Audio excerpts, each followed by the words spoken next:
Take flight. Marc D with the C's got the key to life. Retro toys and comics we adore. TV and movies, let's explore. Sunday Night Geekery, it's the place to be. With Marc D with the C, let your nerd run free. Old school vibes and stories untold. Tune in. Out, let the magic unfold. Oh, that's better. Let me unmute. Hey everyone, welcome to Sunday Night Geekery, issue number 134. Wow, no, 164. Right, what am I saying? And of course, Brian Hepburn there with the Clobberin' Time. So let's, we should always start with remembering our buddy Clobberin' Time. Clobberin' Time! And Dadman sends his regrets. He can't be here tonight. He's got a really early work day. Come on, Dadman. What kind of excuse is that? No, I'm just kidding. Yes, you don't want to get, don't want to miss work. So this is a shout out for Dadman. Ah! Over that way. God damn it, Mark! Jeez. It's not a show without Dadman and that clip, right, guys? So let's say hi to everyone in the chat. Catch up to everyone. So hail to Brian Hepburn, who was here first, and thank you for being a channel member, Brian. And Davina Duckworth is in the house. Hail, Davina. Thank you for being here. Phantom Outsider, the comic book expert. Hey, Phantom. And Claude Sowling is here. All right, Claude. And Tim. Tim is in the house. FKH. Great to see you tonight. Hope everyone had a great weekend. It's pretty cold in the Northeast here, but hopefully it's going to be warming up this next week. It might get into the 40s. Oh, yes, and don't forget, Dadman's in the house, yeah. So I'm officially retired, and this coming Friday. LOL. Well, I hope you have a good retirement. Yep. More time to read comic books, but all the best to Phantom Outsider. Yep. And don't forget the missus. Yes, don't forget the missus. So, yes, of course. Yeah, let's put the Mrs. channel in the chat because she's always got some great shows. She had a nice Pretender watch party this afternoon. I couldn't make it there, but I saw that, and that's a great show. That was one of Clobberin' Time's one of his shows that he talked about. He really liked that show, The Pretender, and I've watched that a little bit. It's good stuff. So yeah, let's put Mrs. Dadman Walking's channel in there. And happy birthday! It was to Grandma Dadman, or how do you say it? I'm just saying Grandma Dadman. That's how we go. So with a great peeps cake that the Dadman clan had made for their grandmother. So all hail and happy birthday. So here's Mrs. Dadman's channel. Let's get this in the chat here. And the Deadman is here. Hail. Great to see you. Hail to the Deadman. Not to be confused with the Dadman. Got to watch my pronunciation there. Remember to elucidate, as they say, or use good diction. Yep. But yeah, so no one is here right now, so I got free reign tonight. But I'm sure some of our typical friends will be popping in, hopefully. But yeah, so I don't know. I got a ton of stuff I can do. I can talk about. I can talk about Bond. I can talk about Spider-Man. And I can also, I went to Midtown Comics a few weeks ago. If you guys want to see pictures from that, I'm not sure which way. You know, we never know which way we want to go on this show. It's a random fun fest. But let's see what Phantom's saying here. What's funny is I have been on admin leave since August 6th, but on Friday, February 28th, work is retiring me officially. Well, I hope you got paid well during that time. But you should have told them you're retiring on February 29th. That would have been a much better day to retire. So then you don't have to retire, right? But yeah, all the best to Phantom Outsider. Yep. But yeah, why don't I? Yeah, maybe you guys want to see pictures from Midtown Comics, or talk about well, I probably should save Bond if anyone else shows up tonight, or Spider-Man. But yeah, why don't we show some pictures, some Midtown Comics? That would be fun to do. I think go through some of the stuff there. Let's go to my albums here. Find my Midtown Comics album. Oh, good. My 3D print just finished. It looked like it was successful. That's good. Always good when that finishes. Let's see here. So let's make sure that that print is good. Yep. All right. So let's go grab Midtown Comics here. Let's see. And we also had some Marvel Comics news we can talk about. Bringing back Gwen Stacy, which is ridiculous. You know, a few characters that stayed dead. Bucky was one of them.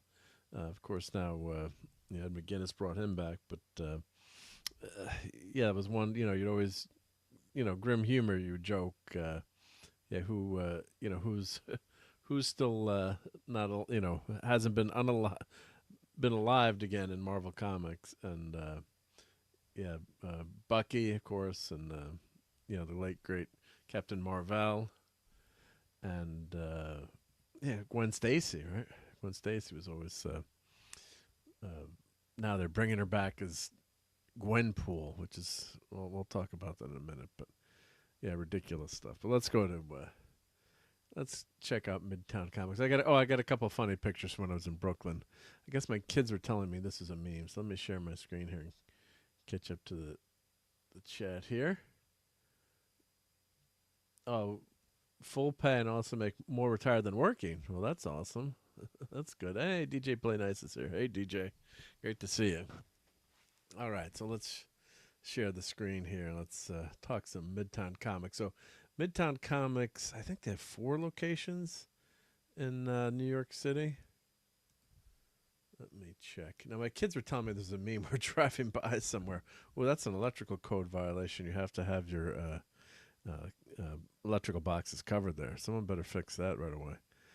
But yeah, I guess it's a meme. So standing, I have no idea who that is. I'm not that hip. And yeah, Uncle Ben. Yeah, Uncle Ben. They did bring back Uncle Ben at one point, but I think it turned out to be from an alternative universe.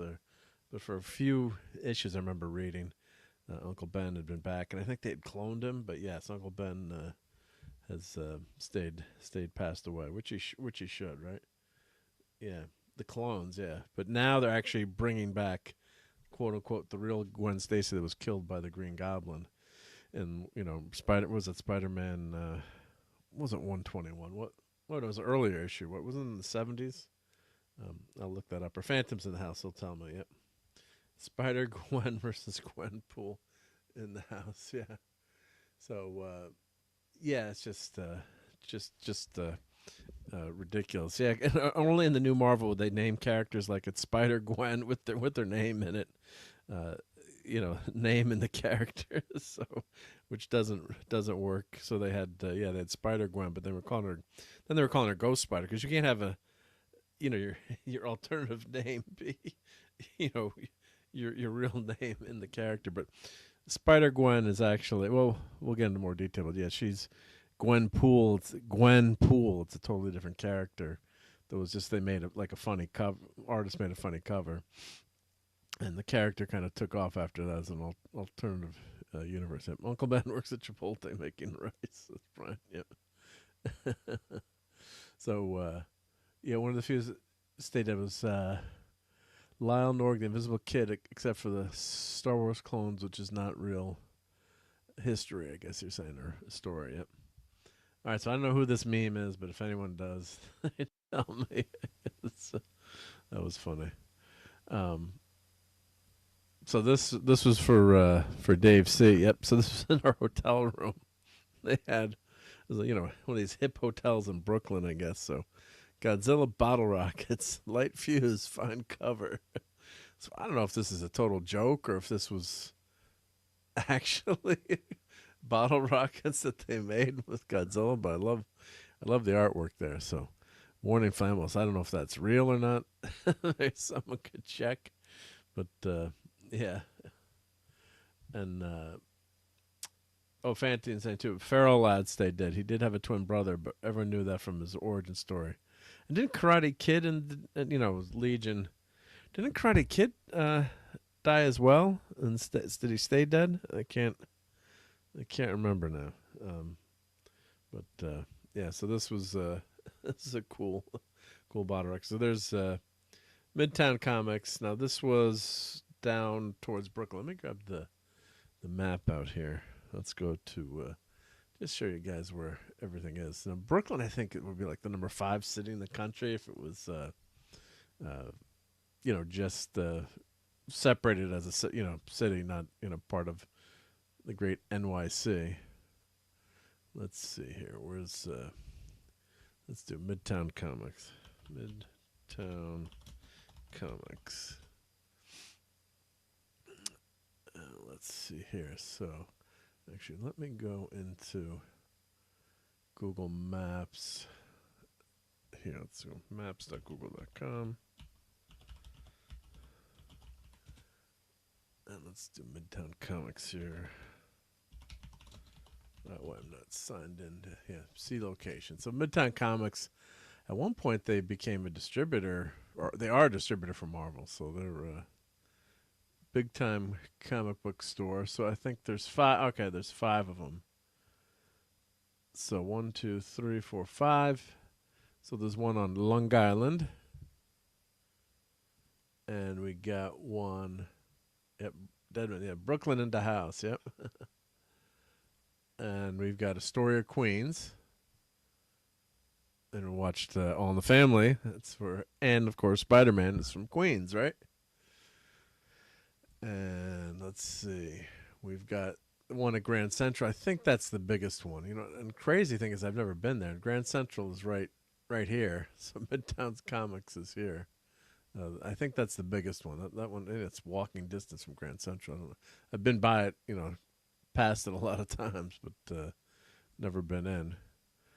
And the one I was then there's a Times Square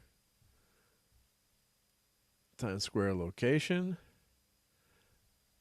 and I was at the one down in Brooklyn. They call it Midtown Comics Downtown, but well, not in Brooklyn, excuse me. Near Brooklyn. Here's the Brooklyn Bridge. Brooklyn Bridge, I should say, within sight of the Brooklyn Bridge. I didn't get a good picture of the Brooklyn Bridge from there. I should have, but yeah. So here's Midtown. This is the one we're at. This location here. So let's put their website in. There we go. They must sell online too, I'm sure. Yep. Phantom says, Midtown was one of the biggest distributors of comics at one point, but likely now no one is considering how few are sold these days, unfortunately. Yeah, that's tough. Yep.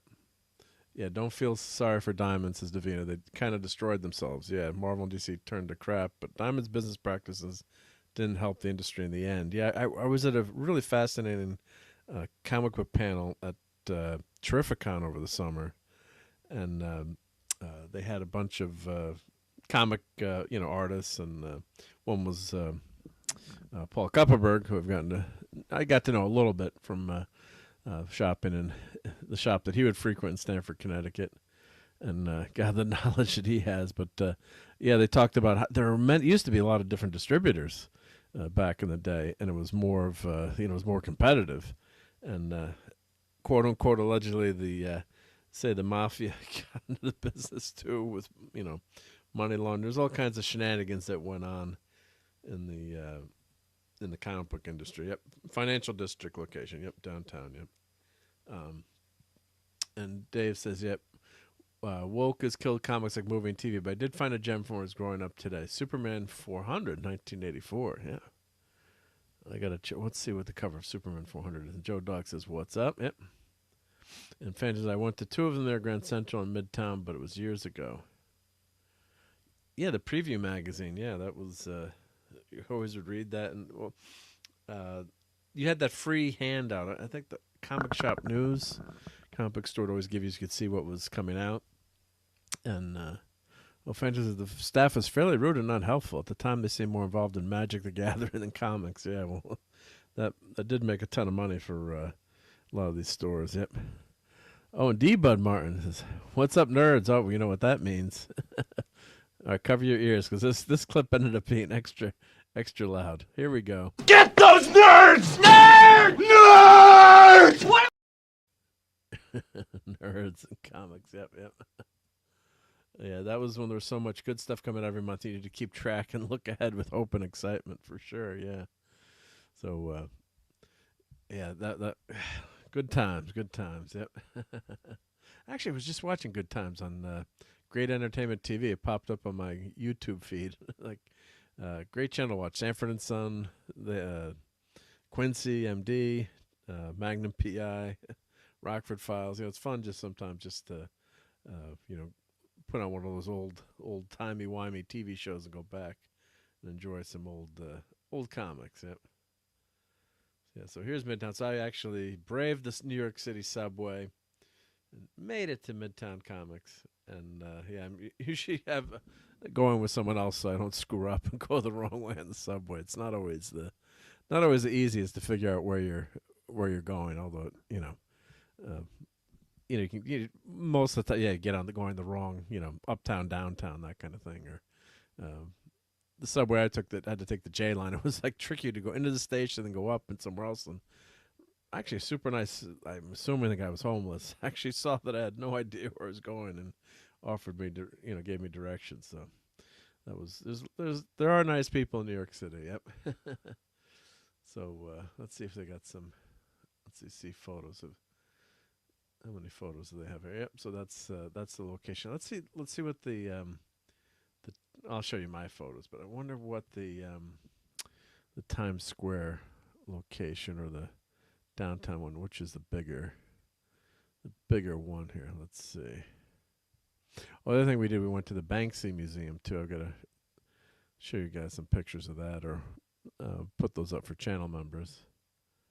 Let's see, Grand Central. Let's see, photos. Let's see, is that the really big one? Let's see here. All photos. Yep. I think this is the bigger location down there. Yep. But of course, the comic industry is not what it used to be. But Midtown is a famous distributor. Oh, look at those glasses there. Yep. Very cool. Yep. And some really wild statues there. There's Darksider's a friend in school. It's Darkseid. Oh yeah, that's what I show you. Yeah, there's the outside. Yeah, so that's Midtown Comics near Grand Central. I think they have the second floor there. Yep. So let's see and then the Times Square one. Let's take a look at the outside of the Times Square one. Let's check that out. Yep. And fantasy, I used to hand in diamond checklists to my one comic shop and usually gave them a deposit on some pre-order stuff. Yep. Plastic Crack Central. Yep.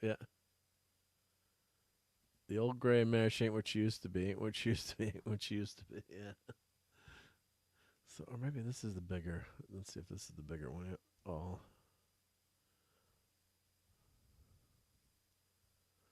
It's always fun to go in any comic book. Any comic book shop, of course. Yep. Just want to see if they have a picture of the outside yet. So this one looks pretty darn big. Yep. And we got a video here.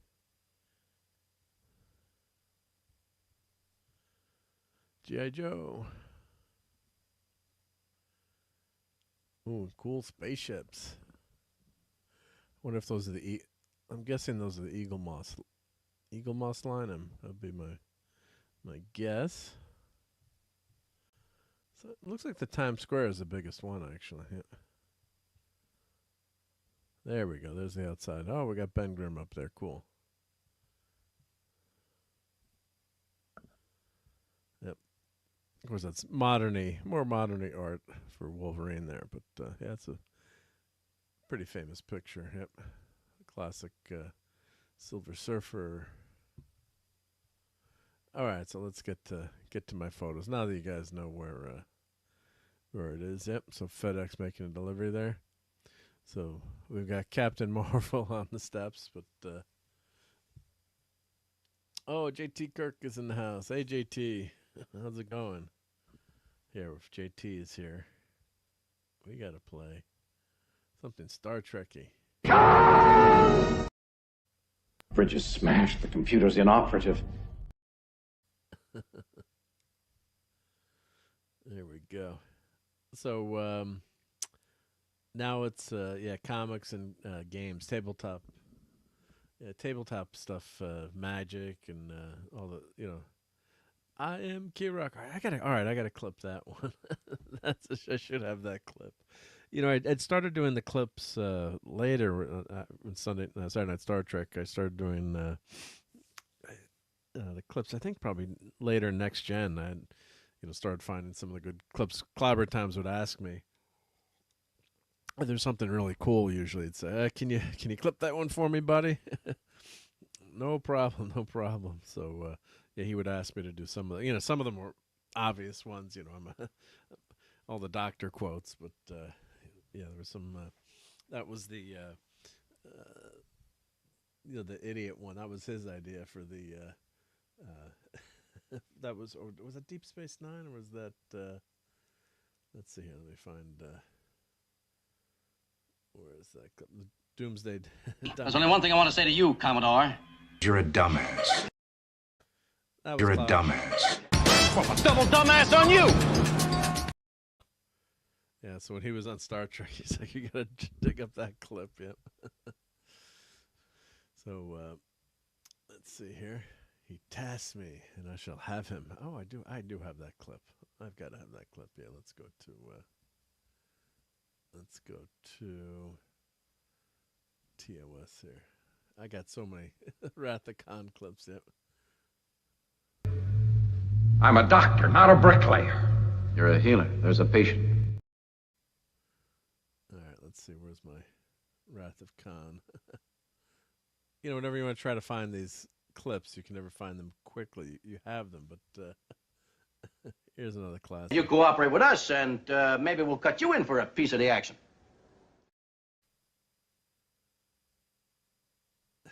I have a whole section just for Wrath of Khan. Here we go. Yep. Hang on! I guess I should put them in alphabet. Let them eat static. Revenge is a dish that is best served cold. You are my superior officer. You are also my friend. All right, I got it, but I'm not finding it that quickly. Hang on! He tasks me. He tasks me, and I shall have him. All right, I found it after like 20 tries. But yep, you could just watch that movie over and over again. Yep. Yeah, it was Voyager. Your dumbass Red Foreman. Yep. The captain is a very dramatic individual. Yep. And Davina says, I stopped going to cons years ago. Too many cosplayers, bronies, and PDF flyers or files. Yeah. The cosplayers are fun to watch sometimes, I have to say. Yep. Oh, mic is kind of low, so the clips are loud. Let me check my settings here. Let's see. It should be set to my USB mic. The StreamYard added some settings here. Let me know if let's see, audio. Let me do automatically. I did automatically adjust my mic volume, so I had that off. Let me know if it gets too loud or if it sounds. His torso is well ventilated. Yep. So, all right. So here's the steps going up to Midtown Comics. Yep. And of course, it's merchandise. It's all about the merchandise and some comics too. Yep. They had some cool comics, but yeah, this that's very cool. That that Wolverine mug. That is darn cool. Yep. All right, so let's go through. Yeah, so right when you get up the stairs, there's some cool mugs there. The Spider-Man one's pretty cool. I got so many glasses and mugs and things, but these are pretty damn cool. I don't know if those are the Stanley mugs or yeah, but they look pretty good quality.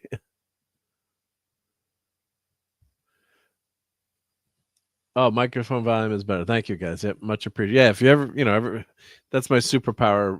Boomerang the mic stuff. So yeah, it's always appreciate anyone. Don't ever feel sorry about giving feedback, especially if, yeah, volume. If you have bad audio on a podcast, that's the worst. So thank you very much. Appreciate that. Yep. Classic. I think that's Herb Trimpe, or is that? I'm not as good with identifying the artist, but yeah, classic. Classic Hulk. Let's see. Oh, am I going? I'm going the wrong way. There we go.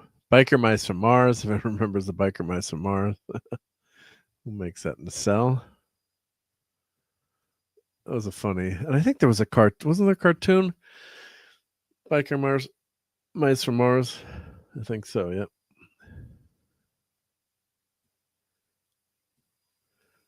Luke Skywalker, Admiral Thrawn, of course, but that's from looks like the actor, which is it's well done, but that Ahsoka show was so good, not so good.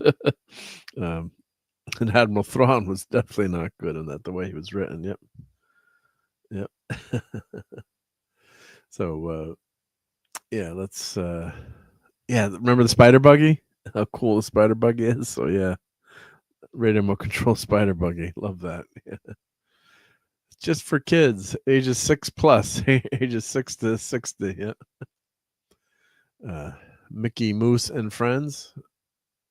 Always like Goofy, but yeah, that's a pretty cool figure set there. Got Nightmare Before Christmas, Snow Globe.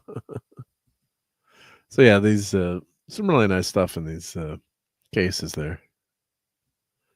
Donald Duck with figurine, Little Mermaid. And a lot of times you see things, nowadays with the interwebs, there's a lot of stuff you can find, but it's there's other things you see. Yep. Now this I've never seen in person, but I've seen this Invisible Woman. About $250. Bishu, who I can't say, it was the Japanese version of Invisible Woman, like an anime Japanese version. So very cute. Is that? Oh, they left the foam around. They didn't take the foam off there. I guess they left on the statue. And you got Johnny. 1/6 Diamond Select. Do I have that? I'm looking up on my shelf. I don't think I have that. I have the bust of Johnny. Let's see. It's on the second shelf, so I can't can't see that well. I don't think that's the bust that I have. It's a much smaller one. That one looked pretty cool. Constantine. Yeah, that's a great statue. That was a pretty decent. That show got pretty good. Yep. Oh, Polly's Minion is here. Hail to you and the pepperoni. And of course, whenever you are in the house, we always like to hope that this stream will be Truck Dog approved. If I can find it. Yep. There we go. There's See Me.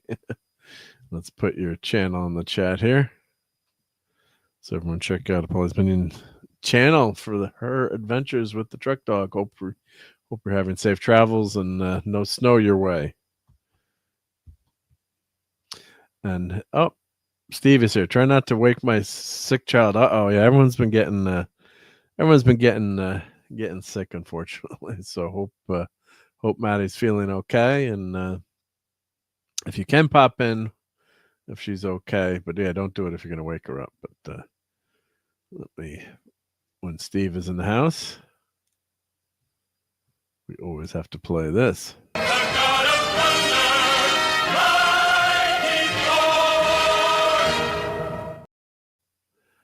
Hail to Steve Mitchum. All right. Yeah, who was the was it Matt? Who played Constantine? Was Matt not? I know not Matt. Matt. Oh God, what was his last name? I know not Matt Smith. And not Keanu Reeves. Although I hear they're trying to maybe bring him back as a movie. What was his Matt Ryan? Matt Ryan. It was I got the Matt right. Give me 50 points of credit. Yep. So of course he was modeled after Sting, the original version of look of Constantine. Yep. And shout out to Matt. I hope she's feeling better. Yeah. All right. Oh, my boy's on antibiotics. He's not home with me to look after either. Uh-oh. That's not good. Yep. Not good. Hope he's feeling better.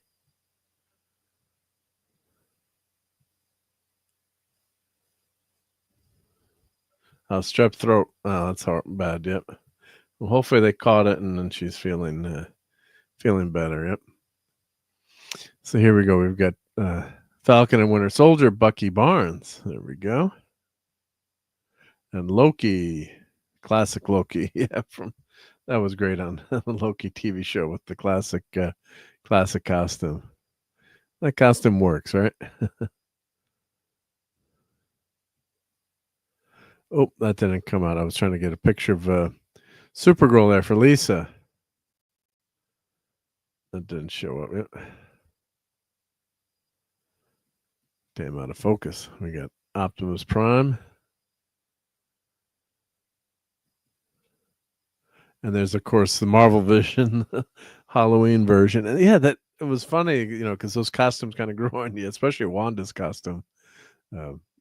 Vision, maybe not as much, but yeah, that was fun. Yeah.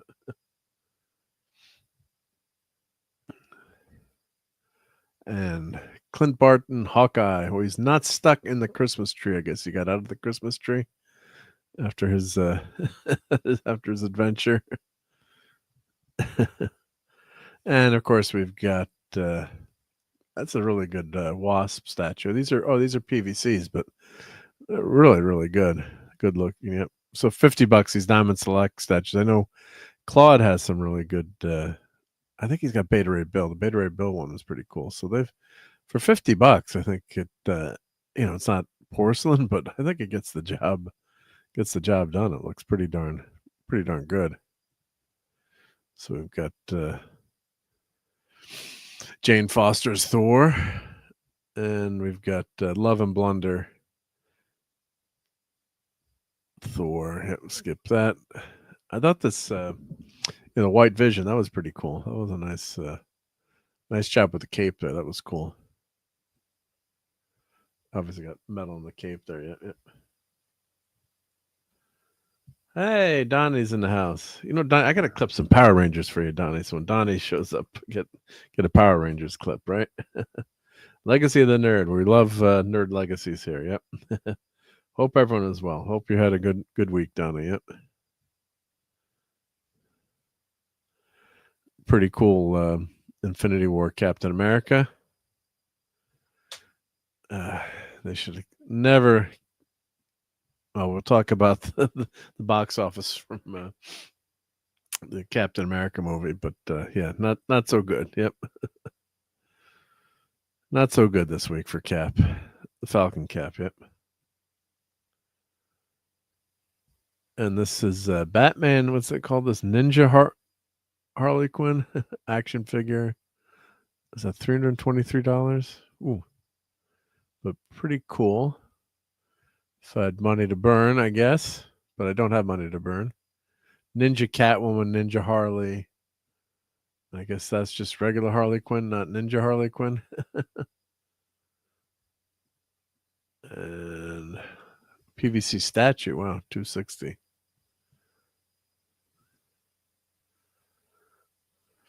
Pretty cool Batman statue there.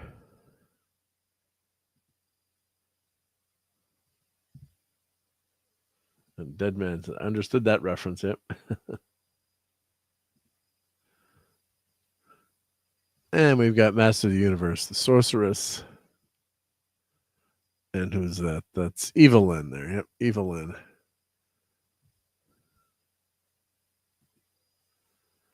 Another view of that. Some more Batman statues. Yeah, it's always tough with these glass cases. You know, camera messes up, but that's Batman black and white statue there. Wonder Woman. And I love the surfer statue. I wasn't trying to get his behind, but they should have kept the board going though. They I guess to save money or make it smaller, they chopped the board there. Let's see, Wonder Woman, 1/4 scale, 1/6. Oh wow, that ain't cheap. $6.79. Yep, got to find a spot to put that in the living room. Yep. Then there's some little golden books which are fun. Yep. So yeah, it'd be great if kids were reading comics, but comics are for grumps right now. There's a Star Trek book, yeah, little golden book, Star Trek, Super Friends, Wonder Woman, Doctor Strange, yep, Moon Girl, X-Men 97, which everyone really liked for the most part, I think.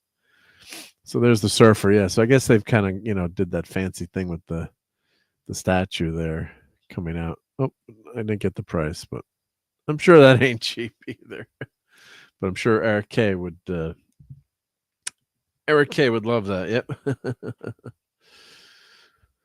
He would like that. Yeah.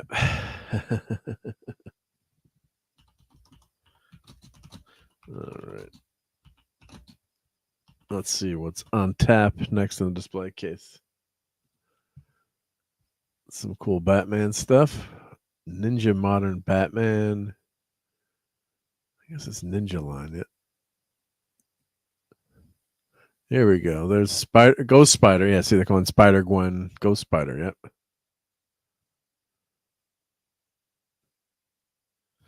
So let's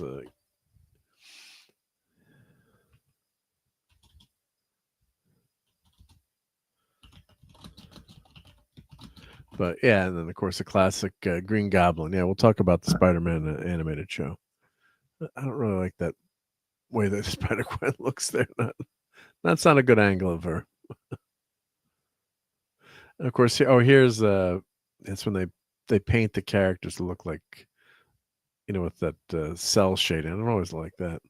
This looked really good. This Mafex Dark Knight Returns set. That's pretty darn cool. I don't think that's too bad of a price. Two pretty cool high-end action figures. Yep. You can change the faces. And of course, I'm a sucker for Dark Knight's Return.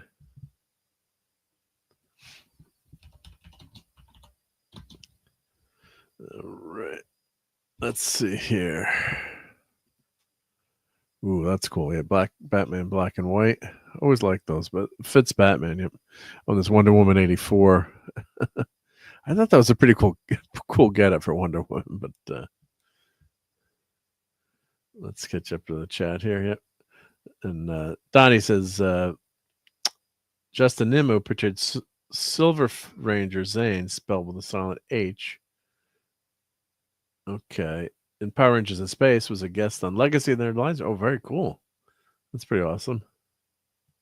Oh, and Eric says Eric is in the house. That was the one I was going to order, the limited edition one, and it comes with Frankie Ray. Yep. Well, did you get it? Did I can enable you? Did you get it, Eric, or it was sold out, or just So, here, let's put the Silver Surfer up here. There we go. There we go. But limited edition, yeah, that'd be cool. Yeah, with Frankie Ray. I do really like the. I just wish the board kept going. I understand why they didn't, obviously, to keep the cost up, but that's massive Silver Surfer there. That's very cool. Except he's supposed to be a woman, isn't he? Just kidding.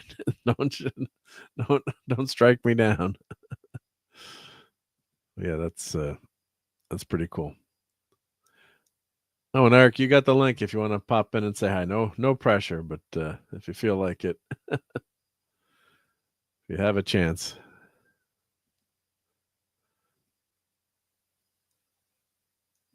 Let's see here. We got the Joker. Well, that's creepy on the bike there with the training wheels. Ooh, that's damn scary.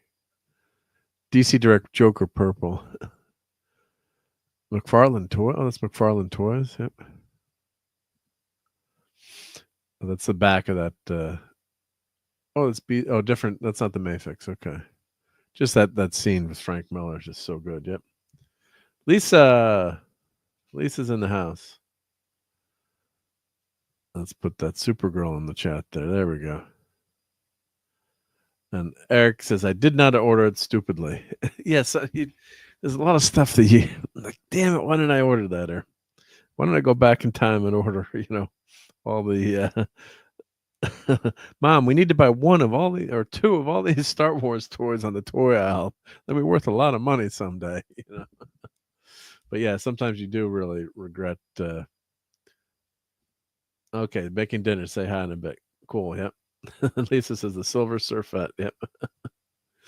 But yeah, just sometimes you see things and you're like, I wish I had bought that. Like maybe I should have bought that Captain America popcorn bucket, right? Yeah, so these are the animated style, which is kind of cool, I guess. Yeah, they've got the cell shading. Sometimes it works, sometimes it doesn't. But with a character like Jubilee, I think it does. Although it seems like Nightcrawler bamfed them. They only got half a body, but yeah, no, those are pretty cool. I thought that's Mystique. Yeah, oh yeah, there's the Daredevil, yeah, animated style. There we go. Captain America statue.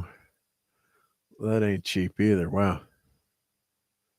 $650, $550. I guess if you got to ask the price, you can't afford it. Don't bother, right? But yeah, those are pretty darn cool.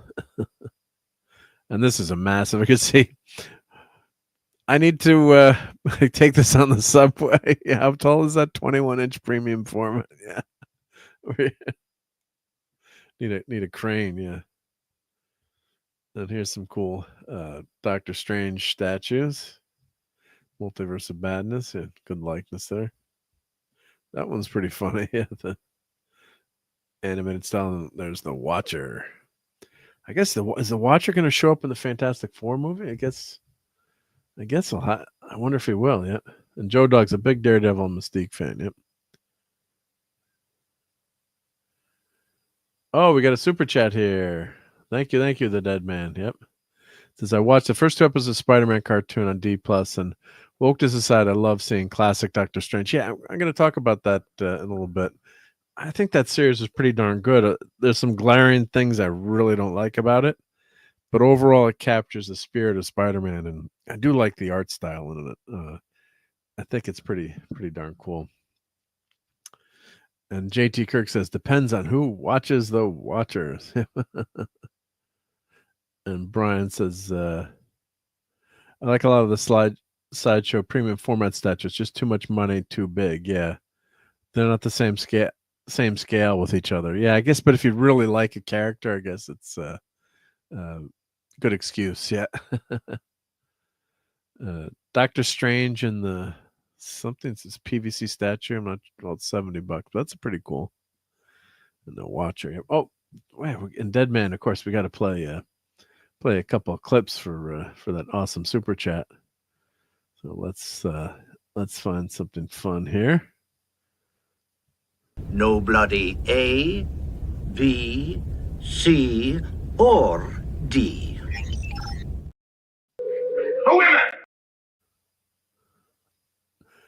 Well, it just so happens that your friend here is only mostly dead.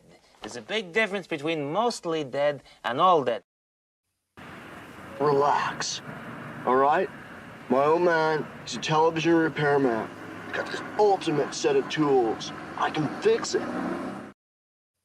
I can fix it. Get to the chopper! And thank you, Dead Man. Much appreciated. Get to the chopper.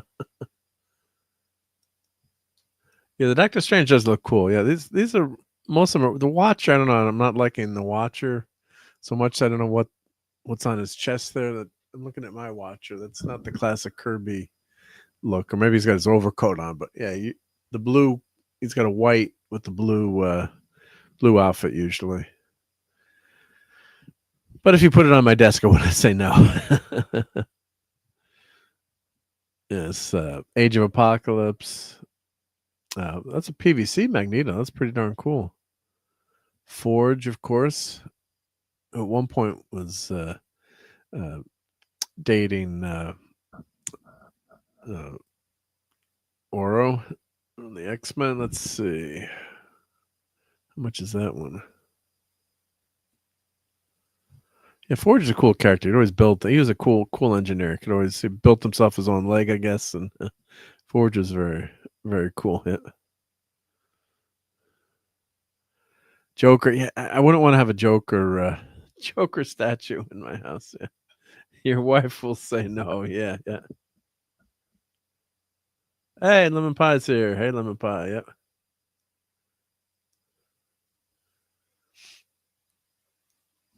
And then Davina says, just a tip for some cool statues you can't afford. Save the images and web pages. It's a bit like enjoying the statue without all the dusting. Yeah, good tip there. Yep. And I did used to save all the like whenever back in the day for a lot of like Christmas stuff. I'd save like the Christmas flyers back when those were out. Kate Bishop and the pizza dog. That's kind of cute, actually. Yep. And Spider-Man on Chimney. Yep.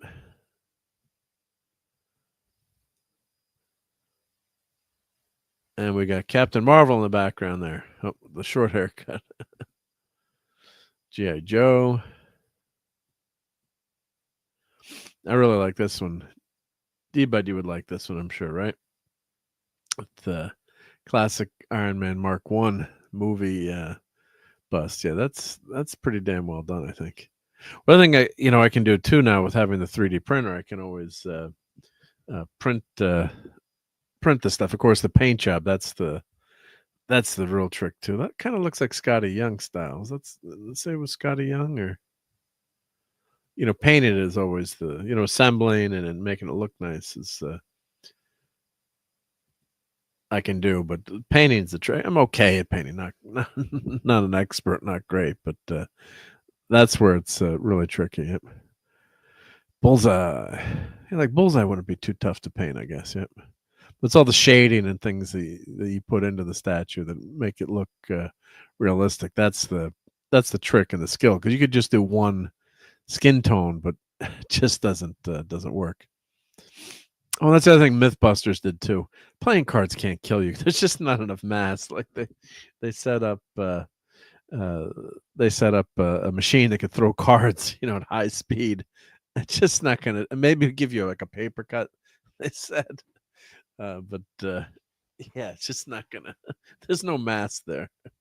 Oh, one of her Polly's minions says one of her truck driver friends met Scotty. Oh, that's cool. God, I wish I had gotten a chance to meet him. Let's see. Do we have? I know we have the green. Did we play the green clip? Well, let's play it again. Let's see. Let's see if I got these are green. Let's see here. It is green. Where's that clip hiding here? I think that was towards the end of my Star Trek list here. And that was a great Relics. Yeah, what a great episode that was. Yeah. But while I'm trying.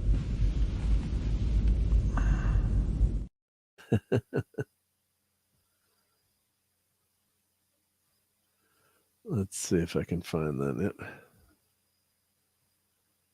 Oh, I can't find it. Yep. I got like 100. Not that it's an excuse, but I got so many darn clips. So here, that's a fun Worf one. I protest. I am not a merry man. All right. Well, let's get some. I know I've got a Scotty clip in here somewhere. Hello, computer. There we go. One of the better Scotty movie clips, right? Hello, computer. And of course, now we can talk to our computers. It's not that far out, right? Which is hysterical. Yeah, who would have thought? Snake Eyes. The Baroness. Yeah. Wow. She looks dangerous. X-23. She's popular again. Yep. And, oh, that didn't come out. I did like that Marvel Logan statue. That's pretty darn cool. And there's Old Man Logan. That's a great series. If you haven't read Old Man Logan, go read that. Eventually, I'm sure they'll do a movie. They did have that cameo, when they showed all the different iterations of Wolverine. Yep. Hey, Jonathan Conroy. Love to buy some plastic crack, but the prices are out of my range these days. Yeah, they're not cheap. Yep, not cheap. Yep.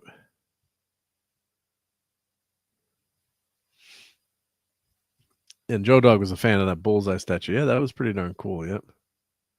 Oh, and Deadman watched that episode of on Mythbusters the other day. Yep. And Davina says the golden age for brilliant sculpts. It's hard to keep track of them. Many are limited issue though. Yep. Oh, guess who's in the house? Hey, Professor R2. R2. Professor R2. R2. Hello. Hey, glad you're here. How's it going? Hey, doing all right. How are you doing this evening? Very good, very good. It's not made a trip to the comic shop, I see. Yeah, so I'm just showing some pictures from Midtown Comics. Yep. Ah, cool. Have you ever been to the Oh New no, York City no, area at I've all? never been to New York. No. Okay, yeah. I mean, it's a comic shop. But Yeah, I've been to some good sized comic shops. Yeah. Yeah, but they're a pretty famous one in New York City, and of course sure. being a Marvel distributor. But yeah, they were pretty nice. There was only a couple people there, 3 or 4 people working. It was midday, so we had gone into the city for my wife's birthday, so we took Thursday and Friday off, and then went to a play and did some stuff. But yeah, so it wasn't a crowded. It wasn't too crowded. But people were coming in to pick up their, their books, but just comics aren't what it used to be, unfortunately. So, and now that you've joined the show, we got to play this clip. This is your best advice, right? It's because a droid don't pull people's arms out of their sockets when they lose. R2, let the Wookiee win. I got to get the other half. Yes. Other half of that. Yep. Let the Wookiee win. Always a good idea. Oh, Dustin's here. Keto Simple. Hey, Mark, print something cool. Thank you for that super chat. Let's play something cool. And well, first of all, let me put Keto Simple's link in the chat. And you were live streaming earlier, I saw, which was awesome. Let's put your link in there. There we go. Let's see. Let's play some fun. Let's play a couple fun clips for that. Thank you for that super chat, buddy. Let's see. Let me switch. Let's do some. Here we go. How about some sharks with frickin' laser beams attached to their heads? I got this shocking pain right behind the eyes. Have you considered amputation? 24 hours a day, 7 days a week. No job is too big. No fee is too big. Let's see. How about nice set of hooters you got there. Pull over! No, it's a cardigan, but thanks for noticing. It's just so good. just doesn't get much better than that. Oh, right? the dead man says we need a clip of R2 screaming. Oh yeah. I can do that. There we go, right? I got that. Yeah. Oh, and Joe with the super chat. God, his super chats are rolling in. Thank you so much, Joe. How much for a Doomsday Machine, sir? Well, I guess we don't want to get too dangerous here, right? So, but yeah, I do actually have them. Let me put my eBay shameless plug here, my eBay store. But I'm selling the ornaments right now, so I've actually sold quite a few ornaments. So, obviously, being the holiday season, but I just sold two this week to a priest, which was awesome. The priest was a Star Trek fan. I won't say the name, of course, but like I felt bad. I'm like, should I not charge him, or I'm gonna have to go to confession. But so I got to ship those out on Monday. But here's my eBay store. And I'm gonna be adding the the Doomsday Machine to the regular size Doomsday Machine, and I'm also I just printed a batch to give out to the channel members. Higher. I'll put out a member chat, but I'm going to give away some 3D prints to all my channel members. So depending on the level you're at, but I just printed like 20 Doomsday Machines. Oh, I wow. was painting them today. So yeah, so let's play. I think I do have the a couple of Doomsday Machine clips here too.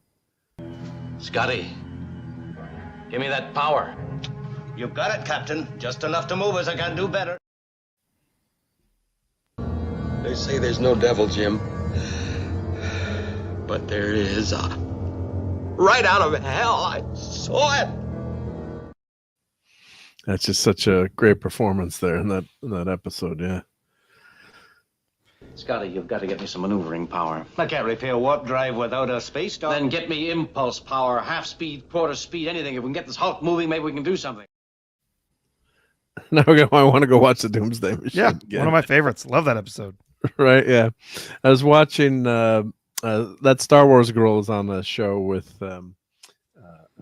who is it with a couple of comic book artists. So it's let's see who was on that show, but they were reviewing the Doomsday Machine, and Ron Garney was on the show too, and she gave the Doomsday Machine a 5 because she thought the Admiral was too annoying. Like, and they were like, they booted her off the show for a second. We're like, wait a minute, what? You can't do that. Oh.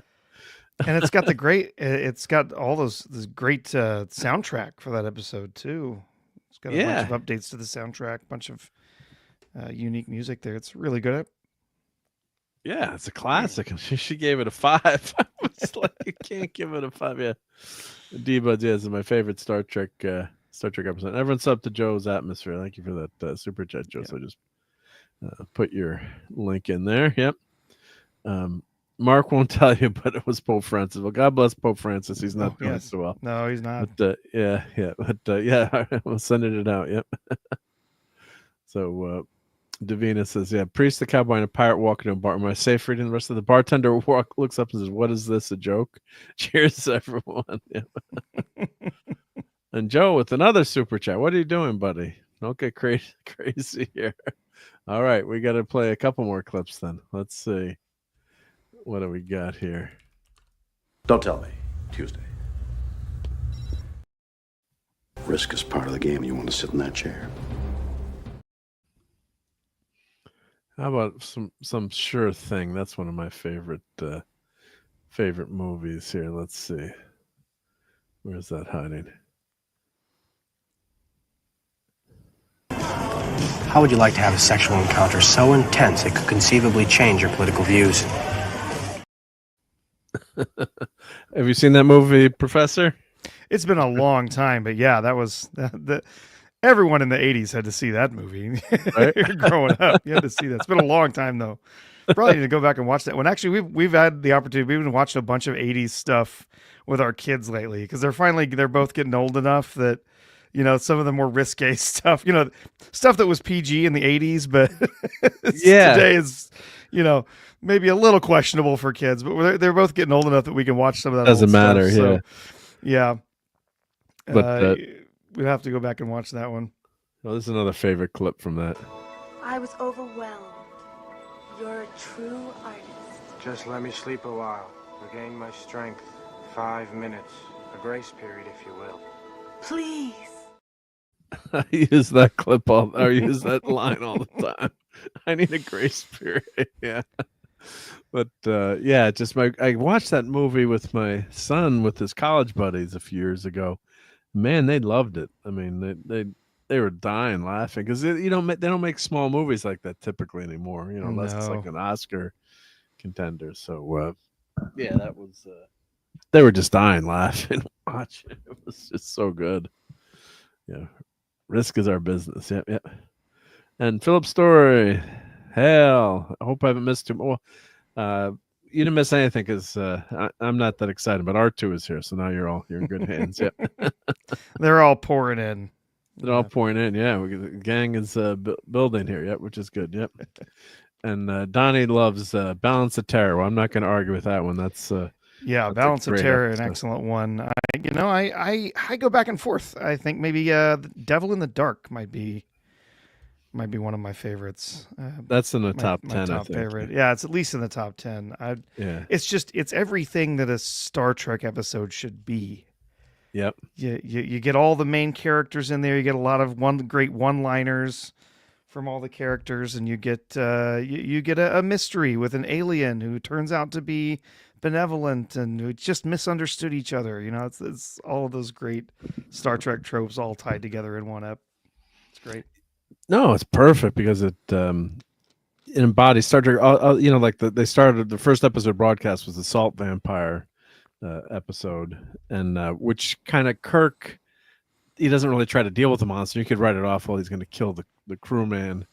He's got to take her out. But it's just that episode is, and it can be an allegory for so many different things, like not accepting someone, race, creed, religion, sexual orientation, whatever you want to, say, which is what makes that episode so good, because you can translate it to different opinions of what that episode means for you.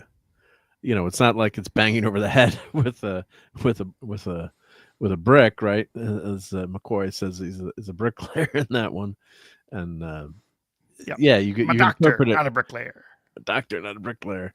Which I think I do have. I gotta have that one. Well, let's see. Where is a doctor, not a brick? There we go. I'm a doctor, not a bricklayer. You're a healer. There's a patient. There we go. Oh, I found a clip. Didn't take me too long. So, and Davina says, Balance of Terror is a classic. Joe likes the Doomsday Machine. Yet Dead Man, Taste of Armageddon. That's got an interesting message in that. Yep. And Davina says, I like the scene in Edge Forever, but I think it's a little overrated. I watched that with my wife and daughter the other day, and try to show them like an impressive Star Trek episode, and they weren't overwhelmed by it either. Like, this is such good TV, but sometimes too, when things get hyped up, I think that doesn't help either. I think when you hear, this is going to be like the best thing ever, and you watch it and you're like, it was good, but it was, Yeah, it's a very touching and interesting episode. It doesn't always feel a lot like Star Trek. There's all the romance and stuff that's in there. Yeah, it is a very good episode. It's definitely top 10. No, I love it. No matter whose list you're putting it on. Yeah, no, it's a great TV, but it's like The Inner Light too. I'd watched that again, and I didn't think it held up as well, or maybe I've just seen it too many times, or it was hyped too much. I mean, it's a great message in the story, but I think it was kind of overhyped in some ways. Yeah, but, it's still one of my favorites, but one low-key favorite would be Family. I love that episode. What happened? Which one's that? It's right after they deal with the Borg, and he's been deborgified. He goes back to see his brother. The brother, yeah. Vineyard, and that was a great it's a very atypical episode for Next Generation, but it's just told so well, and there's such great performances in it. I love that episode. Yeah, no, that's good. Yeah, that's when TNG was really, really rolling. God, with the I remember I had friends over watching that Borg episode. And I don't know if we did a watch party because of the last episode, or just, we'd watch it every week. It's so long ago, I can't remember. But when they said fire, we're all like, oh my God, what's going to happen? He's going to, you had to wait. Yeah. Yeah. And then you had to wait 3 months. Yeah, you did. Yeah. And I don't think the writers actually hadn't written the episode out. I don't even think they knew what was going to, from remembering what I read about that at the time, they weren't exactly sure how they were gonna. Yeah, it was a genuine cliffhanger. Even the writers weren't entirely sure where they were going to pick up with it on the other end. And Joe says, the thing that makes City so great, it's the only time we see Kirk, the ultimate player, in love. Shatner was fantastic in that episode. Great. Yeah. Great acting. Yeah. Great acting. Yep. Yeah, people aren't big Trek fans won't get the significance. Yeah, I think that does hurt it if you're like just trying to show it to a normie like my wife, although she's exceptional in all other ways. But yeah, yeah, it just doesn't. If you don't understand the characters or know the characters as well, that can be hurt the episode a little bit in terms of what you what you think of it. Yeah, but. Oh, you want to start talking Deep Space Nine, Dead Man? Yeah, You're talking my language. That is still my favorite series. That's your favorite, yeah. I love DS9. Yeah. I loved it from the very first season, even though the first couple of seasons are pretty dadgum cheesy. I love that show. Start to finish. The actors are fantastic in the show. Oh, I don't like the storylines in terms of Trek, as much, but the actors are great. And Armin Shimmerman and Quark I got to meet at Terrificon this summer. Oh, that's awesome. Got a signed photo. Oh no, I put the photo. I have no more wall space left. I gotta put some of the pictures back together. But I feel your pain. I feel my pain. I gotta figure I rotate stuff around. And I don't need the light switch. I can just cover up with Armin's photo. But what I had done, I had been a moron. I was so excited to talk to him. And I was talking about actually, coming out with that show on Blu-ray, and I'm like, what?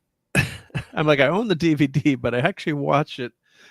There's a fan upload. I was talking to him about it. It's a 720p, HD upgrade. Mm-hmm. I'm like, the Paramount version looks so horrible. It does. It looks awful. The ones they have on their streaming service are terrible encodes. They're bad. Oh, it's so horrible. And yes, I was telling him, like, it looks so much better. I'm guessing you probably don't know how much if you'd ever rewatch a show that you were on, but like, it looks so much better. Even if they just did, they did that with Babylon 5 where they upscaled the special effects so they didn't have to do them. And the rest, I guess, was filmed and they rescanned into 4K or 2K, whatever. I don't know what they scanned that show at. But it looks, it's serviceable. But when you watch DS9 on Paramount Plus, I mean, it's just so blurry, especially on our big TVs. Oh yeah, it's awful. Watching on your 13-inch color TV, it didn't matter so much, I think. But yeah, it's just so much better. And so anyway, long story short, I'm forgetting. See, I left the signed photo on his desk. And so he's not on Twitter anymore, unfortunately. I wonder if I saved the conversation or screenshotted it. But I said,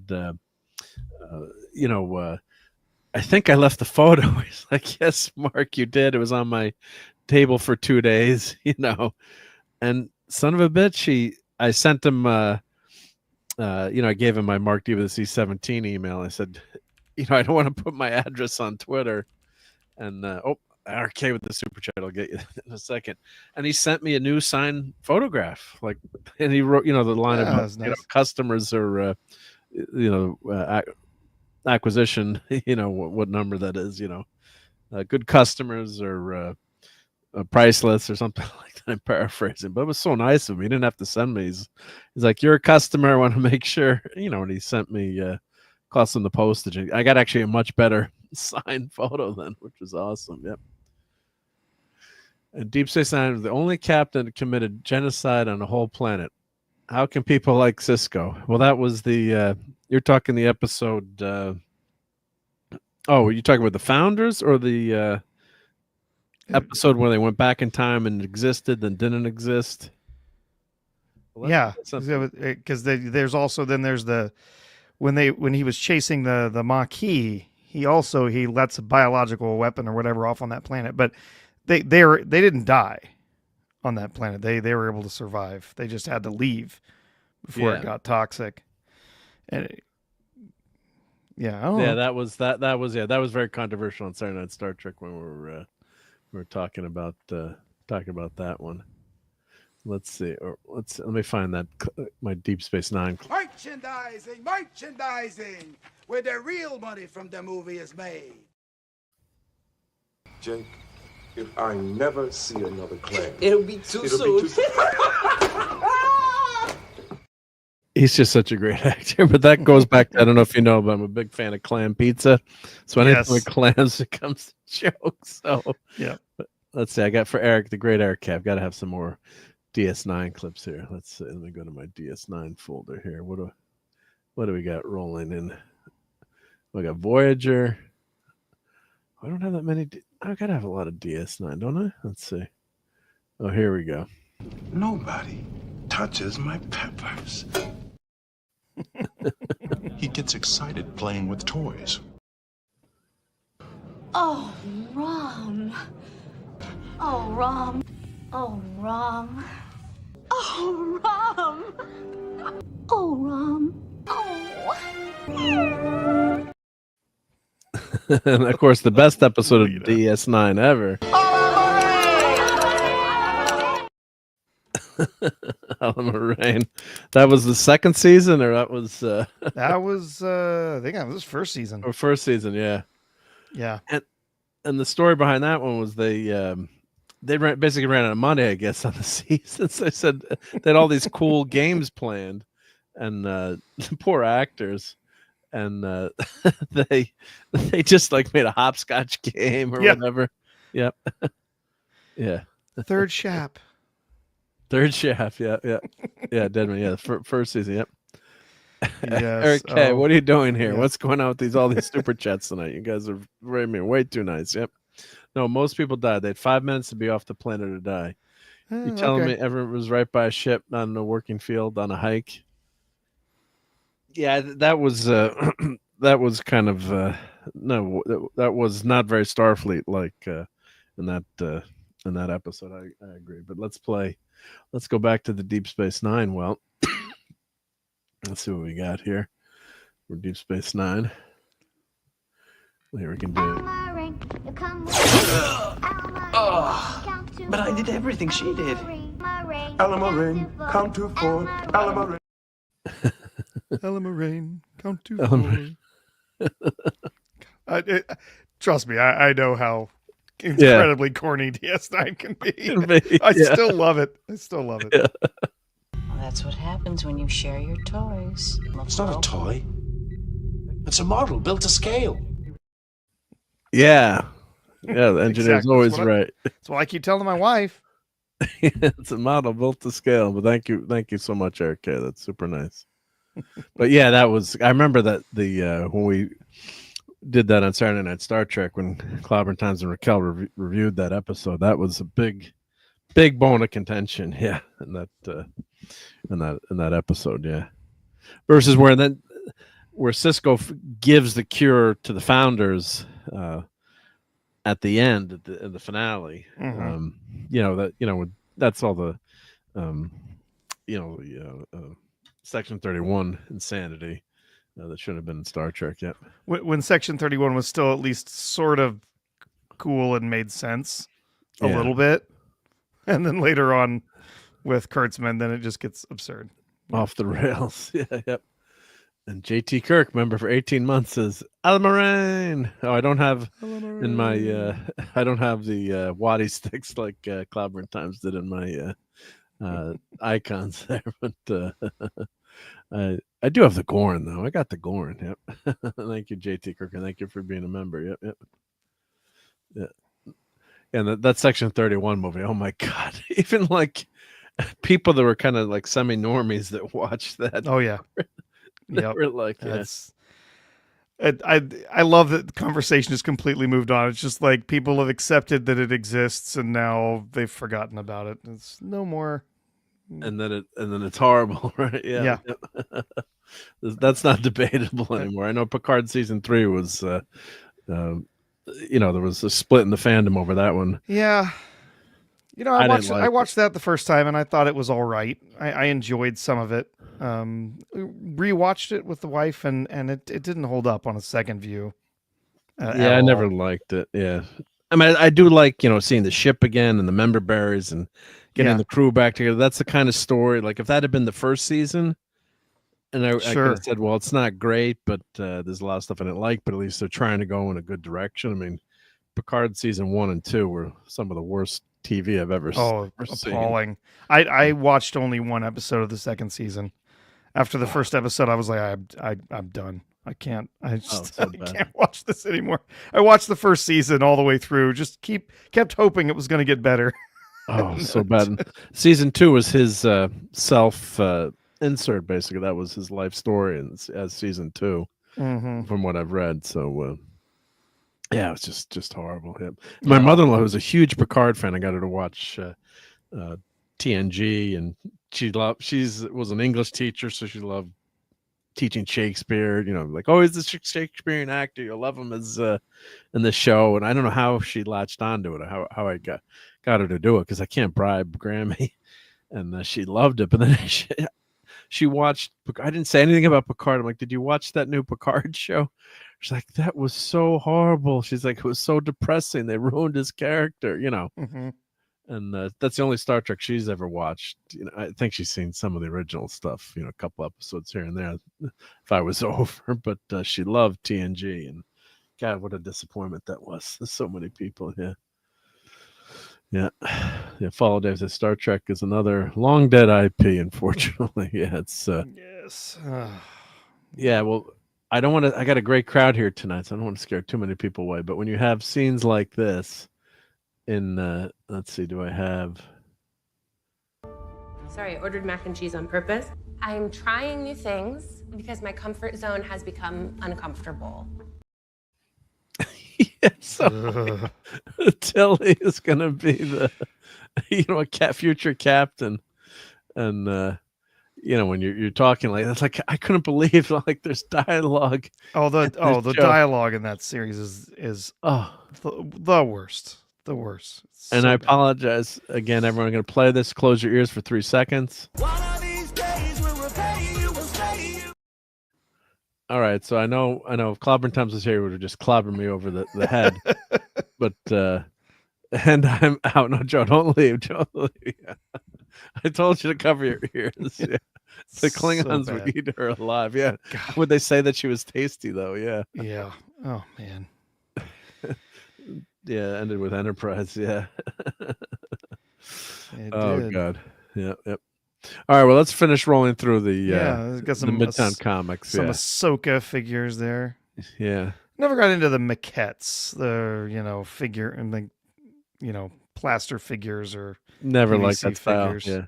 Just never got into that. What am I going to do with it? Where am I going to put it? Put them on a shelf. Yep. Just put it on a shelf and dust it every now and then, I guess. Dr. Aphra, she's become a semi-popular modern character, I think. Yeah, from the comics. From the comics, yeah. So her first appearance, I have her first appearance that happened to shoot. I buy all the Star Wars comics. So yeah, this is pretty cool actually. I like that. I always liked IG-11, yep, and IG-88, yep. Darth Maul, where's Dad Man? There you go. Looks like a Clone Wars version. Clone Wars, yeah. Well, this is with when he had the fake legs, right? Yeah, he got the robot legs. Yeah, Dad Man, that would kill Dad. Yeah, because he's he's cut in half there. Yes, his body goes. It's so absurd for him to come back. It was always dumb. Yeah, super dumb. Yeah, I mean, of course, bringing the Emperor back was even the worst. But nothing's worse than that. Yeah, but the way they had Maul cut and like he was cut in half up here, it's like And then he built himself giant spider legs. Yeah, out of trash. Oh, somehow so stupid. So bad. It was so bad. Yeah. At least Maul lives. Yeah, we tease Dad Man all the time. He goes nuts. But I think the problem was they didn't realize how popular Maul was going to be, and like, oh crap, maybe we shouldn't have killed him. Killed him off, right? And I think the Phantom Menace, if it had much more of Darth Maul in it, that would have been. Made a much. I still like the movie, but I think that would have added to the movie. They'd had more. Maul. Darth Maul coming back. People complain about the new Star Wars shows with making lightsabers non-lethal, where everybody gets stabbed and they're fine. Shake it off. I'm like, that started in the Clone Wars. they brought back Maul. They brought back Maul. Yeah, cut in half. Yeah, this is cool. Yeah, that's interesting. He's got before he got cut in half. Yep. When they should have the other half of mall. Like two malls. Two malls are better than one. There's a robot one running around with human legs. Yeah. Yeah, the bringing back Palpatine, that was just that was the worst. That's such a bad idea. So dumb.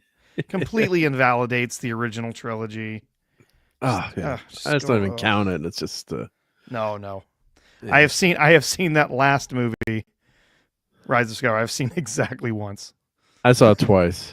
Is that the problem was because I would always back then that's when they had I'm pretty sure that was the midnight show. So I would go like at midnight with my nerd buddies, and then like the 8 p.m. show I would buy a ticket for. At least you could buy them online back then. Like the family wanted to go, the wife wanted to go, and the kids, sure. At a normal time.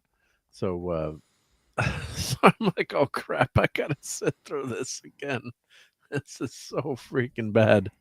And then you pick up so many more things seen in the movie the second time too. Or I remember in the Clone Wars movie, Princess Amidala, she's running in the desert. Remember, she falls off the drop ship. I'm like, watch how poorly she runs in this scene. Like if you watch it closely, she's definitely not an athlete. It's like she's trying to run. I'm like, this looks so bad. But that was a minor problem with that movie. The romance in that was so horribly done in the Clone Wars. Yeah, I saw it once through, and then I've seen clips and things here and there replayed or whatever. But no, it's so bad. It's so bad. Yeah. The whole plot it makes no sense at all. And then bringing back Palpatine. So they had no idea what they were doing, and then they didn't get the original crew back together. Yeah, it's horrible. Yep. Yeah, he only got thrown down a giant shaft in a battle station that blew up. 'Tis but a scratch, a minor flesh wound. And hail to Oliver Beldamonte. Hey, Oliver. Yeah, I agree, only 6 Star Wars movies. Well, I do like Rogue One. I have to say, I do like Rogue One. Yeah. If I could, if we could say nothing Disney ever made happened, and that would mean I have to give up Rogue One and I have to give up the first couple seasons of Mandalorian, I would be willing to make that trade. I would too. Yep. If the sequel trilogy could not have happened, I would. Yeah. I would go back and allow that. That would be fine with me. Rogue One was enjoyable. I did like it somewhat. It picks up late. It's pretty slow early on, but it does pick up near the end. And I don't mind the ending. I mean, it's I think it was kind of fatalistic. Oh yeah, everyone dies, but it's like they died for a purpose, right? They found many Banthans died, or was it Bothans? Bothans died for right. So they had that was for the second Death Star though. That was Death Star 2. Oh, that was Death Star 2? Yeah, Bothans died to find their plans for Death Star 2. Yep. Oh, who died for the plans of Death Star 1? Well, that's them. That's them. That's them. Okay. They're not the Bothans. All right. They're not the Bothans. Yeah. They're not the Bothans. God, come on, Mark. Get with your Star Wars stuff. Yep. I only saw those 2 once a piece where they're saying it was a clone emperor that was killed on the death. Yeah, it was just horrendous. Yep. Just horrendous. Yeah. Now, if they had gone full on, what was that? Darth the comic book series. What was the name of that? The Darth Vader one, or the no? There was the comic series where you find out that everybody that there was this whole series of clones of Palpatine. I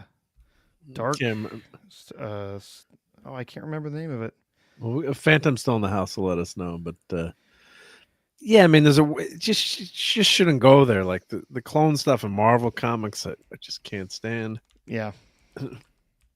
And the Dead Man with a $5 super chat says, "Thank you very much, the Dead Man." He says, "How does it feel to see your favorite hype please go down in flames?" Rich Evans. Yeah, we're gonna talk about Bond, although it technically hasn't gone down in flames, but I've got that on my list of things to talk about. But let's Philip Story's got it. Dark Empire. That's what it was. Dark Empire. Yeah, the Dark Empire series. That was which is a pretty good comic series and great art. Very well done. Yeah, some of the Star Wars comics are really well done. That first Darth Vader's comic, the new Disney comic. I read that series. That was fantastic. Yeah. And Star Wars Theory did a fantastic reading of that, where he got permission from the Star Wars people back before things went ugly. Now between them, and he's got like a voice comic with he's showing panels, not the whole comic, but probably like 80% of it, and did a voiceover. Really, if you don't want to read it, you can watch it as a movie. It was great stuff. Yep. But let's play something for the Dead Man. Yeah. So Inconceivable. Inconceivable. Inconceivable. Inconceivable. Inconceivable. You keep using the word. I do not think it means what you think it means. right, inconceivable seeing RPs go down in prison. How about great sci-fi? And Callie in your place, would you? Probably not. What about you? What about me? Why don't you go? You are expendable. And you're not? No, I'm not. I am not expendable. I'm not stupid. And I'm not going. Your agonizer, please.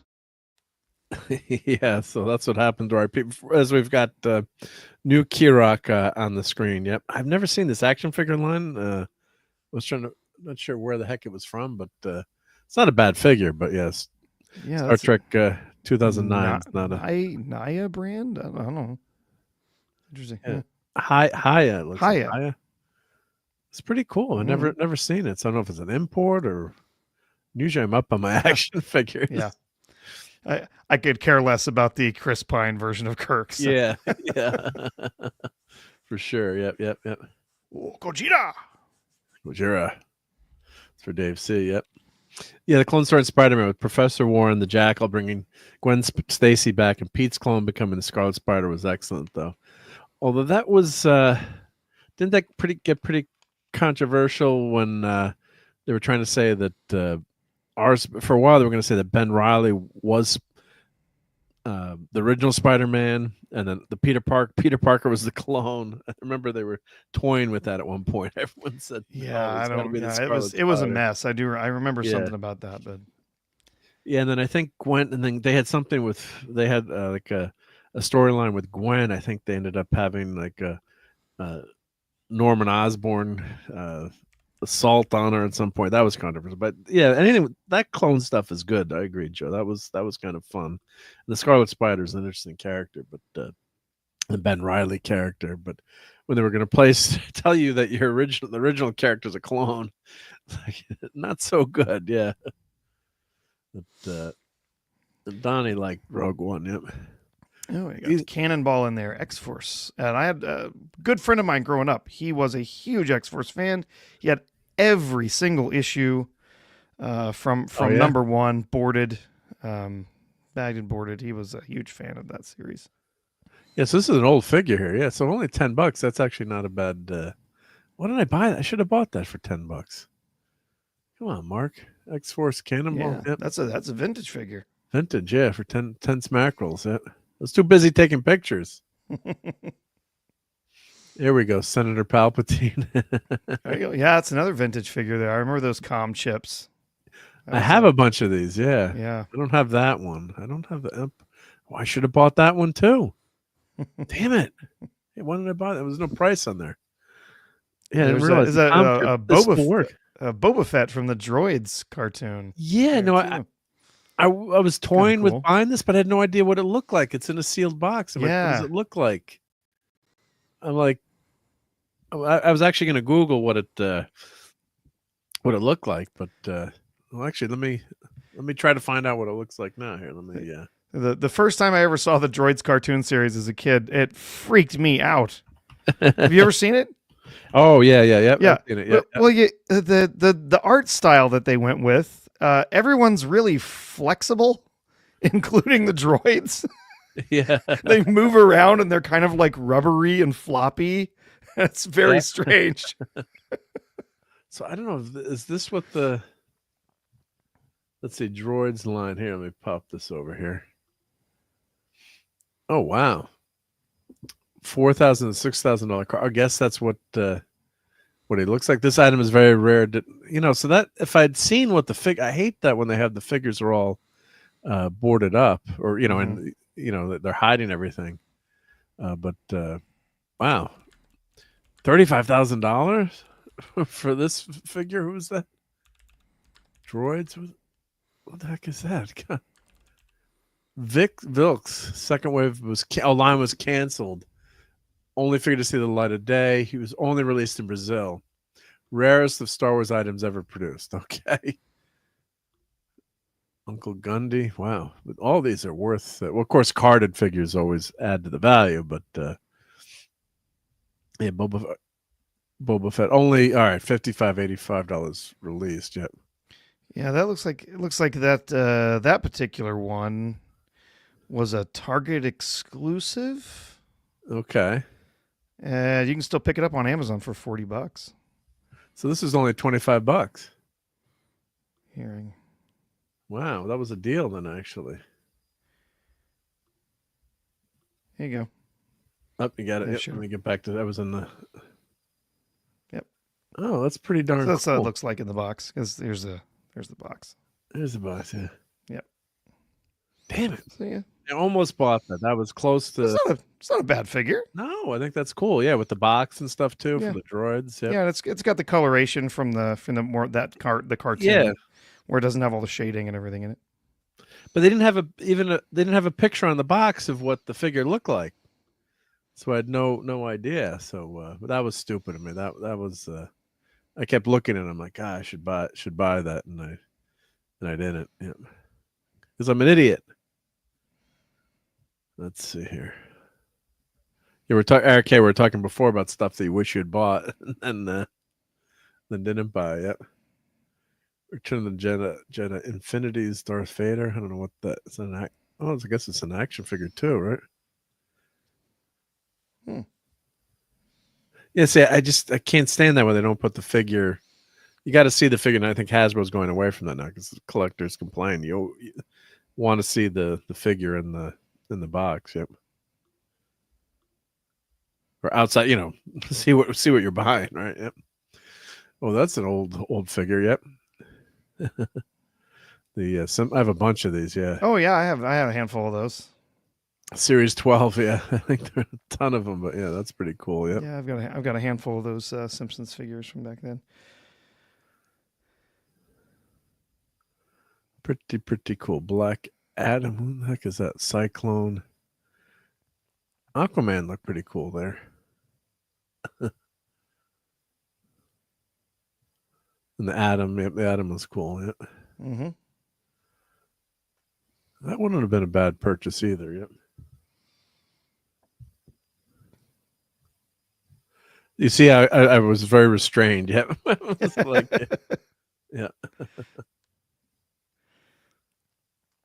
Well, Saturday Night. Yeah, I hear that's a good one. Yeah, Tom has said Midnight said Saturday Night was a great movie. I've got that on my list of things to watch. Yep. Yep. Yeah, that's been on my list for a while. I just haven't gotten to it yet. And then fan says, yeah, if you bought that for $30, it'd be Sunday Night Geekery from the doghouse. Yeah. $25 is okay. Yep. So, yep. Oh, fan says, wait, Warren could only clone Peter. The Gwen clone was a look-alike Warren, hypnotized into thinking she was Glenn. Oh, thank you, Phantom. Yeah, it's been so long since I read that. Yep. Black Adam, not the Rock version. Yep. I wonder if these figures are going to go up in value now that like the Penguin, now that series is so popular. Probably not, but I do own all these anyway. Black Adam. Now this series, I have all the figures except Batman to build the horse, so I've got to find that figure. But the Batman one was like $60 or $80, or it was damn expensive. Yep. Let's see here. What else? Let me scroll through these. Yep. So yeah, so some of these McFarlane ones are pretty darn good. But it's just like how many figures can you have? It's don't quote me on that. It's someone who's got boxes and boxes of action figures, but you can only show so many. And I did always like this Batman Nightmare, that scene. I don't like the movie, but I thought that outfit and that getup was pretty. It was just a crazy dream sequence, but it was cool. Cool looking figure, yep. The Atom, what's that? That looks modern. Yep. And Sergeant Rock, like this didn't look anything like Sergeant Rock to me. I didn't like that sculpt. I'm like, I don't like that. I don't really like that sculpt either. I'm like, what are you doing? Yeah. It's like, that doesn't look like the sergeant to me. Yeah. And I love Disco Nightwing, right? The 19th Batman 66, Oh, yes. and they did Nightwing. And I don't own Alfred yet. But yeah, just very cool action figures everywhere. And I only bought one thing. I only bought 2 things when it was there. Yep, I did not buy Ms. Marvel. Oh well.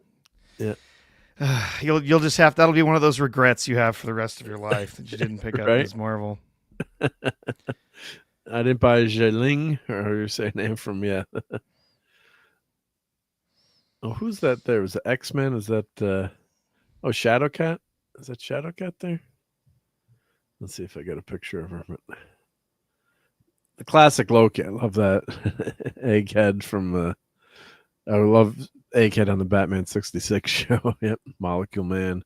But see, it sucks when you can't see the figures. But yeah, like at least they have a picture of the figure. These aren't selling too well, I'm sure. Shuri and King Valkyrie. Yeah. Yeah, Shuri. Everyone's favorite. Although, to be honest, Shuri from Black Panther, not too bad.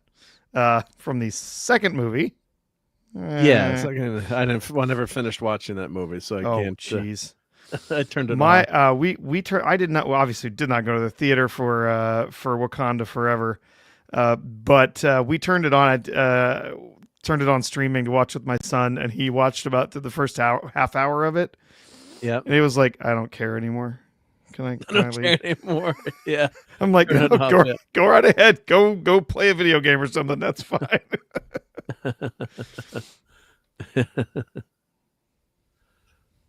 Yeah, these are pretty. Oh, Maggot, yeah, from X-Force. Maggot was X-Force, wasn't he? I think he was X-Force. I don't remember. I think he was, or was it X-Men or X-Force? Well, they're interchangeable too, but yeah. Yeah. Marvel Siren, Siren. These are pretty cool figures. Yeah. Vulcan. Maggot was always such a gross, what a gross superpower. God, who came up with that idea? And the Fire and Ice figure, this is pretty darn rare.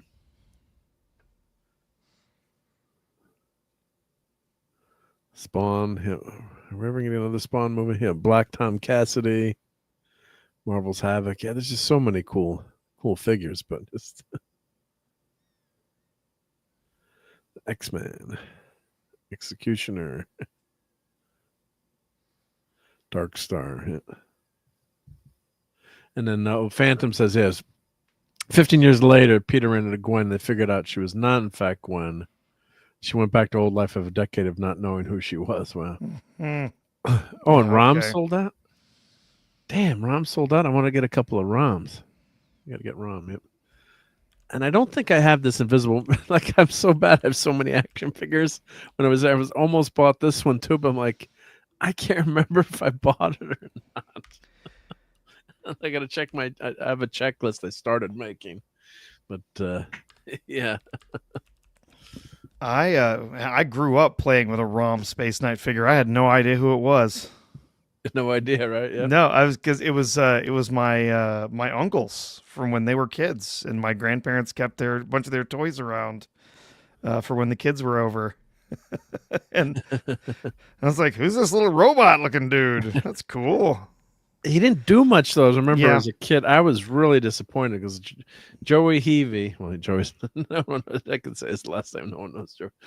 I haven't talked to him in 40 plus years, but I remember his mom gave him the ROM figure, and you watch the commercial, you're like, this is going to be just like the most awesome,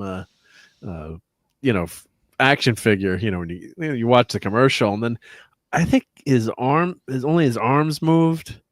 And, only his arms moved, and you could like bend his knees, I think, but it didn't. There was no reason because he couldn't stand up when you bent his knees, and then his eyes lit up. Yeah, it didn't do much, right? Like a little switch on the back, you could like light his eyes up. That was bad. And it didn't look good either. Like the figure didn't even look good. Here, let's show Rom. So let me show you Rom here.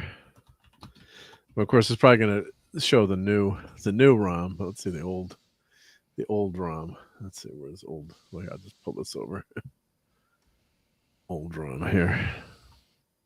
Well, this is the new one's gonna be pretty damn cool. That's gonna sell like.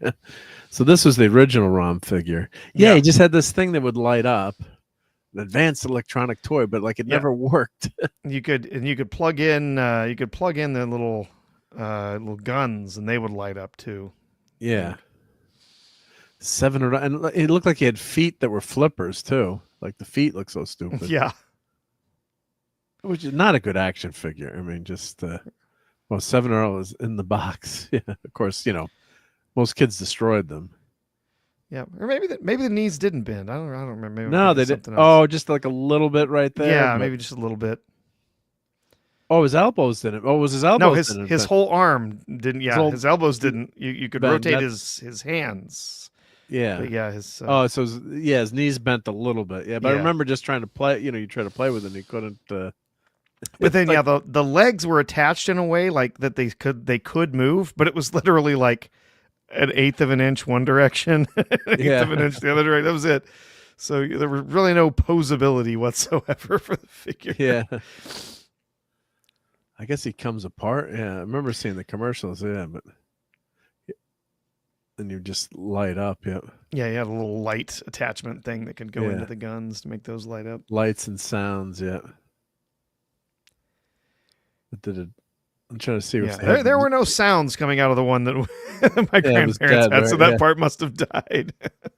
Yeah, here we go. Yeah, so the age of ROM has come.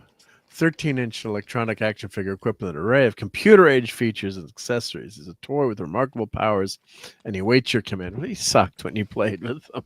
Made of durable, impact-resistant plastic. And that's a feature.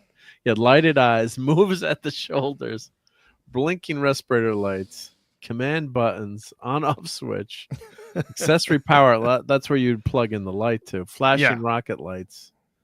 ROM comes with neutralizer, translator, energy analyzer, and plug-in power cord. Limited warranties enclosed. Asked to see the retailer's copy prior to purchase. Jesus Christ. Required but not included is one 9-volt battery. Yeah, I don't know what sound. I think it probably beeped or something. But yeah, I mean that's a nice piece, of course. There, yeah. But God, it was just not a good. It's where you get the hype of a toy. Takes over, yep. Versus, what you remember, right? So. I played more, even though I wasn't a huge GI Joe fan. I played with the old GI Joes more than I played with ROM. Right. Yeah. Yeah. The character of Sure is an insult to King T'Chaka. He would never cheat on his wife, T'Challa's mom. I'm trying to remember the origin of Shuri, right? She was a modern character that came about in the 2000s, maybe, when I was reading that new Black Panther volume 2 or 3. Yeah. I'm trying to remember her origin, but she, Panther had disappeared for a while, and then they brought her in as a, like a temporary replacement, and then of course he came. That happens all the time in series. Yeah. So I didn't mind Shuri taking over for a little bit because you knew it wasn't going to be permanent. You knew it wasn't going to last. Yeah. Oh, and Daniel Craig dropped out of Sergeant Rock. Was he the sergeant? Was he playing the lead? I can actually picture him playing Sergeant Rock. When I think, and Joe was saying here, Brian says the build Affinity Ultron is cool. Not cool enough to buy the entire series. Yeah, that's what happens when you have to buy the whole thing. Yep. Yeah. And Joe wanted that action figure. Yeah, the Dawn of Justice. Yeah, that did look cool. Yeah. Oh, Titanium Man. The Super Skrull. Oh, I gotta get the Super Skrull eventually, I guess too. Yeah. And Captain Marvel. Yeah. Those are all figures I don't own. But I should, of course, Super Skrull should be showing his powers here, though. That's not. If you're having a Super Skrull, you gotta have show him doing something super there with the powers of the Fantastic Four. Yeah. But was this? Oh, Shadow. That's not a good version of Shadow Cat there. Yeah. Not good at all. Yeah. Yeah. I got to tell my daughter to go back, see if that Boba Fett figure's still there. Yep. Of course, the He-Man figures are doing pretty well now. Oh, there's a Judge Dredd there, hiding in the background there. Oh, nice. I think because what these guys do, obviously, they buy the stuff from off the street, so then it just goes on their shelves. Yep. And then this was really cool. That's another thing I should have bought. Do I sound like I should have bought a lot of stuff? The Treasury Edition reprints, which they've done now too, which are really cool. Yeah. So they had a foil version, the original version. So I do love that idea of reprinting the Treasury. And they had Superman versus Muhammad Ali. It was trash though. It was all folded. I was like, oh crap, I would have bought that. Can't really see it there. And this would have been tough to fit on the subway, but that's Jack Kirby returns to Marvel with Machine Man, Devil Dinosaur. I guess some Captain America stories. It. And with the Eternals, yep. The Fourth World, yeah, there's some nice collections you can buy. Yep. King size Kirby, pretty cool. Mm-hmm. Yeah. Let's see here. What else we got? Bunch of absolute collected editions in there. Nice. Yep. And Steven likes the box better than the figure. Yep. Deadman, I hate Ferengi. Yep. Oh, red light for Rom. Yeah, red light for the eyes. Yep. Yep. Yeah, the box was better than the figure. Yep. Yep. Rom. Sal Buscema. I think he did do Rom. Yep. But Phantom will look it up for us. Yep. Yep. Well, Phantom saying, Shuri is T'Challa's younger half sister. Okay, I'm forgetting the origin. And I took this picture. God bless Clobber times. He would have been yelling at me right now. But of course, the book said the rise and fall of Stan Lee. So I wonder how critical it was of Stan. But that's always been a bone of contention with Clobber times and a lot of people in terms of how much credit Stan takes for stuff. And Jack Kirby doesn't get enough credit, or unfortunately, if Jack Kirby got mentioned every time Stan Lee was mentioned, maybe it wouldn't be as sore of a point. But I think it is a shame that Kirby. Everyone should know who Jack Kirby is too. But, if you know Stan, you should know Jack. But oh yeah, Stan was the salesman and the great personality, and he was kind of like the Steve Jobs to Wozniak. Yeah, exactly. Yeah. Yeah, Marvel. Yeah, my favorite, the Micronauts, Rom, Shogun Warriors. Yep. Rom was a great comic too. Rom was really good. Yep. Oh, Shuri is over a decade in comics time, younger than T'Challa, but T'Challa was only a under 10-year-old kid when his dad was killed. Oops. Yeah, well. Yeah, how the making and remaking of Star Trek changed the world. Yeah, that looked like a cool book to get. Yeah. And then, of course, we've got Funko Pops. Oh, yes, they're everywhere. Everywhere, yep. And this was I bought this Funko Pop, Charlie Chaplin, because my dad was a huge Charlie Chaplin fan. I thought that was cool in the black and white. Although the Cylon is cool too. Like sometimes some of the pops are ridiculous, but like that Cylon, that's kind of funny too. That's there's your Ranger, Donnie. Yeah, there you go, Donnie. Ranger Slayer.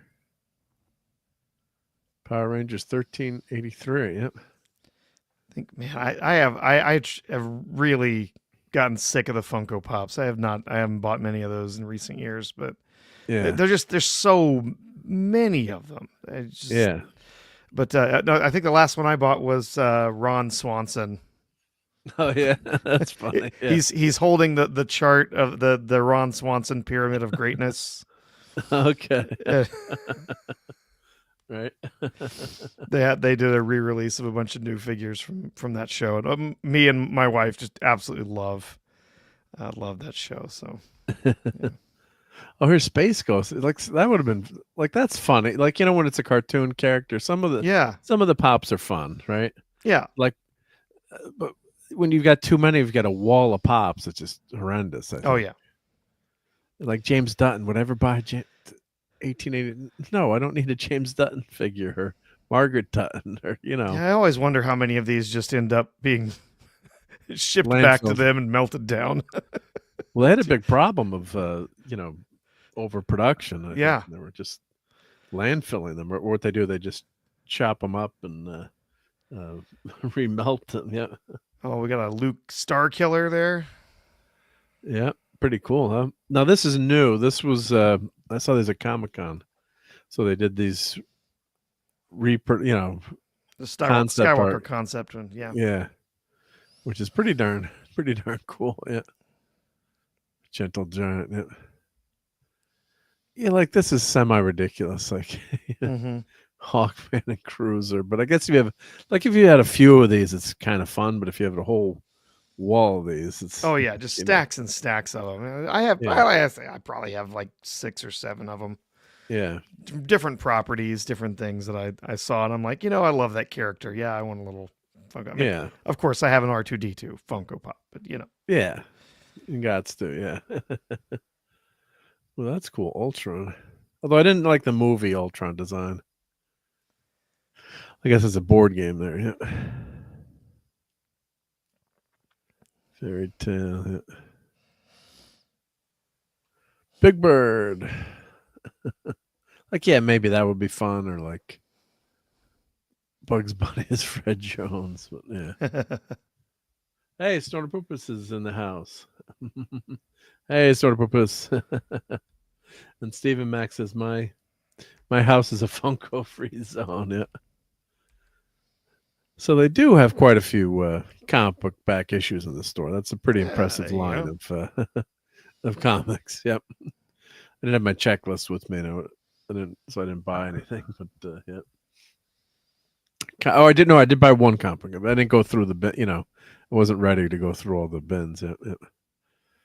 But amazing Spider-Man Punisher first appearance 129, classic cover. FF, and the posters are pretty cheap too. So of course, I have so many posters, and all my wall space is taken up. Yep. And they got shirts and Midtown Comics, backpacks. Yep, this is pretty cool. I thought. Yeah, this Casey Jones figure. It's got some great turtle stuff out these days. Yep. April O'Neil. That Casey Jones was cool. Yep. I think that's Nika that's doing them. Yep. More turtles. Ace Duck. Donatello. Yep. Just super. I was Super 7. Super 7's got the turtle license. They're doing some great stuff. Yeah. They have all these dioramas and things. It's just the Comic-Con that I'm all set up. It's like, my God, need a whole house. Yeah. Like a whole basement set up to fit this stuff. Yeah. And that's a cool, I guess black. That looks pretty vintage, I thought. Yeah. With the little pillow. I wasn't sure what that was, but from the black Spider-Man costume. Yeah. Oh, Dan Slott was there. He blocked me. Back by popular demand. And I did actually like the Superior Spider-Man. Maybe one of the few people in the world, because I knew Peter Parker was coming back. It was a stunt to not have him, Spider-Man. I did like that storyline. I thought it was good. It was well done. And I was almost waiting to go see Dan Slott one Comic-Con, and then I found out he blocked me later. It's like, good, I didn't wait online for him yet. So yeah, it was just like, I think it was probably from one of those blockchains. I think when he told fans to F off, remember that controversy? When he told people to F off. Yeah, I remember a bit of that. Something, paraphrasing. I think someone told him off on his page, and I think I liked it. So he must have blocked everyone that liked that one tweet. But it was like he was being a jerk. He's telling, you don't tell your customers to F off. Yeah. So who's that up there? Franco. Who's that? There's some cool sketches. I guess people have been there. Jim Salicrup. Oh, the editor. Yep. I have a sketch that he did. It's Clobbering Time. And he was selling he's like, bad art done by editors. It was awesome.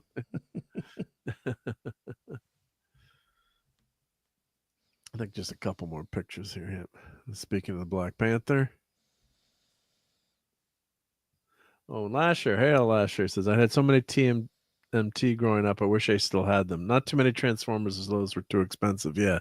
Transformers were always expensive toys. God. Those were very pricey. Yep.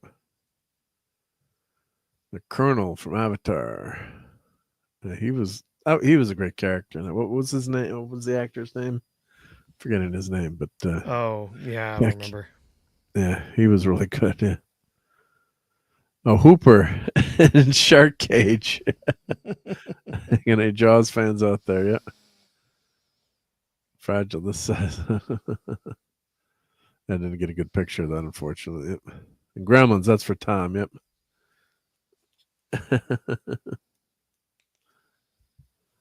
And those shirts are all in my secret closet. Yeah, the hidden closet door. Yeah, yeah.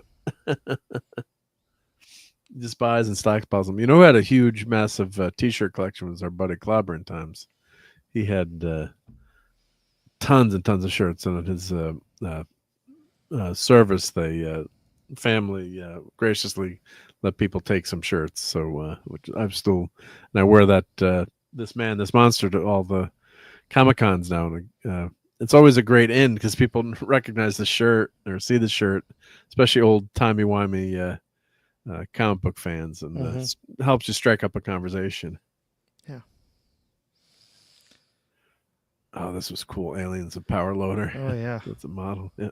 Oh, a model kit. Okay. Yeah. Model kit. Yeah, but so you got to be able to build and paint it. But yeah. Yeah, it was the painting that I always had a hard time with. Building, not so much. Painting takes a lot of skill. Yep. A lot of skill. Yep. I have all these Princess Bride figures. Yeah. Oh, do you? They look pretty good. No, they're really, really well good. done.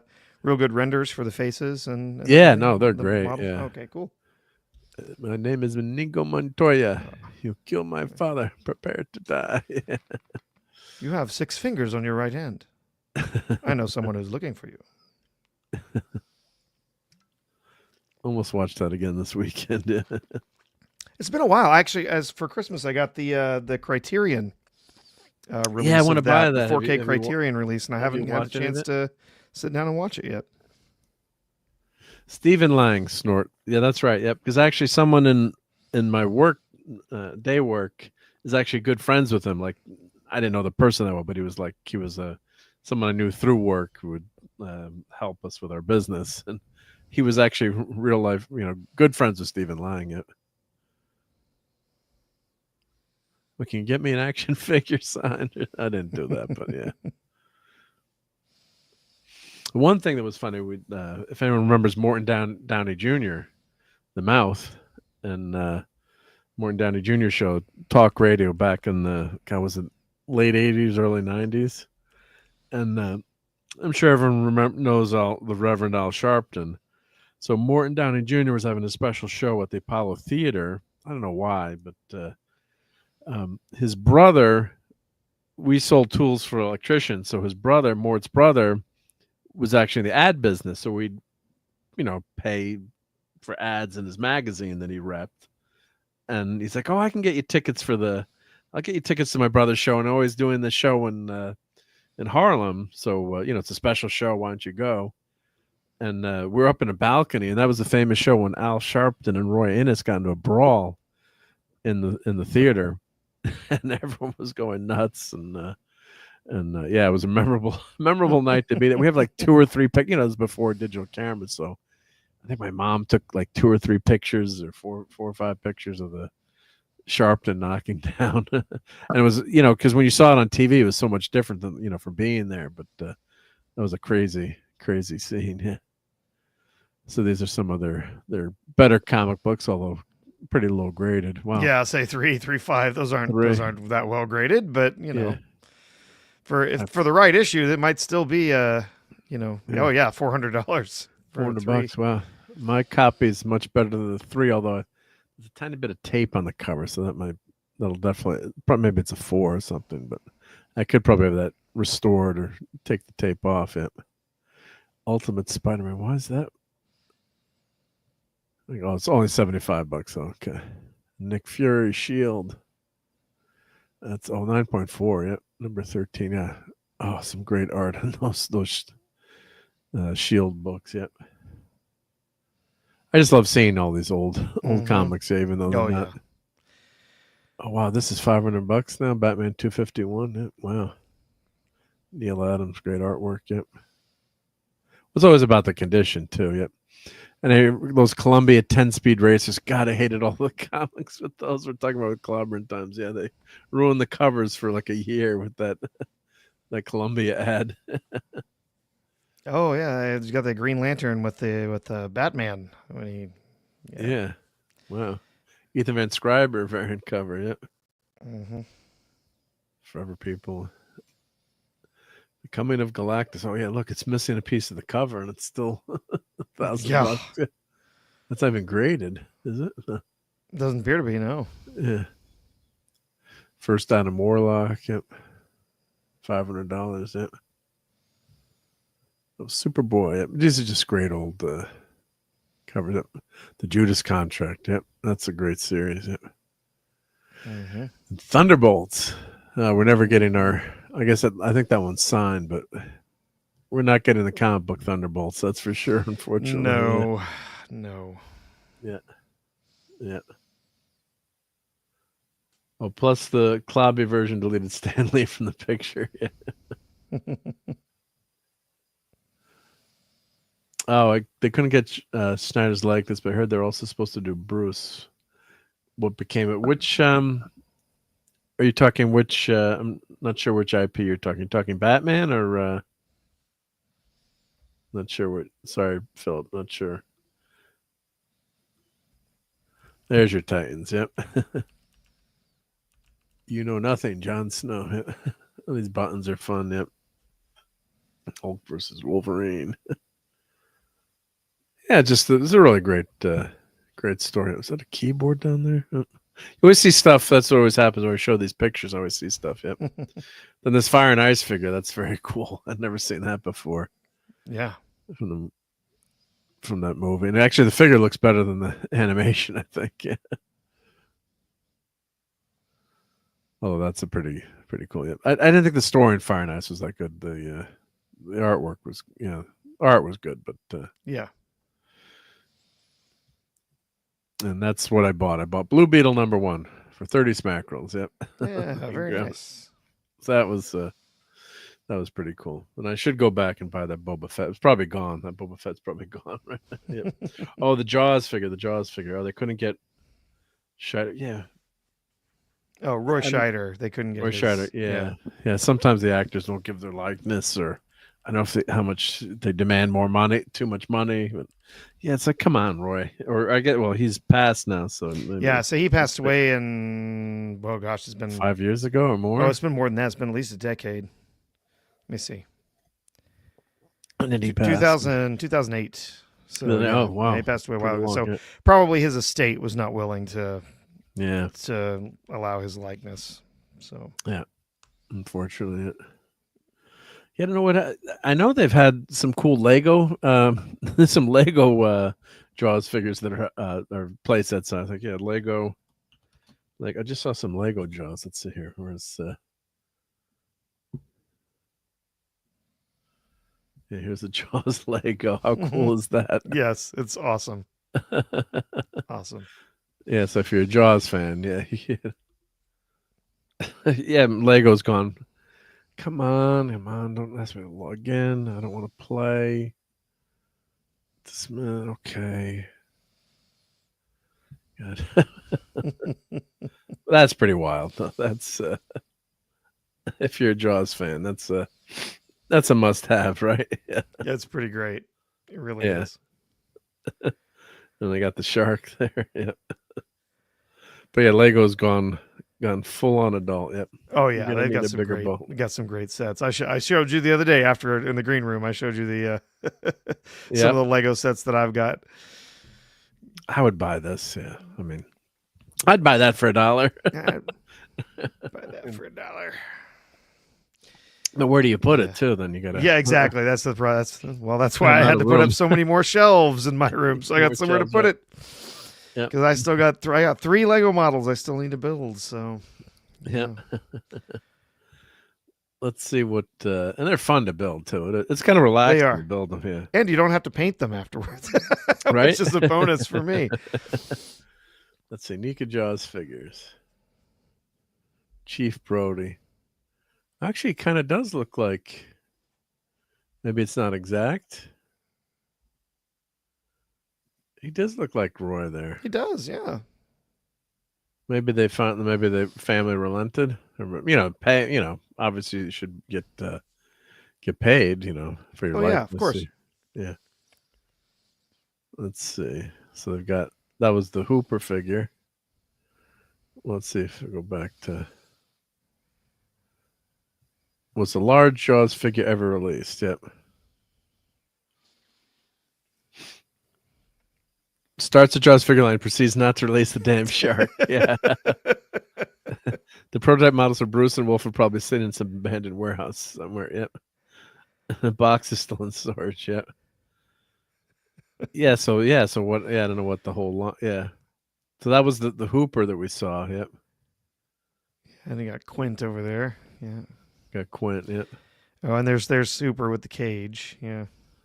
Yeah, that's the one. Yeah, so I guess they just did these three figures, maybe. Yep. Hooper in the cage. Yep. I was torn. You look at it like, what am I going to do with that? Yeah. Quint is pretty cool. Yeah. Yeah. So they just had the 3 figures. That's it. It looks like, or only 3 fingers made the line. Yeah. The problem is when they were trying to put the actual Jaws figure together, they couldn't get those lifeless eyes, black eyes, black like eyes, doll's eyes. Yeah. They just couldn't get that right, And so. Yeah. Oh, there's the Orca. Yep, but that's old. Yep. So I guess they just did those three figures, and it looks like Hooper in the cage is not that popular compared to the other ones. Yep. Yeah. Oh, you can still find Hooper and Quint at Walmart. Okay. Really? Wally Mart. Yep. This is cool. I saw this at Comic-Con. The Jaws SD toys. Yeah. So it's like acrylic or resin. Yeah, yeah. I like that. That was pretty darn. Like that was really cool. Yeah. It's just like the cover, but in 3D. That looks looks great. That got some good comments on my stream when I was showing that. Yeah. So, yeah, I guess that's what happens with these toy lines sometimes too. They'll start to release the figures, and I guess you could 3D print one. Yeah, but let's see, Jaws. Yep. You got to have the shark though, right? Got to have the shark. Yep. Mm-hmm. Yeah, let's see, Jaws figures. Yeah. What an all-time great movie! I did buy that on 4K. Yeah, I picked that one up. Yeah, I picked up a whole bunch of stuff, a whole bunch of 4K Blu-rays during Prime Day or whatever. They had a whole bunch of 4K Blu-rays on sale, so I picked a bunch of them up then. Yep. Oh my God, Thundercat Ultimate Thunder Tank. Oh, that's cool. I wanted that so much when I was a kid. I loved the Thundercats, and I had a cousin that had one, and he just tore it up. I was like, "You destroy it? Yeah, you're a asshole." I wanted that thing so bad, and you just mistreat it, tear it up. It's like I also had a friend growing up that had the full size AT-AT. Oh yeah, AT-AT. That was and so yeah, he tore that thing up, broken. Wasn't that more expensive than the Millennium Falcon? It was pretty dang expensive. It was I don't remember how much it was, but yeah, I was like, the rich kids had the full size AT-AT. You just like destroyed it. What is your problem? Trashed it. I still have my snow speeder. I still have my X-wing from as a kid, right? Yep. Yeah, the ones I grew up with. Yeah. Both of those were those were both ones from The Empire Strikes Back. The X-Wing was the Empire Strikes Back one too. I didn't have that many Star Wars toys as a kid. I was Micronauts kid, so I always wanted Micronauts. Yeah. Oh, I've still got my whole. I've got my Darth Vader head over here, full of figures. The action figure Darth Vader. Yeah. Yep, storage. Yep. Yep. God, well, this I get. You could probably 3D print. I wonder if someone's got a 3D print of this, because this doesn't look that detailed. Of course, the paint job is always the trick. Yeah, not overly detailed though, angle wise. So, yeah. That looks 3D printable, but of course, not, when it's $650, it makes it more worth your while to try to print. Yeah, a little more attractive. It's something you could just try and print yourself. Yeah. So how did it get stuck in the Tesseract? Yep.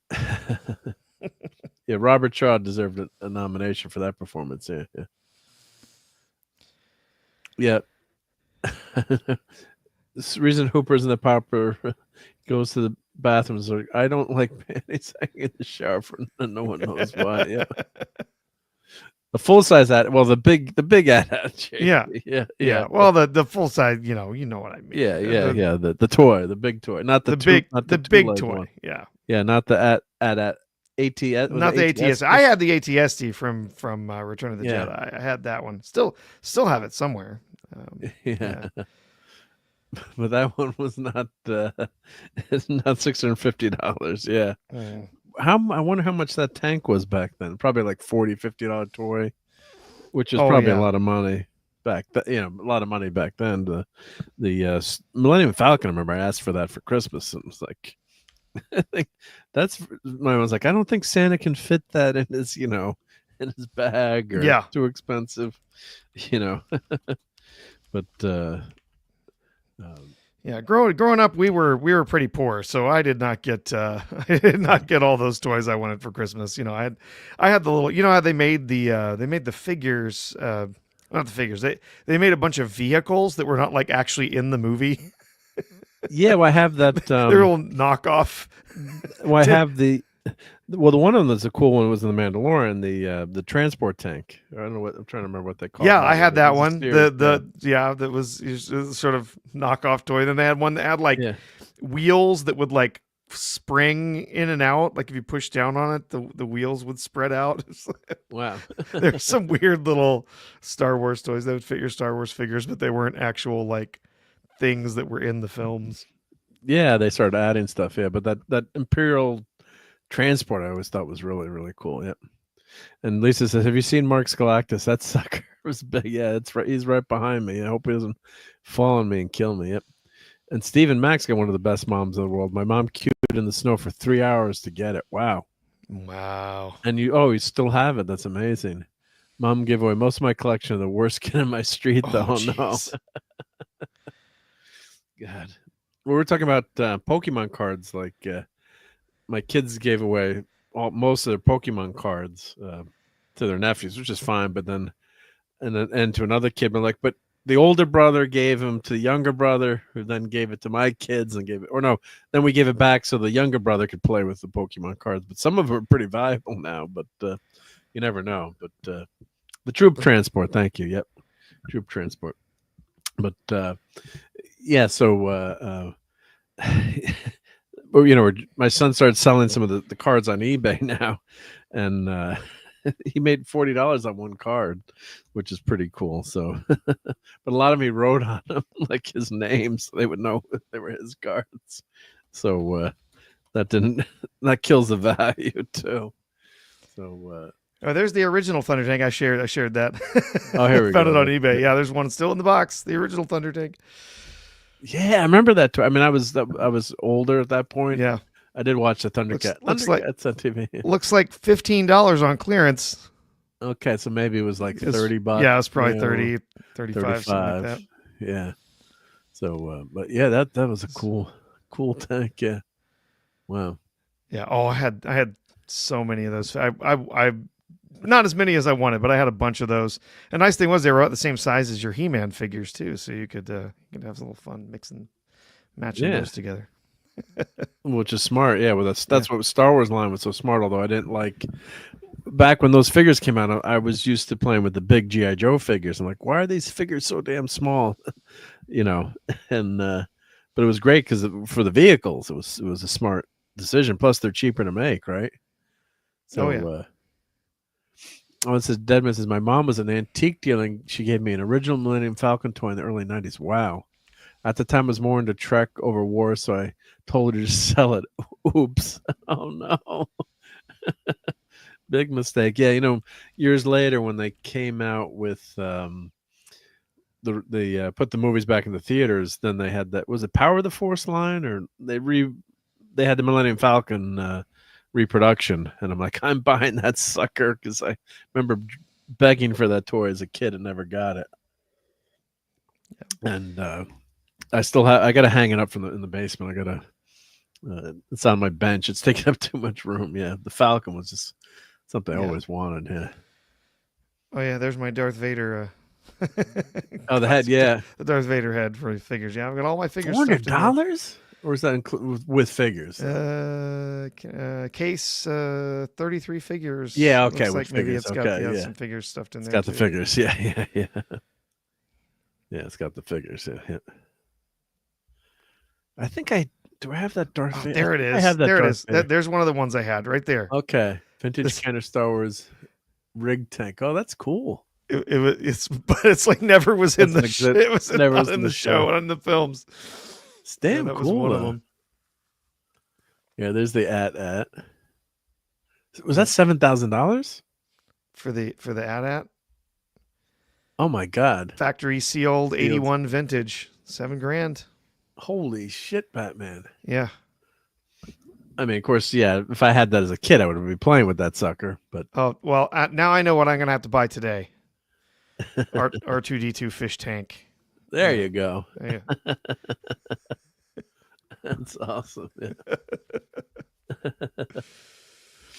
Yeah, and Brian says, yeah, they use the Fisher-Price Adventure People as the base design and scale for the Star Wars figures. Yeah, I think it was at the Toys That Made Us. So there was a Netflix series, or with some really great stuff about the making of that Star Wars line documentary. I think that's what that was. Yeah, and Steven says, "OMG, probably the $7,000." Yeah, Boba Fett Mexican bootleg. What? And that's bootleg? That's $3,000. I have no idea why that would be. Sometimes you see ridiculous prices on these things too. That's just nuts. It looks practically 3D printed. I could 3D print that. I mean, 1980s Mexican Star Wars Boba Fett unarticulated bootleg in yellow. Okay. I'm not spending $3,000 on that. It looks like it's just someone stuck it in some, in some foam, and then just made the bootleg made figures some copies in resin. Are hysterical. I mean, but yeah, how do you know it's real? I guess it's authenticated allegedly in there, but yeah. Yeah, I used to have a friend who would collect bootlegs on cards. So yeah, they're funny, yeah. Yeah, oh yeah, some are absolutely hilarious. Well, Pablo from Midnight's Edge, we would stream with him all the time. He's on Nick's always on Friday night at the comic book shop. And one of the things he would do when we were streaming on Pop Culture Archives was he would do a bootleg figure segment because he was living in what country is it? Is it Argentina? Brazil? I'm forgetting where Pablo lives. But he would show all the bootleg figures. It was just some of them were hysterical. Yep. Oh, the delivery on the ad is $460. Oh my God! Good grief! Well, I guess we could afford it, right? Yeah. Gil would spend $3,000 on that. Yeah. Making copies. Yeah. Oh, the prototype Boba Fett figure sold for $1.342 million last $1 million. I saw that. Yeah. Holy crap! The original prototype. Didn't one of the guy in the fact he just I shouldn't say smuggled it out, but wasn't it supposed to be destroyed? And he took it with him, I think, or trying to remember what. Don't know. I didn't hear that story. Yeah, I think it was an artist who had it, or I'm trying to remember the story behind it. Yeah. You can have me for $350 plus shipping. Yeah. Well, here's the Imperial Cruiser. Well, this is the new. That's the new version that they came out with, the modernized version. And let's see, where's the vintage one? Oh, there's the Nope, that's the new one. Where's the vintage one? Here's the vintage one. Yep. Actually, Retroblast had a really cool video on fixing this up. So I actually got, it's actually a record player, and it's one of my list of many videos I've got to do. But there's actually a little mini record player in here. So when you push the button, it's spring loaded, and it spins the record player around and plays the clip from the movie. And you've got to point. You point this in the direction, or do you point it? No, I guess you just push the button. I guess, yeah. I've got it on the shelf, and I actually bought new stickers for it, and I 3D printed the battery cover. The battery cover of mine was trash, so I just 3D printed a new battery cover for it. And this piece, actually, I think I bought this before I had my resin printer, because the 3D printer wouldn't print that well. I was missing one of these pieces, so someone was selling them on eBay, and it was pretty nice. It actually looked really good on the resin print. Yeah, so you push the button. Oh, they had sticker. That's what it was. You had stickers here for what that was the R2 would be here. So you put the little sticker on for R2 or whatever the sound effect was. And a lot of times it didn't work or play the wrong voice. Mm-hmm. It would be off, because it was actually a record player. It was a really fancy mechanism to pick what part of the record was playing. Yep. But mine still works. Yes, I was able to fix it with that retroblasting video, take it apart, and it's very tricky, but it worked. Yep. Nice. Yeah, it's like you said, it was introduced. Yeah, it was a Kenner vehicle. Wasn't in the film. Yes, they're coming up with toys, but now it's in they had it in the Mandalorian. So yeah, that's the original version with that. Yep. They didn't like the pointed nose. Yep. You put your eye out. Put your eye out with that. Yeah. Assembly required. Yep. Very cool figure. Yeah, and this was the torture device that they had. You'd wear that over prisoner interrogation immobilization units. It's like he put that on the prisoner. Yeah. It's like, yeah. Well, and then they showed those in Rebels. Yeah. And this, I think I bought from a guy that 3D printed, because these always get, little pieces always get lost, right? Yeah. So it's yeah, it's pretty cool. Yeah. And then had a little comic in it. Great toys back then. Yep. So I think I just reprinted the instructions. Yep. Yeah, there was like a Sears exclusive. Yeah. Then when you bought these toys, you'd put stickers on them, and the stickers would always go to hell. Yep. Oh yeah, yeah. And I had a bunch of like my X-Wing has a bunch of like battle damage stickers. Yep. And they're all like discolored and curled up at the edges. Yeah. All trashed. Yeah. Oh, troop transport on the right, cruiser on the left. Oh, they had different versions. Oh yeah, the battery covers were different versions depending. Yep. Yeah, they were in the comics. Yep. Yeah, so seeing the Mandalorian. Yeah, that was so cool. That was in the Mandalorian. Yeah, when they showed it in the Mandalorian. Yeah. It is it's a cool design. I like it. Yeah. Maybe a little impractical, but with, you're sitting out there getting ready to get shot at, but who cares? Yeah. I did buy the new one too, so I had the new one and the old one. Oh, and they made a Lego set. Yep. Well, the Clone Wars too, the flying troop transport is so cool. Yep. Oh, and the dead man is let me get to your sticker, but Brian says mine is a box in the attic, but it's trashed. Yeah, that's all the toys. Yeah, you played with them, you trashed them. Yep. Oh yeah. Yep. You could have had me for $49.45. You should use the "Can't Buy Me Love" quote. And the dead man, thank you for the super sticker. Let's get this over on the screen here, because it's all right. He gave you a poop. He gave me a poop for. I'll take that for $1. Here, thank you, the dead man. Thank you. Yeah, let's play something. Let's play something for Star Wars here. Let's see what. Well, we played this earlier. Because a droid don't pull people's arms out of their sockets when they lose. I know I have to get Star Wars quotes there. If you only knew the power of the dark side. No, I am your father.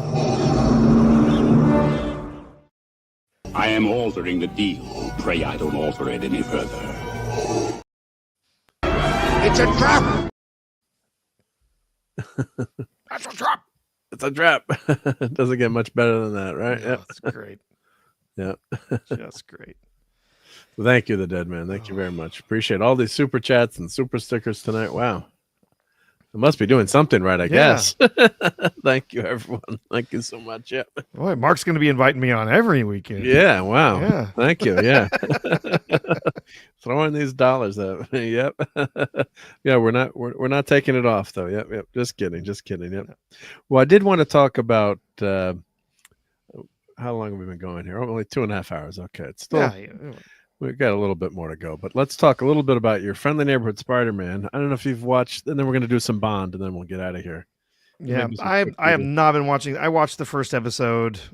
It didn't interest me. I don't really like the animation style. You didn't like it? Okay. Yeah, so I really didn't come back to it. So many other things to keep up with. So many other things to watch. So yeah, I really didn't come back to it. But what have you been thinking about it? I really liked it. Yeah. I have to say, there's some things that really drove me totally bonkers, but they get Peter Parker right, which I think saves the series. And I don't like I can do what I don't like. Like I don't like the blue hair, that's Nico from the Runaways. She's a Wiccan or a witch. She does have superpowers. She's got a staff that comes out of her chest, and the staff of one. She hasn't showing her powers yet to Peter, but she's so they're kind of mixing and matching this, things that I don't like. Harry Osborn, it's a travesty how they made Harry Osborn look like a girl. Yeah. It's just the worst. All right, the race swapping, I don't like. No need to do it. It's ridiculous. But they do get the character right. But why do they have to have him with earrings and look like a girl? And then one of the lines he says, and I'm giving you the negative first, but one of the lines he said, "Go get him, Tiger." And I'm like, that's the famous line from when he, let's face it, you hit the jackpot. What's it? You hit the jackpot, Tiger. Yeah. What's the exact line? Yeah. Oh, I don't remember. That's what MJ calls him. MJ. Not Harry. Yeah, no, not Harry. So I'm like, what the hell is going on? Yeah, here we go. Yeah, Spider-Man and Mary Jane, because Aunt May, they want to set her up. They want to keep setting her up. Peter's like, she's going to be a bookworm or a nerd or face it, Tiger. You just hit the jackpot. Of course, yeah, with Mary Jane, right? Yeah. So Peter, I'd like to introduce you to my niece. You mean that's Mary Jane? Yeah. So arguably the most famous panel in Spider-Man history. Well, I wouldn't say the most, but it's up there. Yeah. It's up there. Yeah. But that's just so when Harry says that, I'm like, most kids watching this wouldn't know what that reference or did they do that or on purpose? I was like, I was groaning. It's funny. I don't think that line when I see Zendaya. Right. I don't really think that he's hit the jackpot. Yeah. Not a fan of the art style. I kind of do like the art style, but is blue better than green? Well, yes, blue is better than green, but I see what they were trying to do. It's a very flat. We went a couple of weeks ago. We really went over this series or that first episode. I don't like that they're using Norman Osborn as this mentor. So but they're kind of replacing him with Iron Man, the Iron Man storyline. So this is set. It's an alternative universe. They don't really explain that, but you pick it up pretty quickly. So it happens after the events of Civil War, but Spider-Man's obviously not in it, so he gets his power after. And the way he gets his powers, Dr. Strange is fighting at Midtown High, and this spider-like creature comes through, and there's this little mini like alien spider that bites him. So he gets his powers not from radioactive spider, but from this other creature from another universe. And there's a time travel involved in it. Oh, and here we go again. The dead man again says, "Okay, guys, I'm out. Professor R2, see you on the night out. See you next Sunday." Thank you so much, dead man. Yeah, Appreciate thank you. all your super chats tonight. It was wonderful. And have a great week. And yeah, you'll miss our Bond discussion, but yeah, basically Bond is not in good shape. But here, let's play another couple of clips for the day. How about this? You need some toast before bed? I'm toast. Therefore I am. Will you shut up? You don't want any toast then? No. What about a muffin? Nothing. I don't want any. I mean, the whole purpose of my existence is to serve you with hot, buttered, scrummy toast. If you don't want any, then my existence is meaningless. Okay, Mark, I have a confession. Okay. I'm Talkie Toaster. You're Talkie Toaster? I made that account to mess with Clavy. Oh, you did. All right. That was you. It's me. Awesome. I can log into it right now. And that was so awesome. Yep. So awesome. I made that account to mess with Clavy because we were making jokes about it, and I was like, "Yep, here we go." Talkie Toaster. Yep. We love I am Talkie. This is one of my sock accounts. There we go. The truth has been revealed. That's awesome. Oh, that's great. So you are Talkie Toaster. You're famous, man. Yeah, that's me. I'm Talkie Toaster. Well, I figured it fit. I'm already a droid in one account, right? Yeah. So I can be Talkie Toaster in another. Be a toaster on the other. And he kept asking me to clip those too, and I finally got around to it. Thankfully, there was another clip that he'd wanted. One of them. Hi to Jill. Yep, she said, "Good night to the dead man." To the dead man. Excuse me. Yep. Would anyone like some toast? Yep. But that's fantastic. Yeah, we always had fun with that. We're like trying to guess who Talkie Toaster was. Yeah. Yep. Yep. I made sure I kept it a secret. He was constantly trying to guess who it was. Yeah. That's awesome. Yep. And what a great show that is, my God. And that I had watched bits and pieces of that show, but never got into it. And then he's like, "I'll never tell you to watch anything, but you might like Red Dwarf." And when that just really takes off in season 3. Not that season 1 and 2 aren't good, but season 3, it really gets going. And my God, what a great show! Oh God, it's so good. And even the later episodes I thought were pretty good. I didn't like that when they went back. The one series when they went back to the 80s, I didn't think that one was that good. But yeah, there we go. Did someone mention toast? There we go. I'll see you toast on the fires of hell for this. Did someone say they wanted toast? Shut up.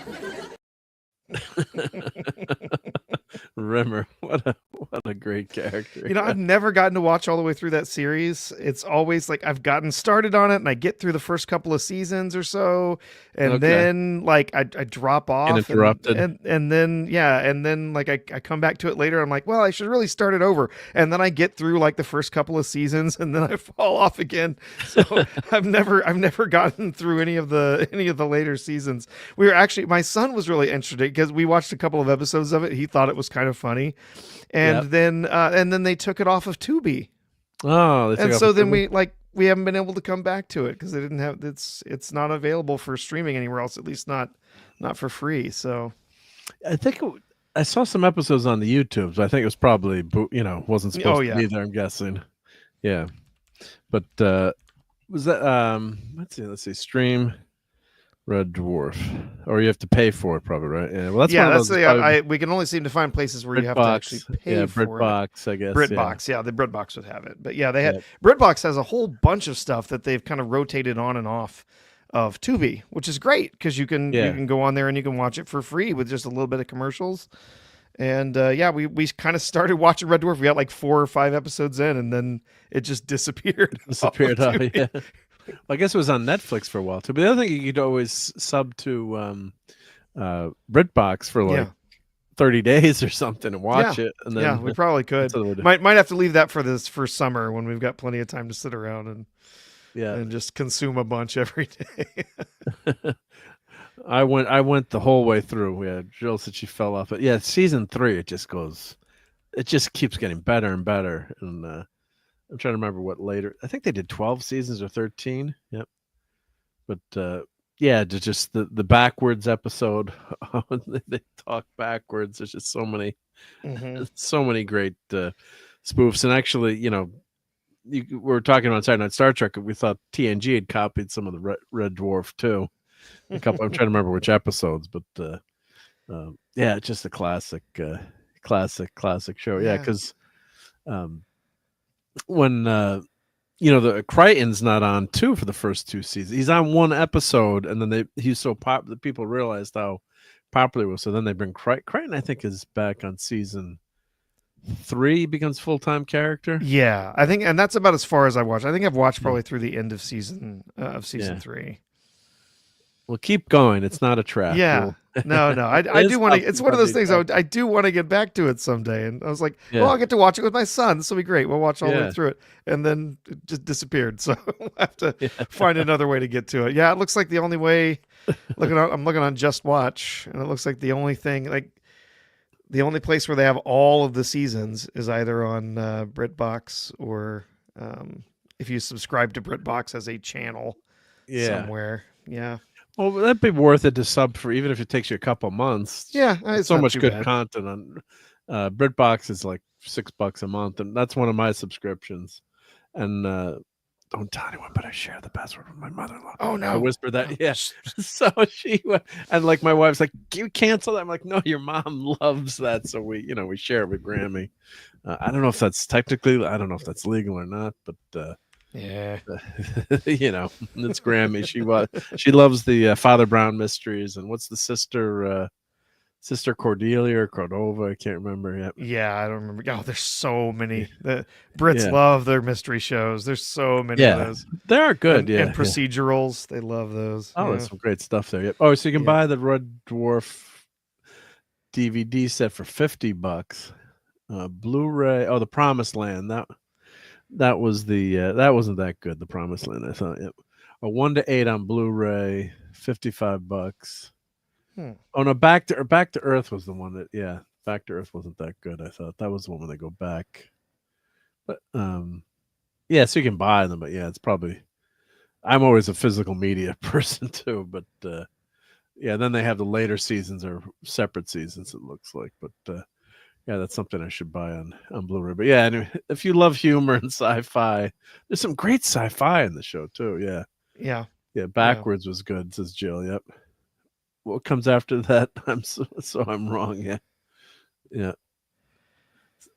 The last season aren't great, but the lemon episode where they go back in time when they meet Jesus and they've got to make a battery to fix their time travel device, and lemons are only, I think, in in the Arab country, Jerusalem. So they go there and then they think they meet Jesus. It was just hysterical, the episode. Yeah. But when you like the characters too, it's great. Oh, they're playing a Red Dwarf prequel show. Wow. And Lister's just such an annoying character. Yeah. That's a good one to do some watch parties of. Yeah. I might have to try making a digital trip to the other side of the pond and see if it's on iPlayer. Oh, okay. Yep. With the with the VPN. Yep. Mm-hmm. And Jill has never made it to the lemons. Yeah, I think, what was that episode? Yeah, it was called Lemons, I think. Red Dwarf Lemons. I think that was season 10, episode 3. And I remember talking about Clobbering Times with that one. We both loved that episode. Yeah. Season 10. Yep. So when attempting to assemble a Swedish flat pack rejuvenation shower, the crew is shot back to Earth 8023 when the rays of the sun hit them accidentally.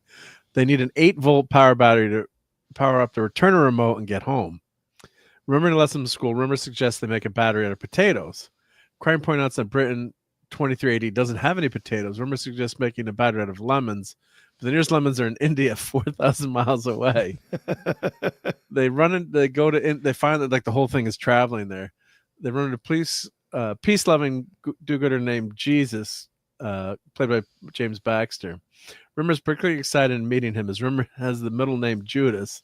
When the others question why Rimmer would be given such a negative name, Rimmer explains his mother belonged to the Church of Judas. They believe that Judas was Jesus. Okay, God. But just an hysterical episode. Wow. Yeah, just so good. Yeah. Critical receptions were mixed. Well, they're wrong. That was a hysterical episode. Yeah. Right. Yeah. Hated Back to Earth and haven't watched any from there on. Just stick to the first day. But yeah, that episode in season 10 was really good, Brian. Maybe just watch Lemons. Yeah, it's not a lemon. Yep. But yeah, Back to Earth was not good. Yeah, that was not a good series. It was good, like, to see the guys again, but just wasn't a good series. But all right, well, let's stick to Spider-Man for a few minutes. So I do like that they're sticking with Peter Parker rather than trying to replace him with someone else. With Miles, yes, Peter Parker is Spider-Man, right? Well, yeah. Don't get people angry. But yeah, people go nuts. They are trying to push Miles Morales. Oh, heavily, yeah, and especially all the toys and the game that recently came, the second Spider-Man game for PlayStation. Yeah, basically Peter Parker just like, oh, I'm not good enough anymore. Yeah. Miles, you're the Spider-Man this city deserves. It's like, oh, for God's sake, seriously. Yeah, no. So let's see if I got some pictures from. Let's see here, episodes, videos. Let's see if I get some photos here. Yeah, it's better to show some of these. Stills. But yeah, so the design of Harry is just atrocious. I mean, just some of the worst stuff. Yeah, that's awful. It's just really, really awful. What they did, the character. These are all minor spoilers. I mean, it's a 30-year-old plus comic, but yeah. So Tombstone, I don't know if they. So Tombstone is actually a kid at the high school who's really smart. Stereotypical jock, but he turns out he's really smart, which impresses Peter Parker when they're working on a science project together. He thinks it's kind of supposed to be a little bit of a Flash Thompson character, I think. Yeah. And he gets drawn into the gang to protect his brother, to get his brother out of the gang. He joins the gang to help his brother. So he's like a straight A student, maybe going to play in the NFL someday. And this turns out to be the Tombstone character. All right, minor spoiler. Tombstone gets powers, but he gets powers, and I think they're going to have him as a good version of Tombstone in this series, which is interesting. Who knows if he's going to go bad? But yeah, the character is an interesting character. Although, like, why call him Tombstone then? Right? Just make him a totally new character. That gets superpowers. So in the end of the episode, the final episode, there's a bit, the big fight, and Osborn has gotten Doc Ock arrested.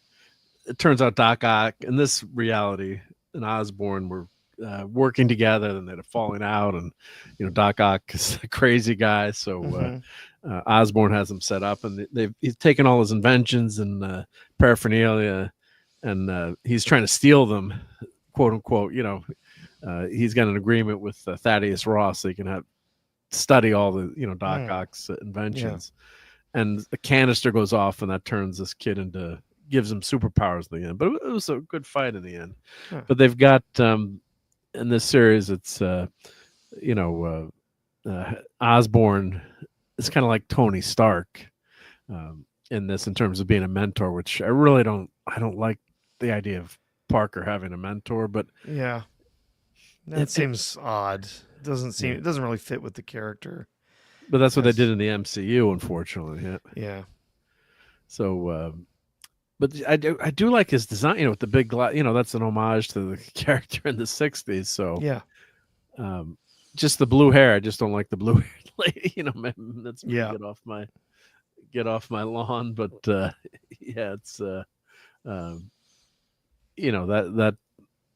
I just don't like that stuff. But maybe I'm too old. But there's that's Nico, and that's her amulet, I guess. It's got some magical powers that we find out later, but she doesn't use them in the series. But And of course, Osborn's giving him all different suits, kind of like Tony Stark did. So he's got all Yeah. these suits, and one that fly. A lot of the suits go wrong, and there's Yeah. the Tombstone character there.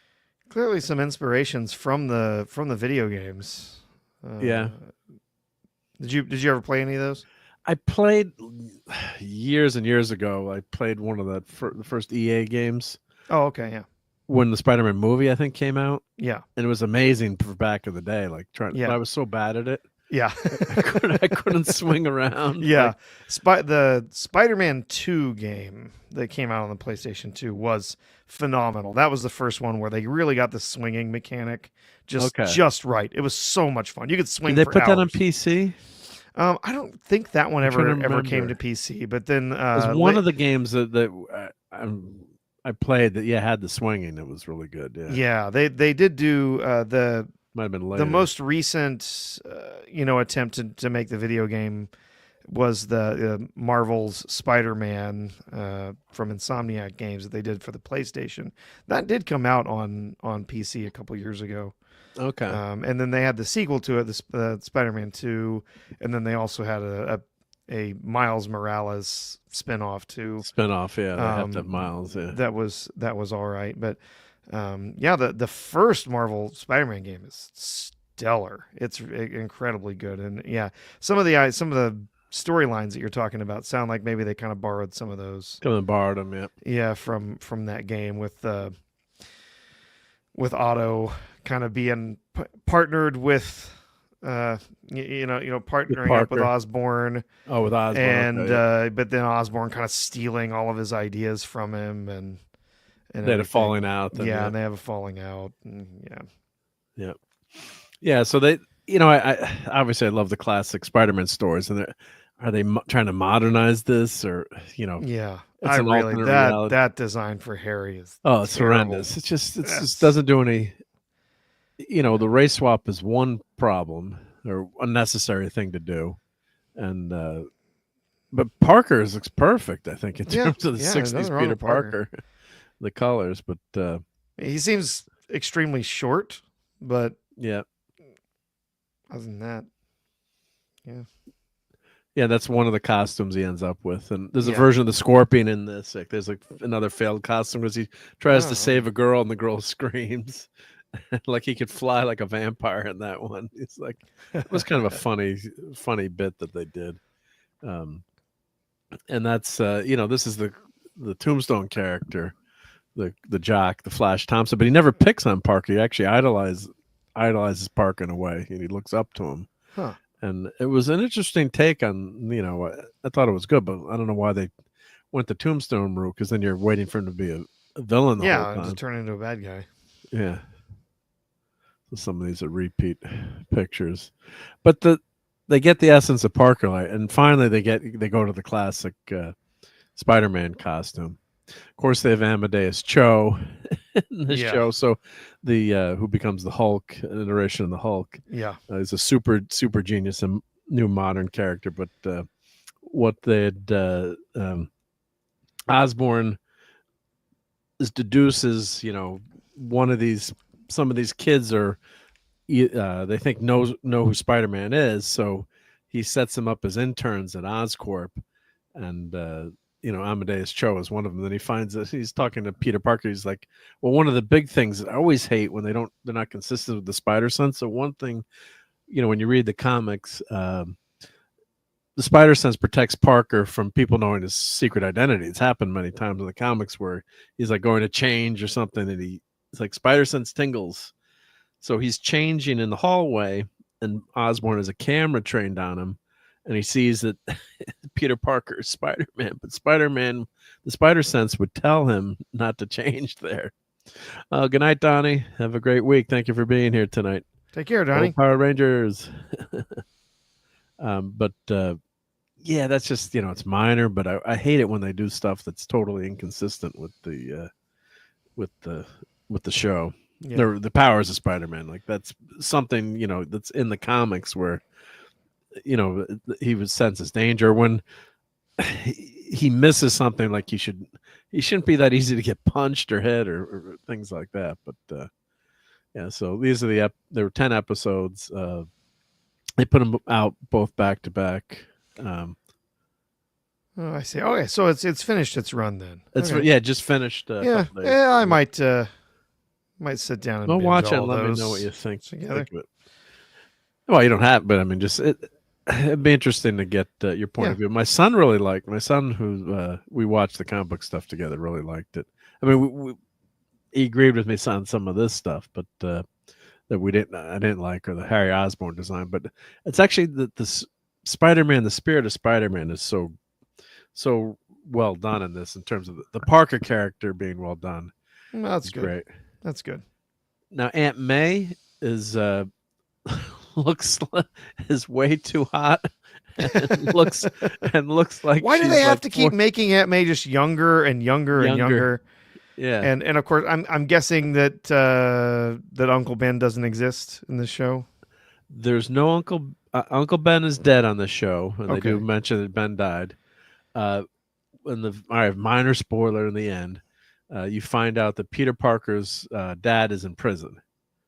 Ah, okay. So one of the last scenes is May goes to the prison and says, Pete, how's my son? And like, whoa, because in the comics, most of the time the Parkers have been dead. They did, I think they were clones from Fanty's still in the house, but weren't they cloned by the Jackal, and then they were secret agents at one point that were killed, or I'm trying to remember. Yep. And Lashes says, I can't stand this animation, not watching. If you don't like it, I mean, can't tell you, it's good or bad. It's just that I did like the character design for Peter. Some of the other characters, like Octavius, looks like Octavius from the comics, but there's Aunt May. Let's see if they show. And Doctor Strange, it's like they're copying they're doing the Steve Ditko Strange. So they do. It is very flat. Yeah. Uncle Ben couldn't stand Aunt May nagging and took off. Oh no. Yeah. Can't say I blame him. Yeah, where's a picture of May? I gotta give me. Yeah, Pearl is another character. Yeah, I do. Yeah, other than Parker, a lot of these character designs, I don't think it's like, why'd they go with the blue freaking hair? Unless they're going back to the 4-color. But let's see here if they get a picture of Aunt May. But the school stuff is fun. Some of it's interesting. Of course, Parker, never being on time and, always screwing up. And they do get that part of the character. And he does, there's tons of quips in the, he's got, when he's Spider-Man, he's always got the quips. So that's fun. Good. And of course, Osborn, he finds out Osborn, in the end is probably not the best guy to be associated with, although Harry knows he's Spider-Man. Osborn knows, obviously, and then his friend Nico finds out that he's Spider-Man. Let's see. Let me just flip to the square here. Let's see if we get a picture of May in here. But overall, I think it was pretty well done, and it kept I did keep my interest. And of course, sometimes I'm checking my email when I'm doing this. Yep. What's the fun adventure to high school drama? There's really not a ton of high school drama, more the drama which fits the comics in terms of Parker not showing up when he's supposed to like meet Nico somewhere, and he's saving, fighting the bad guys or doing something. Now this is there season, a Spider-Gwen in this? There's going to be Spider-Gwen in season 2. Which, okay. So Gwen Stacy, like, fine, have Gwen Stacy in it, because Gwen is his first main squeeze before. And of course, he dated Betty Brant, but then somehow she's going to get powers too. And of course, they're bringing Spider-Gwen into the main universe. I got an article to show on that quickly too. But so that was a teaser for season. This isn't the first season, but they just released those photos. Got it. Just released those photos. Yeah. So some of the costumes that didn't work, and then he finally ends up with the classic. So that was fun. But where's Aunt May? Yep. So there wasn't a ton of. It was normal high school drama that you'd expect, or the Tombstone Lonnie character. He's got to, he's the quarterback, but then he's got to protect his younger brother from the gang that his brother joined to get attention. So he's missing practice, but it was normal high school drama. There's a Scorpion. The design of the Scorpion I didn't really like that much either. It went more mechanical, but Akka's spot on. And these almost look like they're from a comic book version. Yep. Yeah. Not the actual animation. Yep.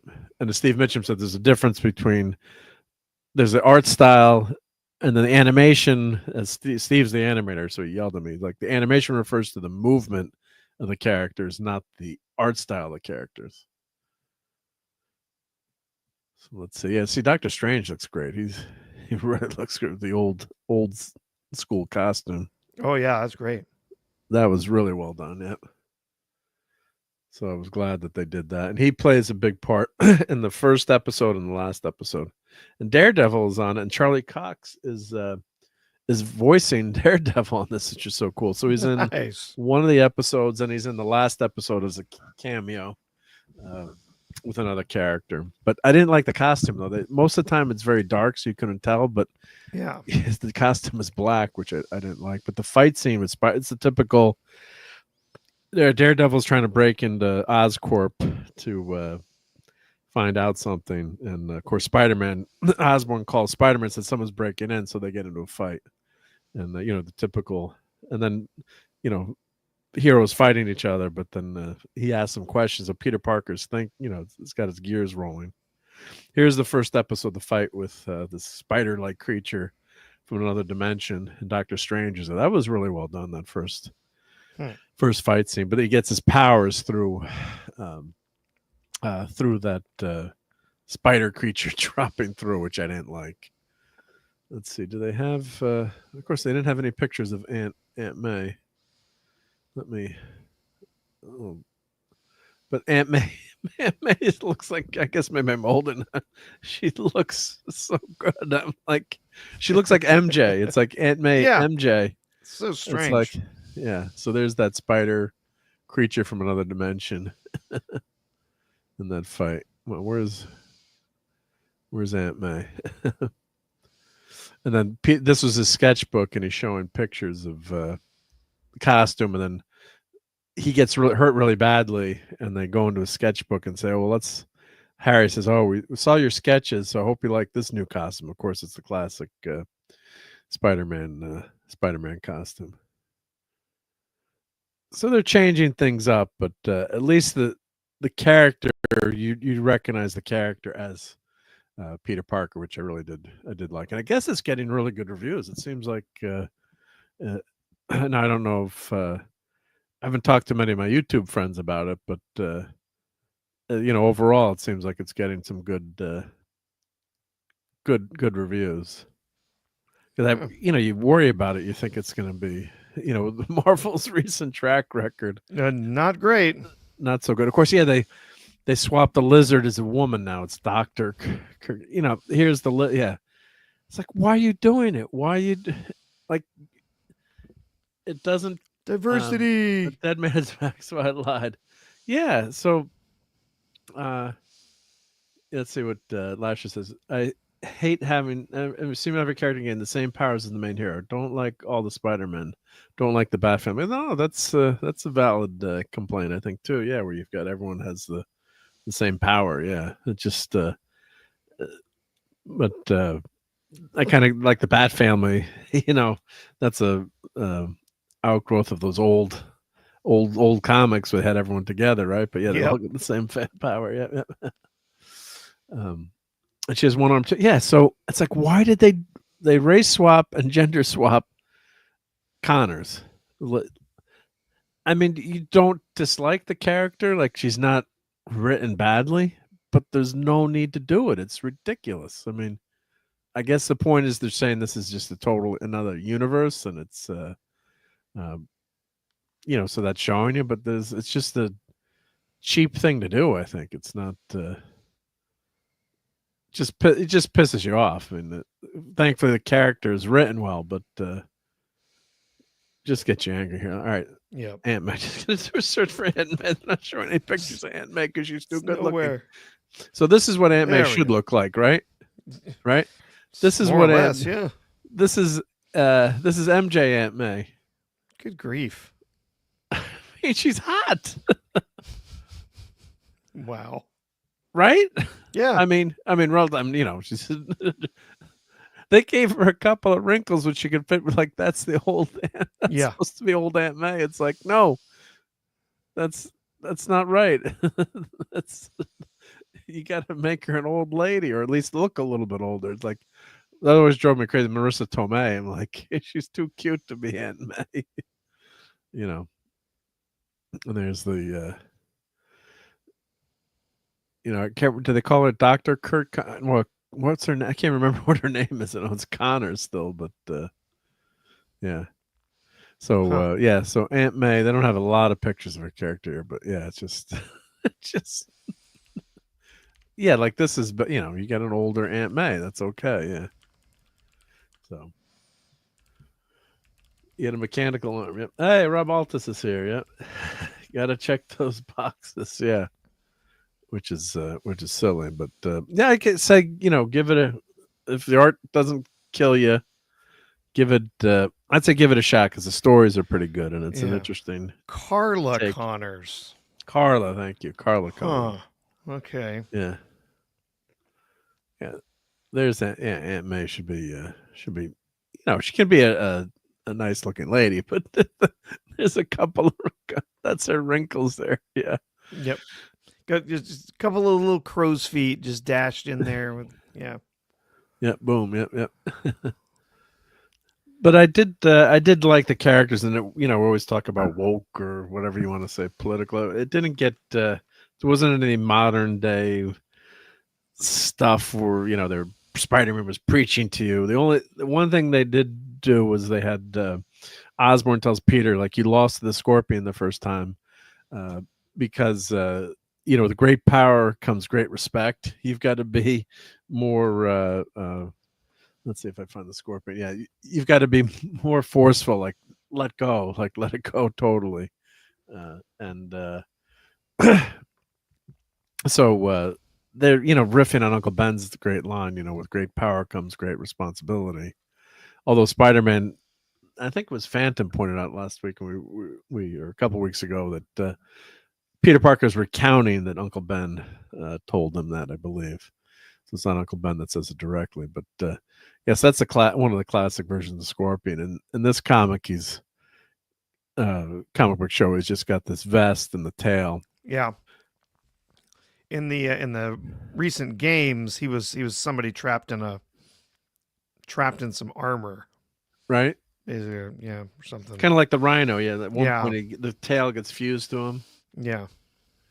And the other thing is he's able to go toe-to-toe with Spider-Man, and it's like he doesn't have super strength unless they're saying that the suit gives him strength, but it really can't because it's not attached. Yeah. But it's a comic book show. But yeah, that's a weird design. I don't really yeah, I didn't like the design. It made more sense in terms of like what would a guy, you know, yeah, if that could actually happen. Yeah, you wouldn't have a full suit like that. You just have the the tail. So Otto was like selling this stuff to make money.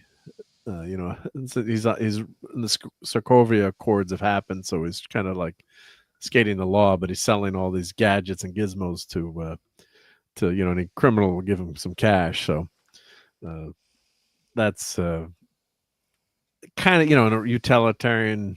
Yeah, maybe that looks like it, but it's not a great design. And they make him with a Spanish background. I don't think Gargan was Spanish in the comics either, but you know, doing all these tweaks. It's like they got to change. They got to change everything. But some of the stuff, like I said, Strange is very well done. So yeah, this is one of the characters gets superpowers with this helmet. This is something that Otto had sold. So Otto's got a good character. He's got some fun lines. So I would say give it a shot. Yeah, give it a watch. Give it a shot when I get a chance. Yeah. Yep. And let me know in the chat. Has anyone in the chat watched this? Let me know and what you thought of it. Thumbs up, thumbs down, or you think I'm crazy, but I thought it was pretty good. And I was going into it like I'm thinking that it wasn't going to be you know, I was expecting more Disney garbaggio, but Dad Man, you're supposed to be asleep too. Dad Man, come on. What's that all about? Come on, Dad, man. You're supposed to be in bed. He said, I hope you're just waking up for a bathroom break. Yep. Let's see. He's checking in on us from the toilet. Yeah. Yep. As we all do. Yeah, right. Well, now they got an iPad. You can take YouTube or a phone. You can take it anywhere. Yeah. Let's see where Dad Man is. Where'd they go? Right there. Oh, screw you!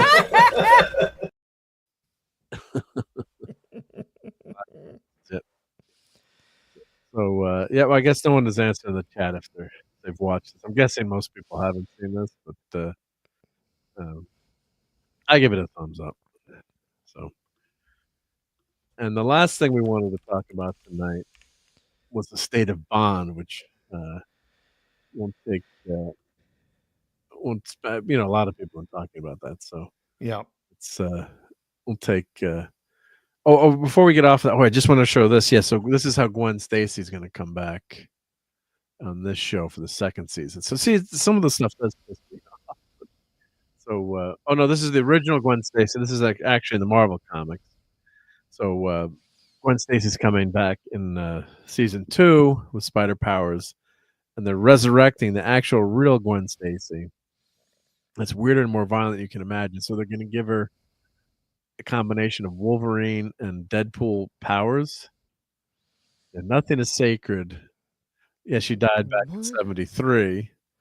And that was one of the things that shaped Peter Parker. And that's, what they recreated. That was such a great scene in No Way Home where they, when Spider-Man is able to save MJ, the flashback of what happened to Gwen. And don't worry, it's as confusing as it seems, at least for now. So, it's like, just leave it be. But so it was Gwenpool originally. This is so a mutant with reality-altering powers. His costume kind of looks like a feminine version of Deadpool's. So that's not Gwenpool is not the real Gwen. Yeah, Stacy. it's not actually Gwen. Yeah. She's going to get dug up and fused with Weapon X style abilities as a darker, deadly, and even more unhinged Gwenpool. Oh, God. Just great. Yep. Okay. So, yeah. Sure. How does Gwen Stacy factor in? Well, Gwenpool was originally a mashup of Gwen Stacy and Deadpool designed by artist Chris Bacciolulu. Sorry if botching your name. For a variant cover. So, just a variant cover, like a throwaway variant cover. Yeah. The popularity of the costume led to the character being brought into the actual MCU as a fleshed out character with her own separate identity, but it wasn't Gwen Stacy. Yeah. Yeah. So it's an evil, battle-hardened future version of Gwenpool. So bringing the original Gwen Stacy back in the picture and turning it into a new Gwenpool could either be seen as taking the concept full circle or perhaps as a serpent eating its own tail. Oh, God. So here's some of the covers that are coming out. So, I didn't even notice that she's cut some guy's head off there. Oh, great. So that's Gwen Stacy turned into a mass murderer, it looks like there. And a murderer, I should say. Oh, that's great for a comic book cover for a kid, right? So what kids read manga now? They don't. That's true, right? Yeah. Yeah. So, and I remember reading an article years ago that Stan Lee was mad that they killed off Gwen Stacy. Allegedly, he was away from Marvel at that point, but I don't know what's happened. With this direction of Marvel, it's just ridiculous. Oh, here's other covers here. Let me zoom out a little bit so we can. No, the art's not bad. She's flipping you off there with her single claw. Yeah. Oh God, yeah, ridiculous. Yeah. Oh goodness gracious. Yeah. Wow. Okay. Oh, good night, Snorty. Yes. Literally robbing graves to give for Gwen Stacy. Wonderful. Yeah, so that's just horrendous. just nuts. Yeah. All right, so this is a good segue into Bond here. Good night, Great gravestones. Gravestone. Yeah, that's what I had in my background tonight. Yeah. So, and I'm not a fan of the Daniel Craig. I hate them. The first Daniel Craig Casino Royale was middling. It was all right. I didn't love it, but I didn't hate it. But I never liked Craig Any of as these, Bond. yeah. Never. He No. does not have the charisma. Nope. Does not have the humor. He's a brute. It's looks Yeah. like a thumb. If you ask me, I can't Yeah. stand him. Yeah. But he's not, yeah, he doesn't play him as a suave character, even though Not at all. looks. He doesn't have that charm, like you said too. So you could maybe not have the best looks. Had the best physique as Bond, arguably, but like he looks like a boxer more than Bond. Yeah. But he doesn't have that suave. No, not at all. character, Does not have that charisma. And then again, he doesn't have any of the humor that we had in Bond for so many decades. Maybe they overdid it just a bit during the 80s with Roger Moore. Yeah. Some of those are a little ridiculous, but Yeah. they had fun with it, and they kept a little bit of that. I think, as I was talking earlier tonight on the Mr. Brown Alliance, we were talking about this and then saying that I think with Tim crap. Oh, the which well, when they moved on from Roger Moore, the Timothy Dalton, Timothy Dalton, Dalton ones The Living were too Daylights. serious. It was that was part of more the like the reason that it book. just didn't play very well. I did love his Living Daylights, especially. Yeah. Oh, well, I really love him. He's a fantastic actor. I love him. The movies were not very good, and I think they were over serious. I think for the character, and they did bring back some of that playfulness in some of the later films after those two. They had the scene with the violin case. Like we have nothing to declare. They kept some of the humor, but Dalton was a big fan of the books, and wanted the character to be more like the books, which I don't think plays as well. As towards the movie audience, because they don't realize what Bond is really like. In the books. I mean, yeah. Oh, let me answer this question here. Oliver says, "What superheroine would you prefer Sydney Sweeney to play?" Whew. This is a tough one. Felicia Hart, which should be perfect as a Black Cat, or Cara Zor-El, Power Girl of Earth 2. Can I say both? I actually Power Girl maybe if James Gunn gets Superman right. Mm-hmm. That would be because Marvel, the MCU has gone so far downhill. They'll probably screw up the whole Black Cat storyline or do something ridiculous. Or, but how stupid were they to do that? A superhero movie and not put Sydney Sweeney into the costume other than 5 seconds. As Julia 5 seconds of Carpenter. it is so dumb. Yeah, that movie was so bad. My wife actually ended up watching. She's a Netflix addict, so. It popped up and she started. I'm like, why did you watch that movie? And she's like, it was so horrible. She didn't realize it was a superhero movie. It was supposed to be a superhero movie. Yeah. Oh, You've got the bad guy who's dubbed over for the whole film. Yeah. What a and horrible. some Madam of the Web most is so horrible. Some of the most ridiculous dialogue ever written for a movie. It's so bad. I watched, I think, the last 10 minutes because I wanted to see her in the costume to see what they did, and I heard they tacked that on in the end. But I'd like Sydney Sweeney to be in every movie. Kidding. Just or they could find some other women who just aren't afraid to recognize that they're attractive and show that on screen instead of hiding it. hiding it, wearing drab, flat clothing and stuff, which they do to her in that whole movie. Yeah, they hide her, right? Yeah, she's just in like real flat clothes, and you can't. It's like she has no shape, nothing to her, and it's like this is a really one of the most gorgeous women here. She's a very attractive woman.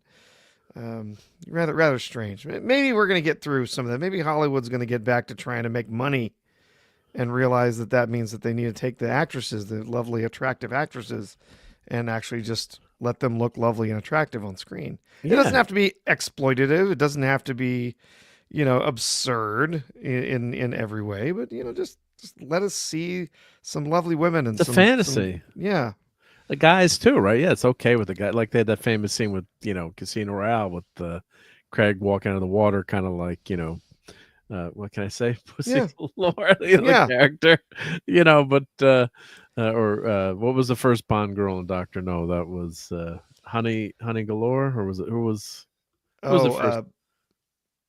Honey Rider. Honey Rider. Thank you. I'm mixing up my but that famous scene where she's walking out of the water. Yeah. So it's okay to have a male.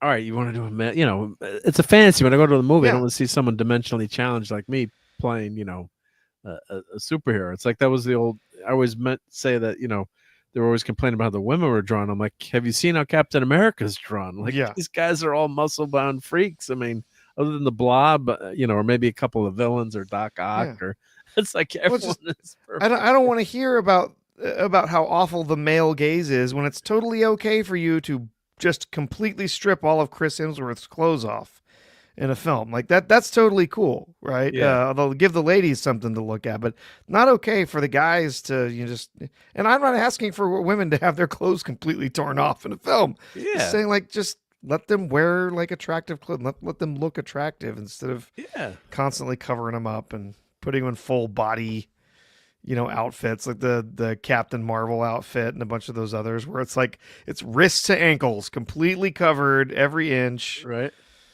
Yeah. Hey, Jill is here. Hey, Jill. Hey.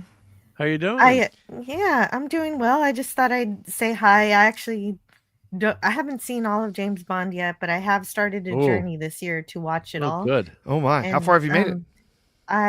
I'm on the next one I need to watch is The Spy Who Loved Me. Oh, you're in for a treat. That's an excellent one. One of the better ones. Oh yeah, that's like top 5 or 6 tier. there. Excellent film. Yep. And Lisa says boobs equals Sweeney equal Power Girl. I'll take a woman's advice on that one. Right? But yeah, you want to have Ursula Andress says Honey Rider. Thank you, Eric. Mm-hmm. Thank you. Yep. Yeah. Thank you. Yeah, the chat is always much smarter than me. I can kind of remember some things. But I have a mind like a steel sieve most of the time. So little I things just like that, Mark. I say something I don't remember. The chat always knows. Yeah. Thank God for the chat. Thank you, everyone out there. Thank God for Google. Yeah, right. or an AI chat that I can type into and look things up. Well, like Jill, have you watched says in that hippie episode, what I don't know, I check the computer binks. There we go. Yep. Have you watched the newer Bond films, Jill, or nope? I never did. Okay. The only Bond I experienced when I was a kid was playing GoldenEye on the Nintendo 64. There you go. Oh, okay. There you go. Yep. Good movie also, by the way, when you get there. Yeah. It's very enjoyable Bond movie. And Octopussy is a great show. Well, this is after movie. This is my, I've said this several times. This is my birthday party. When was Octopussy? I was 82 or 83. I'm like a 14-year-old kid or something like that for my birthday. It was summer. My birthday's in June. So back in the day, I don't know, kids maybe still go to movies for birthdays, but you get 8 friends. We go to McDonald's, or I think we had pizza or something, and at the house, and it's we're gonna go see the movie, right? So my mom's like, I think another mom was there to drive too. It's like, okay, kids, it's time to go see Electropussy. Get in the car. And my friends, we're 14, 15 or whatever, all snickering.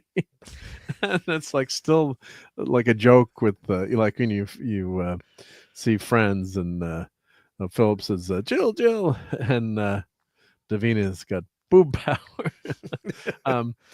So it was it's like, hey Mark, you want to go see Pussy tonight? It's just like one of those inside jokes with the friends. So that's great. That's great.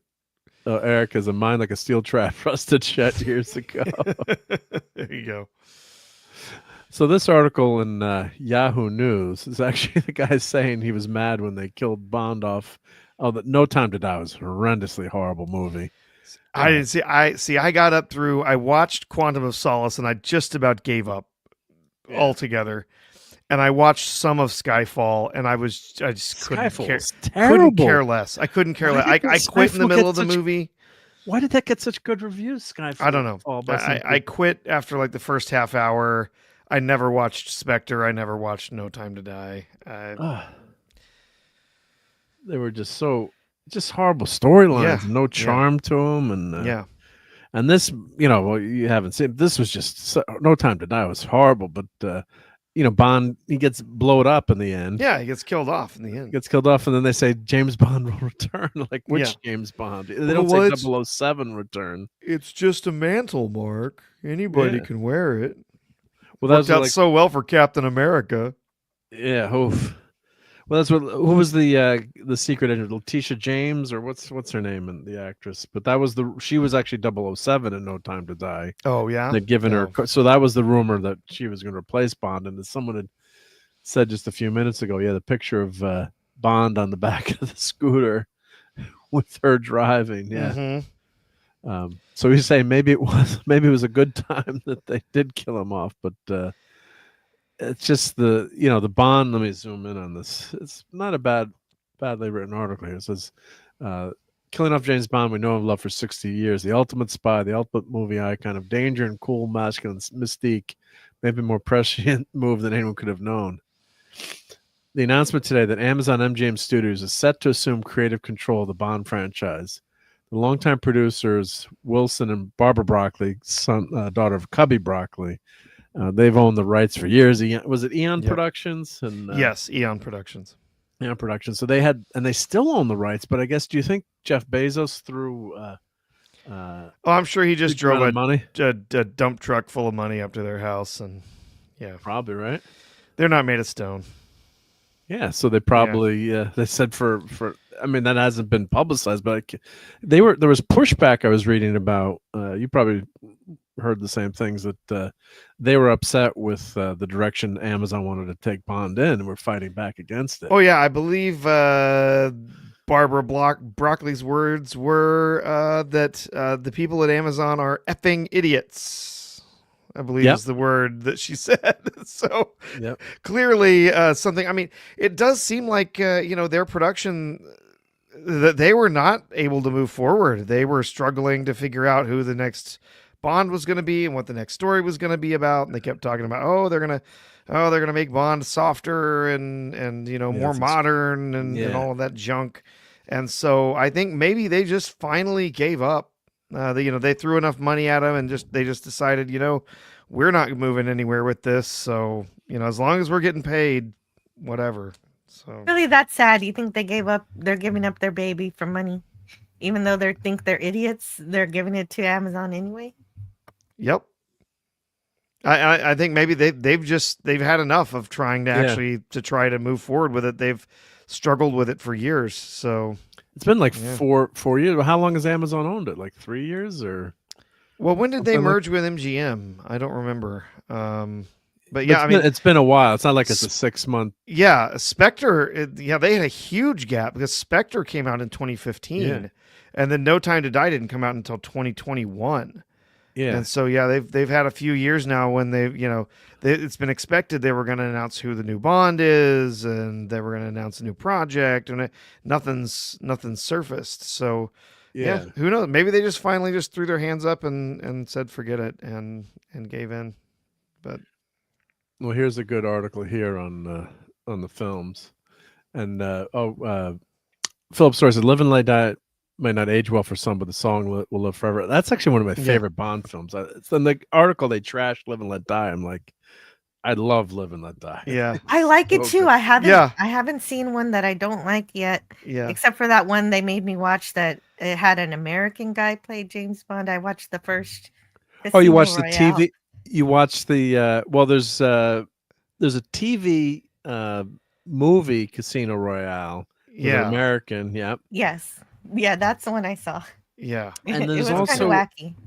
There was also Bond appeared on a variety TV show, and someone had it on YouTube, and I watched that, and I think Roger Moore was in it too as a I'm trying on my brain. I'm trying to remember what, but it was he wasn't playing, or was he playing Bond? I can't remember. Yeah, but there was the first version of Bond was as an American.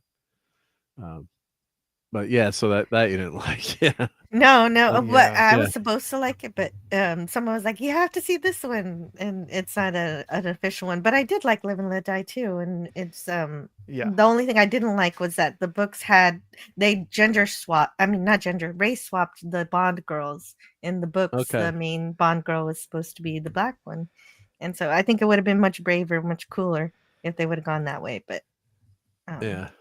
Yeah. yeah. But I like the movie. Yeah, those aren't Live and Let Die, Man with the Golden Gun. Not my favorites. Yeah. But I do enjoy them. But yeah, Spy Who Loved Me is fantastic. That's one of the top ones. And yeah, coming up, after that you've got one after that's Moonraker, right? Well, Moonraker's crazy fun. It's ridiculous. And Dolly did have braces. I was in the movie theater. I saw her braces, so something's wrong with the Matrix. Rob says the last movie was pitiful, but I mean, I Live and Let Die. Man with Golden Gun, I think, is one of the ones I least like. Actually, yeah, it's kind of iconic. You've with Scaramanga and everything, but it's just plot wise, it's just not a very good film. It's a dull film. Yeah, it's slow. It's not bad. It's just but yeah, Moonraker's a little goofy, but it's still a fun movie. And then you get For Your Eyes Only, another really good one. That's really good. Yeah. Octopussy, I just love with my birthday party, but it's silly. Yeah, it's more silly, more fun. I mean, it's and don't Jill, don't sleep on Never Say Never Again. That's not officially part of the series, but that's the one where they bring back Sean Connery, and it was made by Sony. Yeah, well, that was actually the copyright fight over. Because it's Thunderball. It's a remake of Thunderball. Yeah, so I think I have been advised to watch it. Thank you. Yeah. It's fun to see Connery back again, and the thing, Connery is actually younger than Moore, so that was which is by 2 years, which is hysterical too. Yeah, and Connery is Moore said he should have quit playing James Bond too, especially View to a Kill. He's just and he admits he's what a great guy he was. But he says, I was way too old to play Bond at that point. Yeah, well, we were actually talking about this earlier tonight on Mr. Brown Alliance. So, Sean Connery started when he was 32, and he left when he was 41. Right. Lazenby was 29 when he did his film. Roger Moore started at 45. He was 45 years old when he made his first film. So right? He looked very young for his age. Yeah, but and Hail to Mars, Monkey Back. Yeah, Monkey Max. Yeah, that is Professor R2. We've got Jill, and we've got R2 with us too. Yep. I've got my James Bond costume. There we go. Yeah, you look good like that. And Stephen Mack loves Live and Let Die. Yep. Oh, and Lisa, that's in the book where Bond's balls getting busted. That's actually from the book. Which is brutal, but yep. So, fair, owning the property and managing are two different things. They probably got tired of trying to manage it. So, but I think they actually own the property, though, don't they? They own the distribution rights to Bond. Maybe that's. See, it's R2. Hi. Just had my camera off. Yeah. But yeah, I think, and thank you. The chat is rocking tonight. I missed some of the chat, and I'm trying to, especially when I look at the other screen. But Ringo Starr loves the spy who loved me so much he married Barbara Bach, and wow, she's, smoking cute. Yep. Grace Jones in A View to Kill. I liked her. Yeah, she's over the top. Very much so. Yeah. Not one of my favorite movies, but there is some good casting for that one. Yeah. So money wise, I think Goldfinger probably was, and adjusted for inflation, I think was the biggest. And Thunderball, when you adjust these for inflation, so you had Timothy Dalton, Living Daylights, and License to Kill didn't do that as well. And Brosnan, the whole story of Brosnan not getting the Bond role because he was, they wouldn't let him with a contract for a TV show for Remington Steele. I felt for the guy too when you heard that, then they renewed the show. So you probably would have gotten another couple of movies, but there's a big gap there, 89 to 95. Mm-hmm. And I got to pull up a list that has all the movies here. But yeah, the Casino Royale, made tons of money. But so these new movies have been successful. But yeah, you've got to adjust it for inflation too. But what do you think the best Brosnan one probably was? I'd have to give it to GoldenEye. GoldenEye, probably right. Yeah, the first one was a really good script, and it had some fun characters in it. On a top, On the top, yeah. was in there. Was Lucy Liu in that one, or no? Lucy Liu was in World Is Not Enough. No, wait, no, it's Tomorrow Never Dies. Tomorrow Never Dies. Was Lucy Liu, I think. And you heard about my connection to Lucy Liu, didn't you? She lives in my old house that I grew up in. Oh, the house I grew up in. She moved to my old neighborhood. So, which is I just I know Lucy Liu, but I'm joking. Yeah. But it's just funny that. Oh, not Lucy Liu. It's Michelle Yeoh. Michelle Yeoh was in Tomorrow Never Dies. That's what it was. Yeah. Oh, wasn't Lucy Liu in one of those? Was she? I don't know. Yeah, it was Michelle Yeoh. When we said Lucy Liu, I was like, oh, yeah. I remember the Asian woman. I was like, oh, no, wait. No, it was Michelle Yeoh. Wasn't she in Bond? I don't know. No. Oh, my God, Mark. You're just so horrible. You're so bad. I could have sworn she was in a Bond movie. All right, someone help me on the chat and prove me right. Yep. I know she was in Kill Bill. Let's see. I'm checking on Wikipedia's. Yep. Oh, I guess she wasn't in. Oh my God. Nope. Michelle Yeoh played the role of Wylin in Tomorrow Never Dies. Yeah, she was in Charlie's Angels, Kill Bill. But yeah, I like McPeak. Now I got to give all my super chats back now. Yep. Well. But no, but maybe you were looking into some fan casting or some fan. Oh, could be. Yeah. Yeah, Henry Cavill should be James Bond, Davina, right? I mean, it's a no-brainer to pick. There's been a lot of people suggesting that because there's been a few I get messages tweets and stuff like that, people saying like, oh, who should the new one be, and a lot of people have been bucking for Cavill, but I don't know, we'll have to see. I mean, we all just think Amazon's going to screw it up. That's why I have. Price and I were joking on Thursday night, I think, about how we're going to get like Money Penny, the series, on Amazon. I heard that. Yeah, Amazon already killed The Expanse and it destroyed Lord of the Rings, so it just doesn't have a good track record. We'll get a series called LGBTQ Branch. Q Branch, yeah. Well, that's why I had R.I.P. Bond with a question mark, because you want to look at the half glass full, but I think the glass is half empty with Amazon for the most part. So,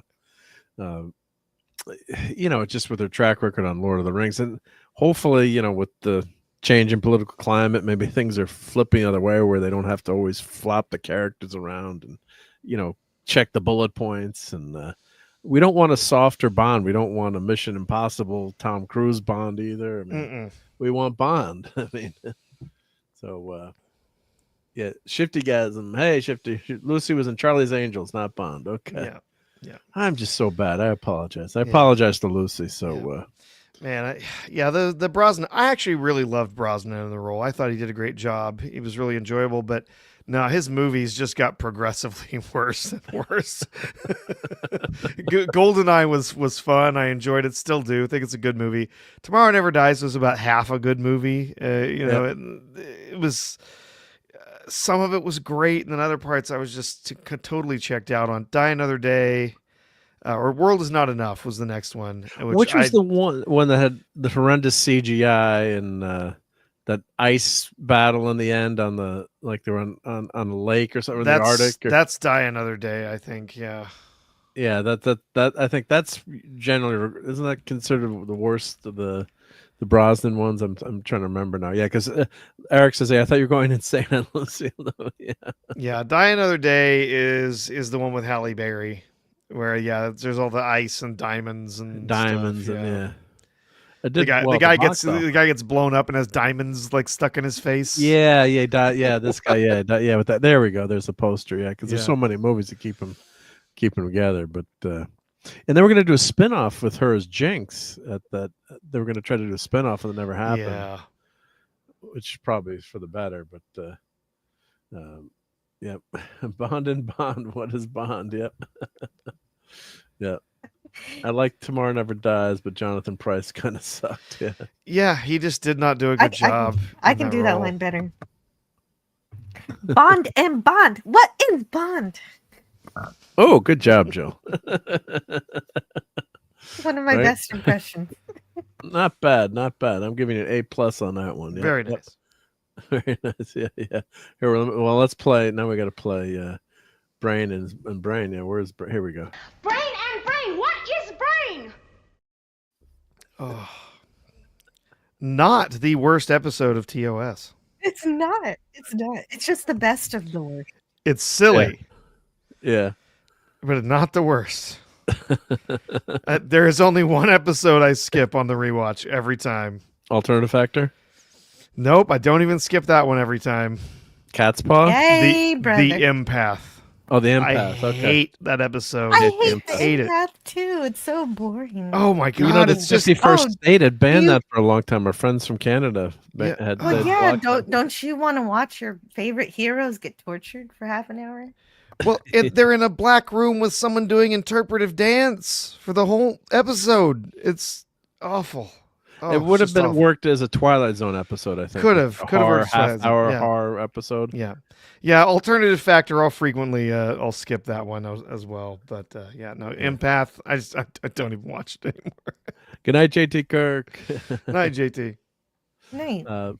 But Turnabout Intruder. Yep, that the last episode. Yep.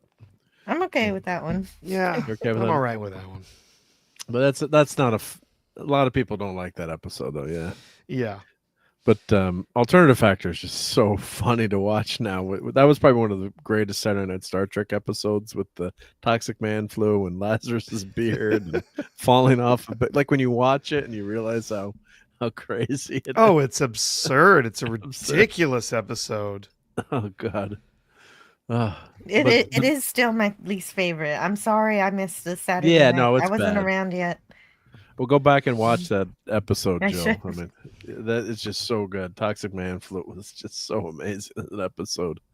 But yeah, the Empath is tough to watch. Yeah. Oh yes, yeah. Clobbering Times favorite. And the children shall lead. Yeah, that's another awful episode.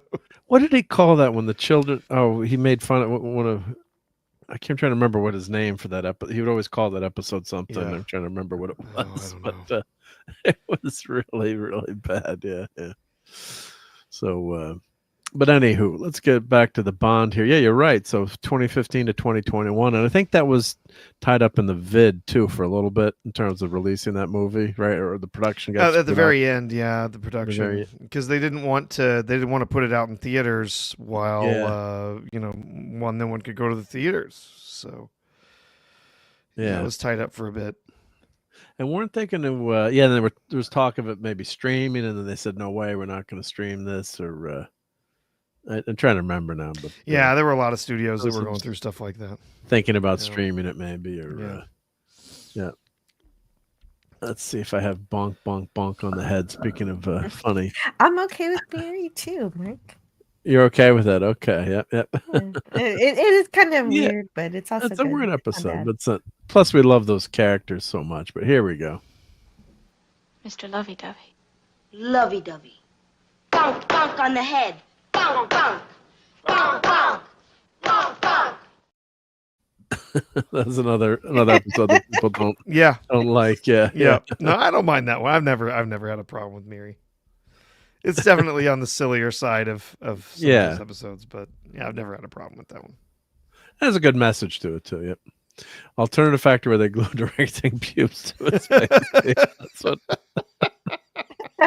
Brian Hepburn likes Miri. Yeah, so people do like. Yeah. How come I never thought of that? Well, you got to watch that. Maybe I'm You got to Jones watch. I think kid Toxic again. Man Flu. There's some insults getting hurled in that, or jokes being hurled in that chat there. So if you watch, you got to pay attention to the episode. Yep. And the guy from Children's Lead looked like the skipper from Gilligan's Island. Yeah, and Miri was great. Yeah.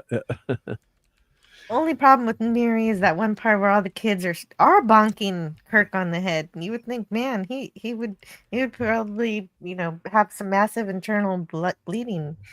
Yeah, but he was okay. Well, in the future, they have much thicker skulls, maybe. I don't know. My wife cannot stand the episode Way to Eden, but it cracks me up every time. Yeah. Cracks me up every another time. one that gets people. Yeah, I am not Herbert.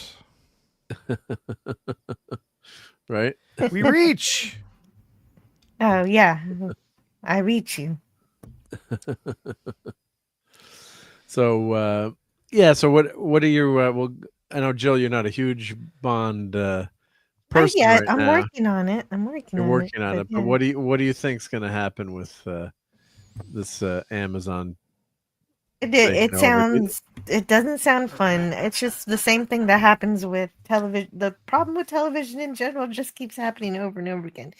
You take a franchise everyone loves, you turn it into a massive TV series, and the entire TV series is 10 episodes. You have to watch the whole 10 episodes to get the beginning, middle, and end. So it's just like a serialization with no satisfaction. And then they tell until you the last episode. And then they tell you a story that they could have told you in a 2-hour movie, but they stretched it out over 10 hours. Exactly. That's my big complaint with all this stuff. Yep. Oh, so your best chance is that, given that format, it's still good somehow. Yeah.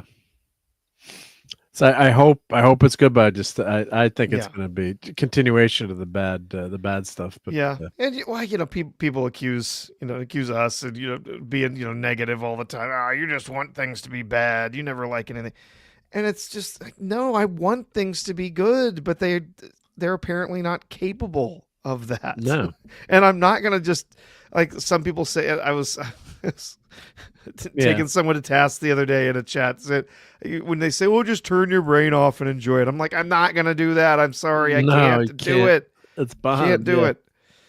Yeah. Not just gonna sit there and act like I'm boozed up or something, and can't see the strings and can't tell what's going on.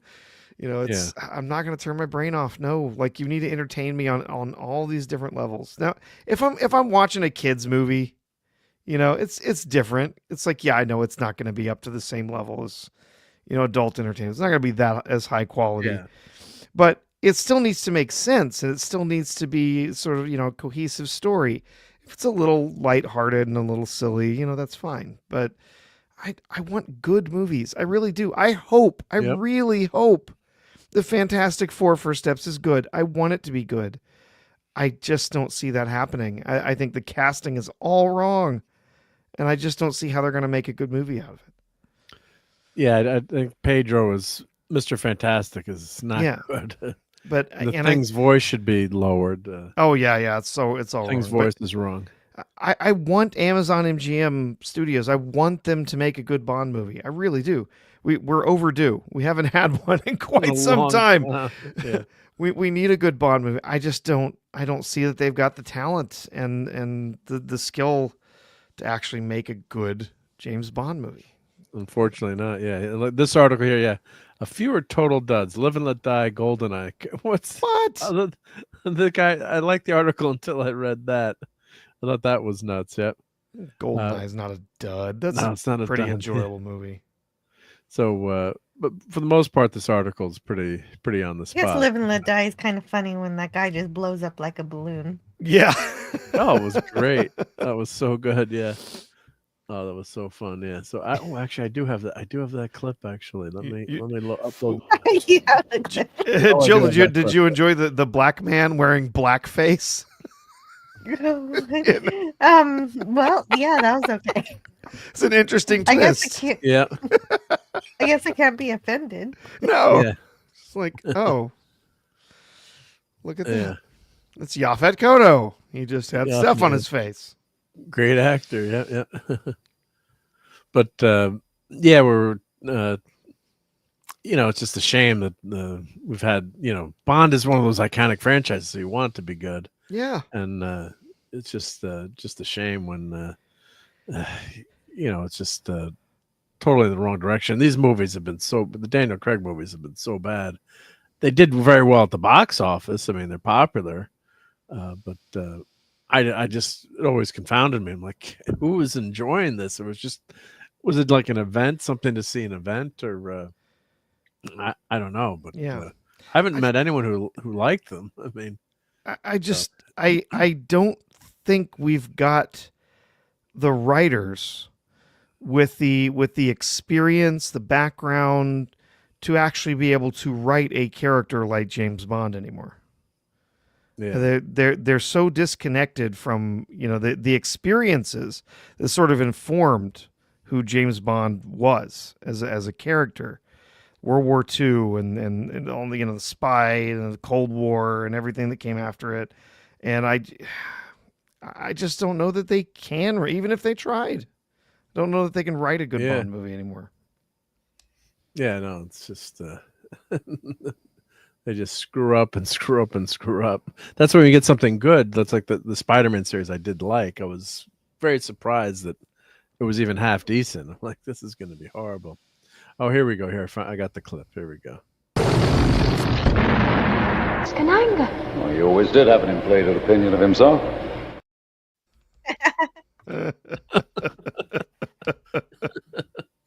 Moore had some great quips. I mean, just some great stuff. I mean, just really amazing. Really you had that on hand after I said that.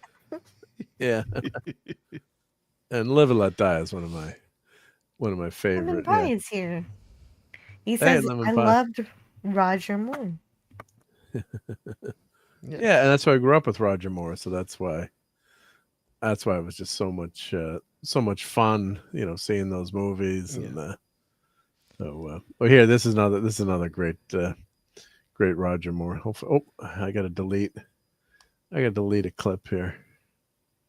When you hit 100 clips in your But you've got 10 brands. You can put more. I got 10 brands. Yeah. Oh, here we go. 007 back from that African job? He's on his last leg, sir. So here we go. I already had it uploaded. I was trying to re-upload this clip. What's Bond doing? I think he's attempting re-entry, sir.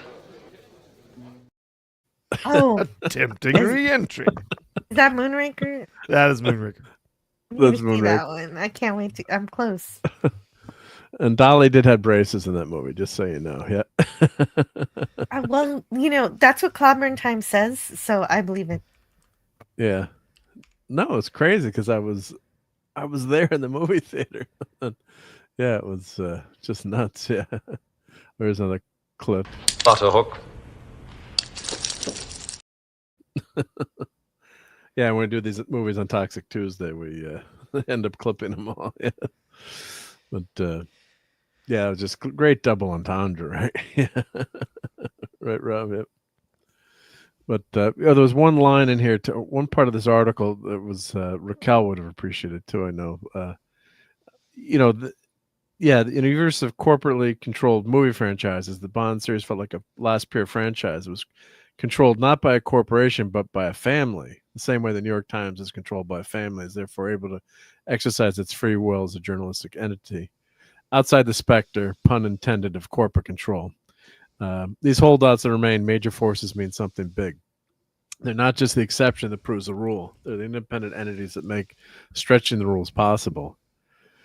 Yeah, so they had control of Bond for all those years, and for the most part, I think until the Daniel Craig stuff, I think they did a great job. But I just have a bad feeling about this, to quote Star Wars. So that's what I think it's going to be.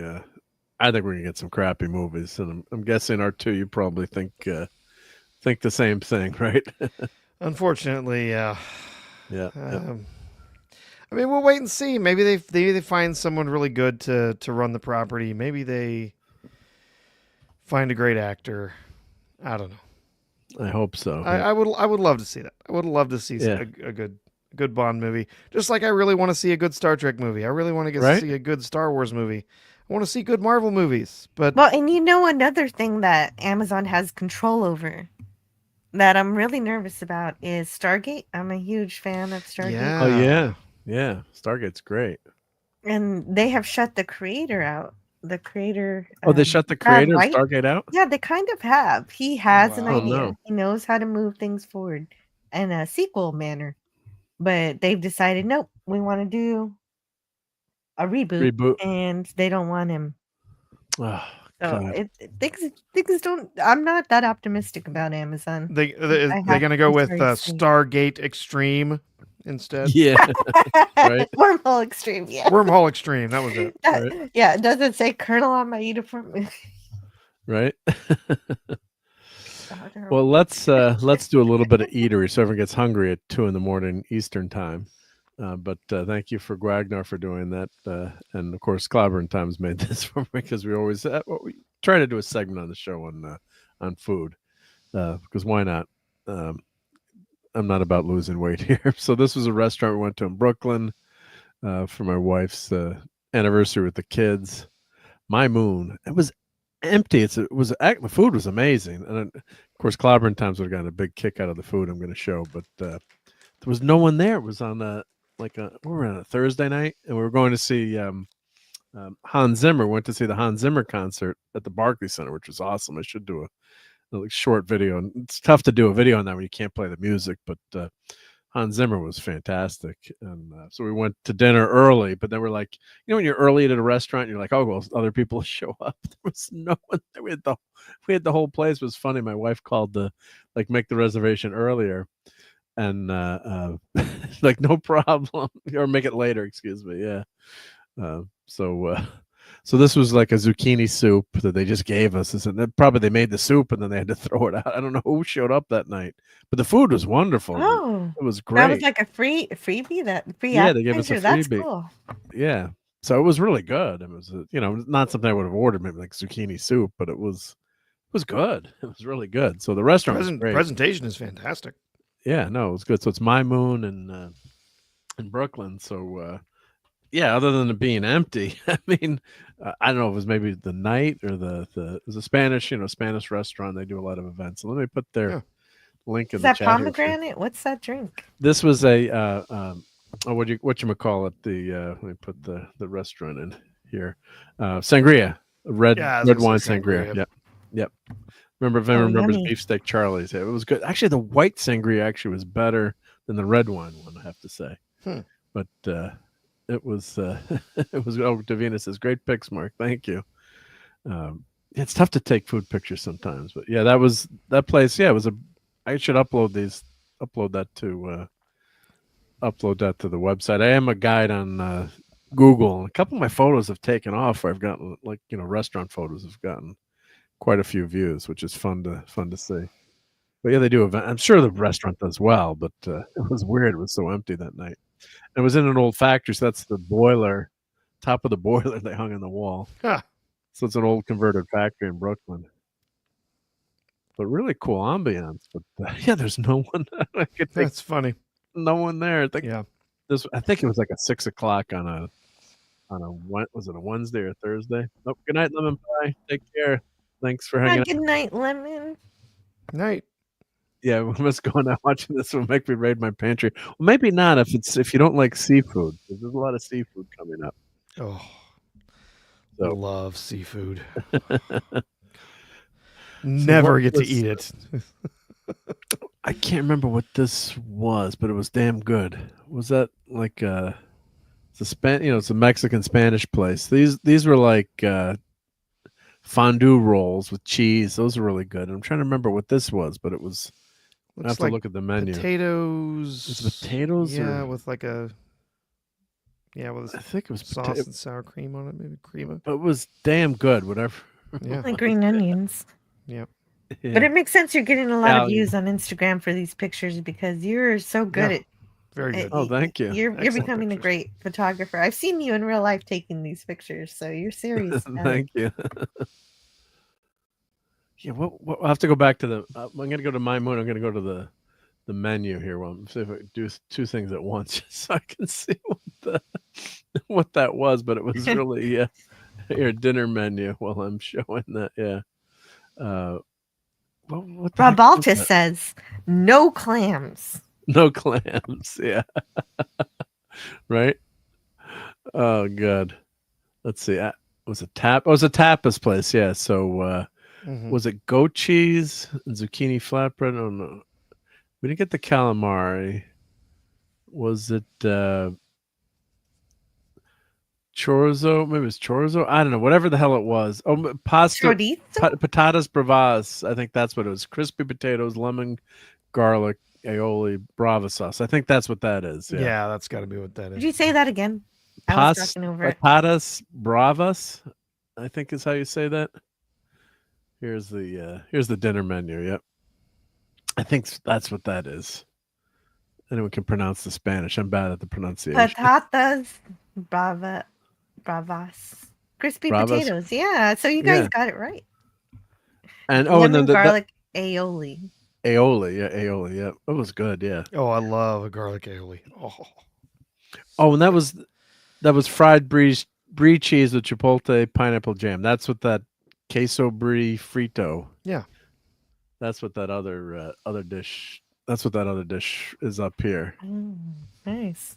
So that was good. The presentation is really good too. So I'm glad you told me. I would have just thought it was like it just looks like fish chicken sticks nugget or something, or chicken nuggets. Yeah. They look like fancy egg rolls. Yeah. What did we get that down at Clobby's for Memorial? What did we get that was not? We got something that was not good at one of the restaurants. I'm trying to remember. One of the few. That first lunch meal was not good, Jill. Oh right, at that first place that became even the pasta and beans or the red beans and rice. Dad man was bad, and something you had was like, oh, didn't you get like you ordered broccoli and it turned out to be like deep fried broccoli and cheese? Yeah, I wanted broccoli. It was like broccoli and cheese, but it was deep fried. But everything but that actually goes along with the theme that I got the entire time I was there. Anything I got was surprisingly deep fried unexpectedly. Yes. That's Louisiana for you. That is, but that particular, you're right. That particular restaurant, I forget what it's called, became corporatized, and it wasn't quite as good as the other restaurants you guys showed me after.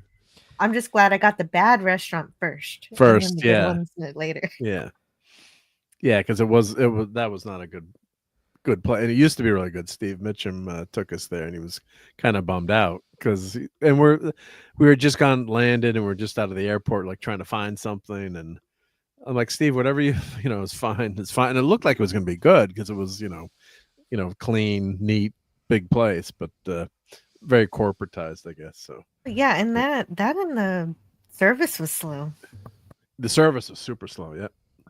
Here's the octopus. So there's some seafood for you. Mm-hmm. That was really good. Oh, so good. Popo, I think they say. And we did have paella. Yep, we're coming up with paella. Octopus is really difficult to prepare to make sure it's not rubbery, and so that wasn't. Yeah, it wasn't overcooked. Yeah, you can't overcook it. Yeah, so they did a great job with that. Yep. It was actually a pretty big wasabi. Piece. Oh, I actually would like this, maybe. Yeah, it was good. It was really good. I mean, I love seafood, or too. You like seafood too, but yeah. And then this was, what was this? This some kind of ham. That looks like prosciutto. Prosciutto, yep. What was that on the menu? Let's see, tapas. I'm trying to see what, but it's just like Iberian ham. Oh, was it Iberian ham? I think that's what but it was super good. And everything was good. Yeah. Meats. Yeah. This Clobby would say, get no green stuff on my plate. Get rid of the green stuff. Yeah. I'm trying to remember what that was, but that was good too. That was like an appetizer we shared. Yep. I think it's goat cheese. I think it's flatbread with goat cheese. I think that. So yeah, tapas is fun because you get a lot of things and you share them. So you get like one, take like one bite. But the fun thing is then you get to have lots of different things, Because the meals are a lot smaller than a full meal. Yeah. I love paella. Yeah, it was so good. Yeah. Well, the saffron's expensive. Yep. Have you ever had Korean octopus? They make it chewy. It takes forever to chew. I'll make a note to avoid that. Yeah. I have had chewy octopus, and no, thank you. Not good. No, that sounds overcooked. I don't want it like that.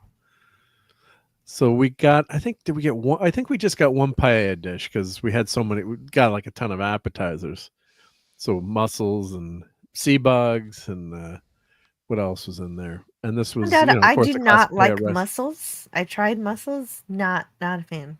Now, if I see now, most people like the mussels but don't like the clams because the mussels are not as chewy. They're like, and especially if they're not overcooked. But Yeah, I prefer the clams myself. you prefer the clams? Yep. I like them all. I haven't tried the clams yet. I still haven't. Even though I've heard you talk about it for so long. No, I'm still just shrimps. I like shrimp. Yeah, there's a shrimp. That's what the shrimp looks like with the, usually you get just the tail, but they are sea bugs. So Klobby was right calling them sea bugs. Yep. And there's they had this cool like sculpture in the ceiling or light fixture. Like, what the heck is that? But it was cool. Yeah, it was a really cool space. But somebody worked on that. Yeah, there's a fan in front there, or I don't know. It kind of looks like they were trying to make a robot riding on a motorcycle. Yeah, right. Without wheels. Could be a Star Wars figure. Yeah, it's cool. Whatever it is, it's wearing really cool. Looks like it's wearing some kind of corset. Yeah. Right. Well, it's a female motorcycle, right? Yeah, sure. Why not?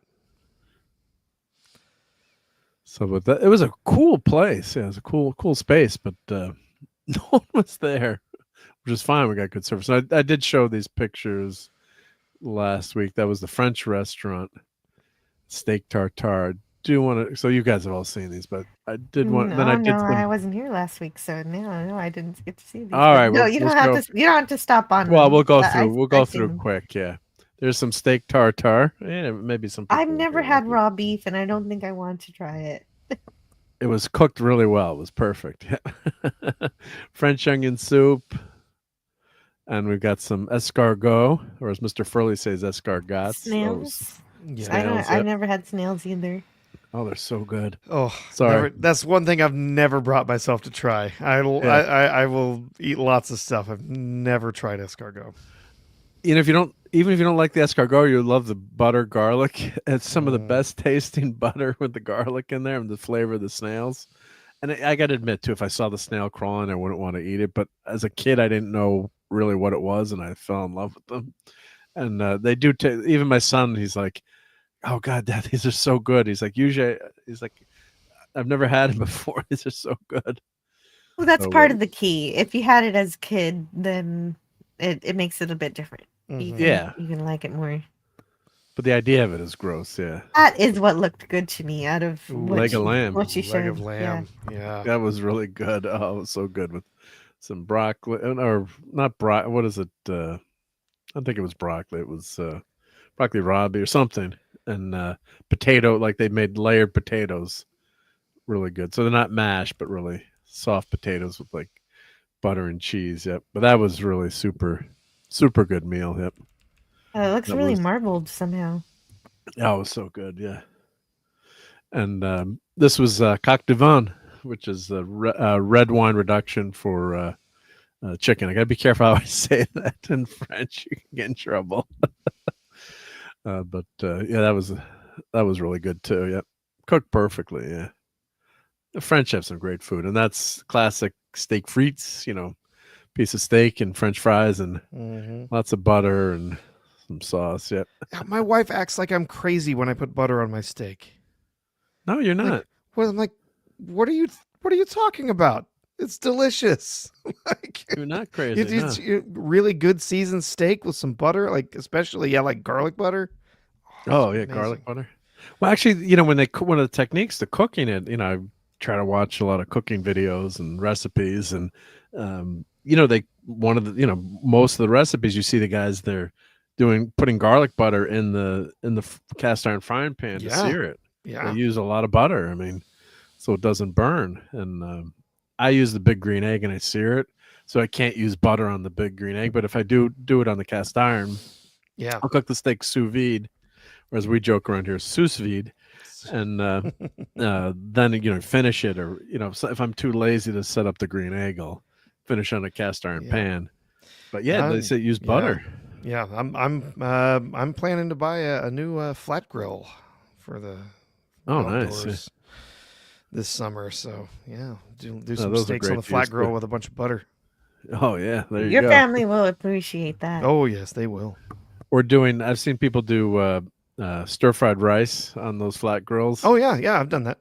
Oh, it looks so good. I never do it right, and I've been watching some cooking videos. I got it a little bit better the last time I made it. I don't have one of those flat.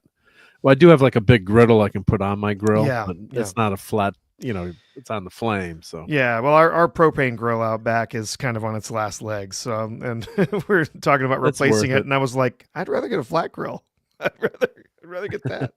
or get both. I'm an enabler. Get both. Yeah, why not? Yeah. But that was a great leg of lamb. I kept taking pictures, trying to get a good picture. Yeah, I like my stuff. That's medium rare, so I don't like my meats overcooked. And this was a dessert. This was like a peanut butter banana pastry thing. It looks kind of like a bagel, but it wasn't a bagel. It's a pastry with banana and like peanut butter flavor. Oh, it was good. Yep. The Elvis special. Yeah. I'm more of a medium person. That might be a little under. For A little me. under. Yes, As that's I've medium gotten- rare. As I've That's gotten medium older, I like it rarer and rarer. Yeah. I'm down to medium rare most of the time. right So now. you used to be medium. Yep. My Well, wife still eats them. I can't stand it. She gets every Overcooked. time she gets a steak or anything, it's always well done. And I'm like, Yeah. I've been to steak places poor where thing. they won't cook them well done. Yep. They say Wow. no. Oh Yep. yeah, they say no. We'll only do medium. That's they won't My do son well used to done. always order because that's what my wife would always order well done. So he would order his well done. And so Yeah. last couple weeks ago actually, we made a trip somewhere and I ordered for him. And I ordered it. Medium? I ordered it medium instead. He's Yeah. like, this steak tastes really different. Yeah, because it's not overcooked. Yeah, because it actually tastes like a steak Yeah. instead of charcoal. Yeah, that's the way I like it. But there is one step between medium and well done, and it's medium well. So, Yeah. So there's a. Well, the really good steak places, you can do the increments too. So you can do like rare plus. Yeah. They'll do the increments. Yeah. When I wish they would do that with fish too. Whenever I go to a place and get salmon, I'm like, can you make Yeah. this rare?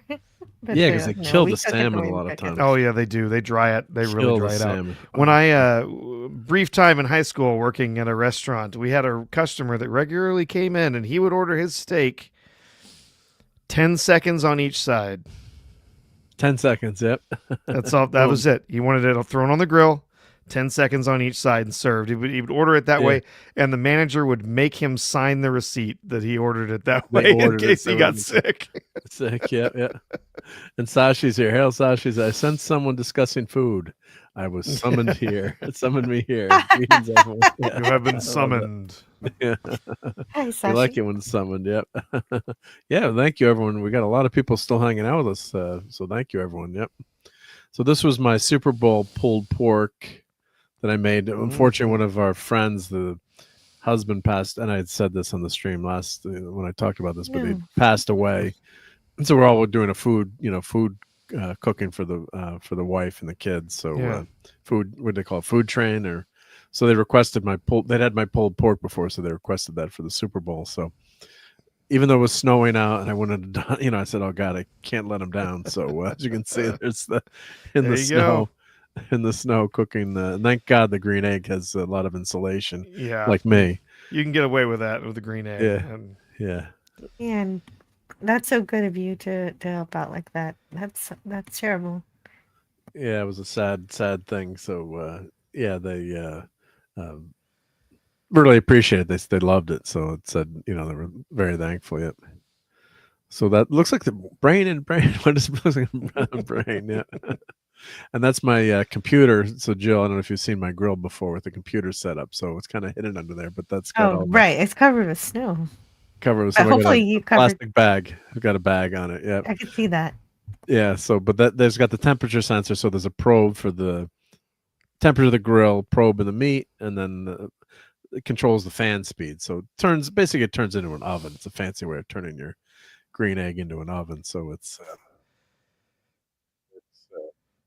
you just have to update the setting of temperature. So, and a lot of the new Traeger has that. Hopefully, the next green egg will Yeah, so that's what I've got. I've got a top end Traeger. Yeah, it has all the Wi-Fi Controls. control it with your phone business. Yeah, which I need to buy feels a these bit like barbecue- cheating. But I gotta buy these barbecue toys for my husband so he can cook me something. No, like I that. love my Traeger. Yeah, so that's, I mean, it's just that turns that into like the Traeger basically, but yeah, it's just it'd be so much more convenient. The setup is a pain. Yeah, and, yeah. Yeah, it's like some people are like, oh, you should be able to. I can control the vents, but it's just like if I want to go inside for 8 hours, don't want to have to mess with it. Oh yeah, I would love just a big old classic smoker, yeah, wood chips and charcoal and all that stuff. But I just don't have it in me to sit there for 8 hours during the day, making sure I'm adjusting the temperature every 5 minutes and throwing on extra wood and stuff. So, yeah, I know that would taste better. I know I would get more smoke. I get it, but I just don't have it in me to do that. Yeah, yeah. Mark probes the meat, says Rob. Yep. And Gotta probe your meat. The most popular grilled meat in Malaysia is satay. Oh yeah, beef satay or chicken strips dipped in. Oh, I love that in the peanut sauce. I love. Oh yeah. Peanut sauce fan, yeah. So, oh god, that's so good. Restaurants always seem, I mean, weddings always seem to have that as an appetizer, which I love. Yep. Yeah, chicken satay, love it. Mars said, I'd like to build a stone grill. Yeah. So this, I know a lot of people do a built-in. They'll build in the green egg into their like barbecue setup, which is pretty cool. Yeah, I've got a friend who did that. Which they make a nice, like they put like a nice built-in, make it as a built-in. But yeah, I've been pretty happy. Of course, I started with the Weber, which had no, the Weber virtual bullet or Weber bullet. Virtual bullet's the website, but yeah, just it's very tough. I put to keep it in the winter to use. So I actually made a cover for my Weber with insulated. They put it over the material you put over a furnace. Yeah, hot water heater. Yeah, I made a cover for that. It did work wonders. Yeah, yeah. I can buy one of those for my Traeger. I just haven't. Like, how often am I actually going to go out and try and smoke in 20-degree weather? Oh, this came out so good. Yeah, especially looks delicious. Yeah, right off the grill there. Well, actually, it's set. You have to let your meat sit for at least minimum half hour. This sat for a couple hours, but you want all the juices to get sucked back in, so it makes a big difference. I have a little small cooler, which is perfect for that. I just wrap it, tin foil. Always put a towel on the bottom because some grease always comes out.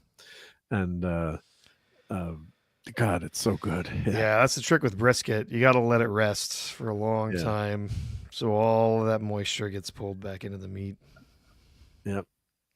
And Mars says that's the best time to do it when it's cold outside. Yeah, when you're not roasting, right? Yep, roasting yourself. Yep. And I always put in some of the rub back in the pulled pork. Oh yeah. Mix the rub back in, and apple juice. I always found put a little bit of apple juice in the pulled. Just you moistens it. Most of the time it's pretty good. Yeah, yeah. My wife doesn't like the extra sweetness from the apple juice, so she doesn't like it. I usually just I try and collect as much of the drippings from the keep it in there pork and put that back in there. Yeah, because what happens too, you end up reheating it, so sometimes it can get dried out. Like this meal lasts a long time, so I always try to keep it a little moist. It never looks that good when you take a picture of the pulled pork. Yeah, that's a little close up. Once it's pulled, it's not the prettiest thing in the world, but yeah. That was my that looks friend. Good. Ooh, yeah, that was so good. Yeah, Sean made that bacon bacon poppers. Yep. Oh, good stuff. Yep. That was for the Super Bowl party. So I did chili. There's my chili. Yep. And chili is tough to take a good picture of too, but that came out. Everyone appreciated that. Yeah. Like, chili is so good. I need to make one more. I need to make one more batch of chili before winter is gone. Oh, I love chili. Yep. Oh yeah. We actually I didn't make too much this time. So usually we freeze some. I end up freezing. Oh yeah, I because of my recipe, it fills a whole stock pot. So it's like either I'm taking it to like a chili cook-off, or I'm going to be saving it for months to finish it off. Or that's what happens sometimes. Like I bought too much ground beef, or like ended up in 2 pots, and my wife is yelling at me, "How much chili did you make?" It's like we're less people now too. So yeah. Yep. Oh, and Sashi says our satay comes with fresh onions and cucumber as sides. Also, ketupat, steamed rice cakes made in a leaf. Oh, interesting. Yeah, I remember I had one of my buddies in Scouts. He was Korean, and his mom would make all these fantastic Korean things like rice ball. I'm trying to remember what they were. And he's like, "Can I trade you for my sandwich?" He's like, "I'm so sick of my mom's food." I'm like, "This is so good." It's like, somebody's like, "I just want a sandwich." It was funny. Yeah. Oh, this was Was that? Oh, that was before the Captain America movie. Yeah, we went out for Valentine's Day. Yep. So it's flank steak. That was a Mexican restaurant. Yep. So that was good. That was some more Mexican food. I think I've shown these, so I'll flip through them quick. Green enchiladas, yeah. Enchiladas. It was. Now this was when I was at. This was the last thing I have to show was cooking some chicken on the grill. But they always have these. This coffee now, dark chocolate, Army of Dark Chocolate. I can't have caffeine, otherwise I would have bought that. But Army of Darkness, Cinnabon, Holy Cannoli, the Godfather. Coffee. Come on, I haven't tried that. I need that one. Yeah, baby. I should buy it just dark for roast dark chocolate. Yeah, it's a good movie too. So yeah, it is. Yeah. Oh, I'm Army not of Dark Chocolate. I'm not a dark roast coffee person. I just. Yeah. Dude, that's true. I like a medium. I like it medium or light. You don't like it, yeah. Yeah, medium or light. The dark roast, like French roast or Italian roast, it just tastes like burnt stuff. Yeah, I agree. I agree. So I want the dark chocolate, but with medium roast. Can somebody do that? But I do want the cover. Oh, it's great. The art on those is fantastic. Army of Dark Chocolate. Yeah. Whoever made that they must art have gotten the right. Did awesome. they get the rights, or is that considered a parody? I don't know. Probably parody. Yeah, parody protects them under the copyright. Yeah. So I got you buy the chicken where it's already what do they call it, where it's already flipped in half. What's the term for it? It's spatchcocked. Spatchcock. Yep. So it was great. good. I always buy the chicken cooks a lot faster that way. It's a lot better. Yeah. So. It's much more even. Turkey too. Yeah.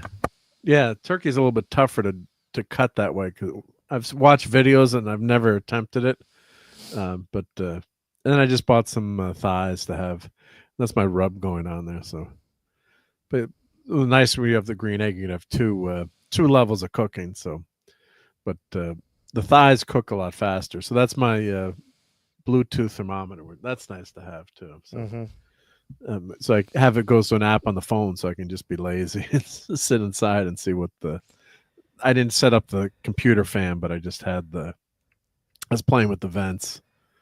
But the short cook, it's not too bad to play with. But you got to watch with the green egg because once it heats up, it's really tough to get it to go back down. Yeah. And, one technique of this is to put more charcoal on, actually, to kill the fire.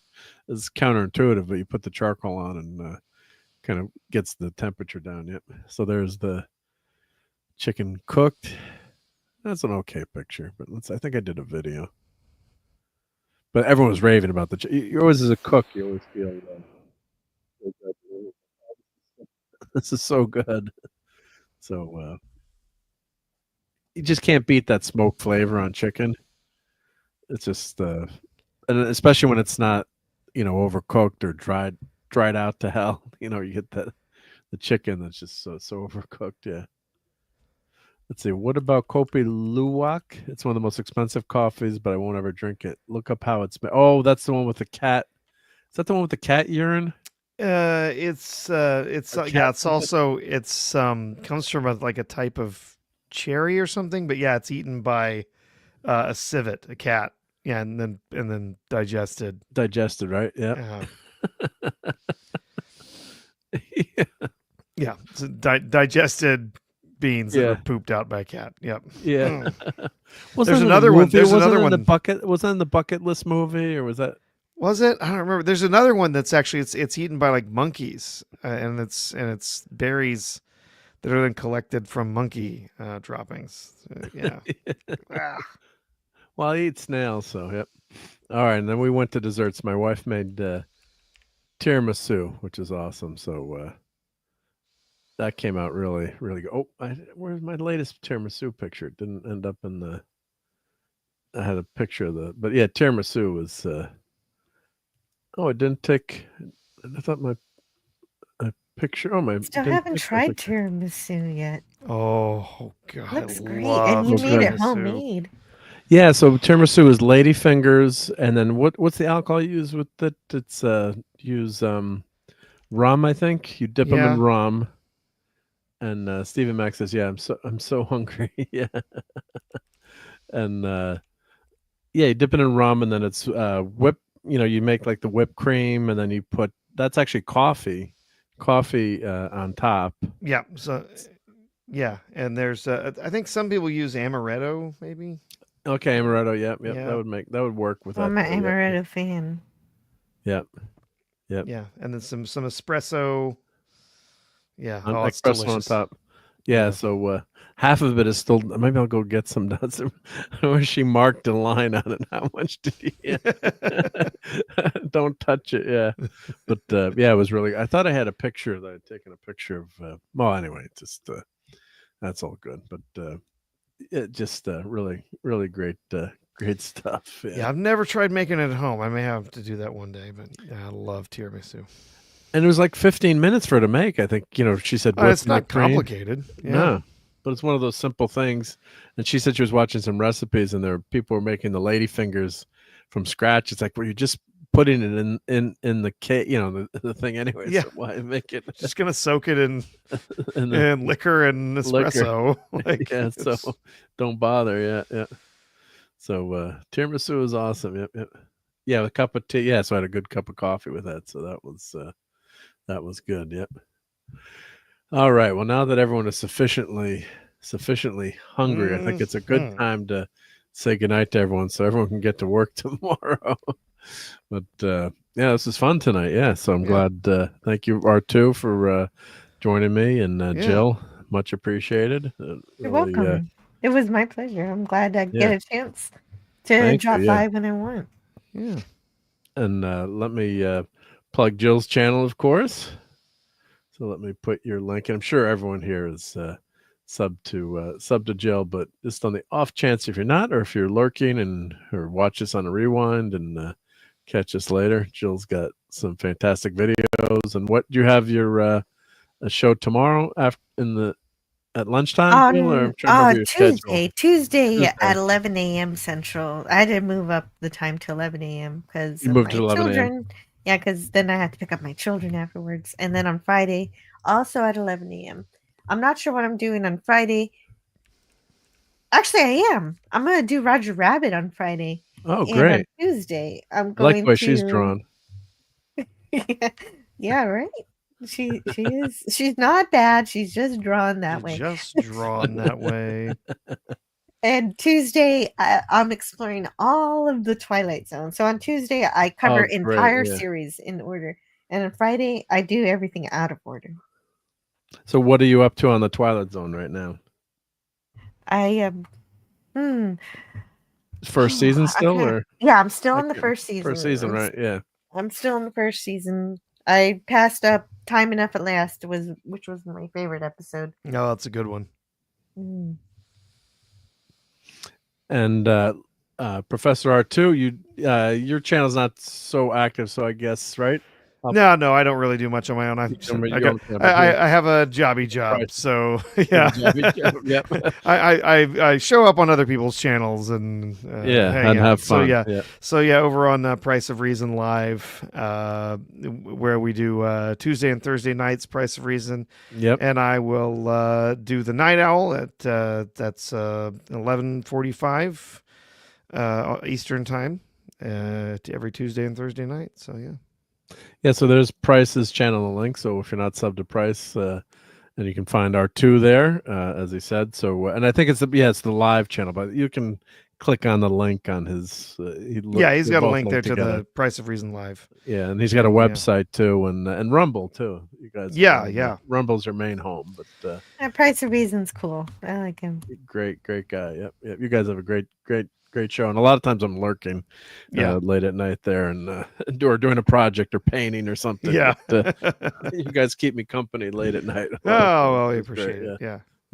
We have fun. Oh man, we and gosh, Thursday was a heck of a show. It was just probably the most night owl-y show we've done yet. Like, it was just meandering all over the place, and then we're trying to figure out how did we get to talking about illicit drugs. I don't remember. I don't remember. Well, let's figure it out. We work our way back like 9 different subjects to realize. We were talking about Captain America. That's what it was. Yeah. That's a ticket. Yeah.